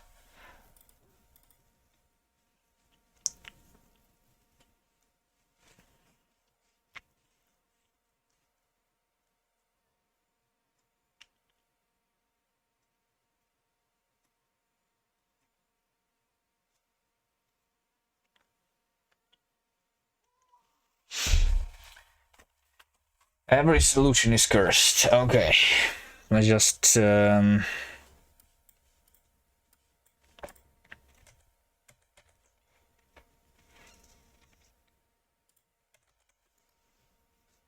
this is going to probably take like multiple days for me to actually finish this refactoring if I want to.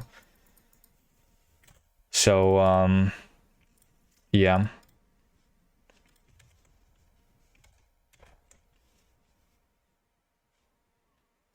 I probably want to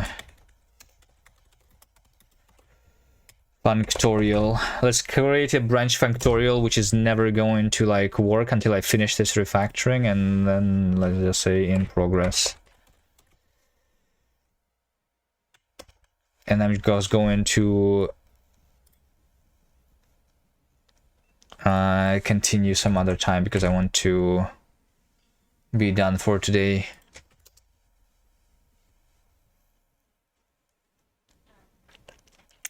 All right, I don't know, maybe I can finish this before the new year, but I'm not sure. This sounds hard. I'll probably hit something else.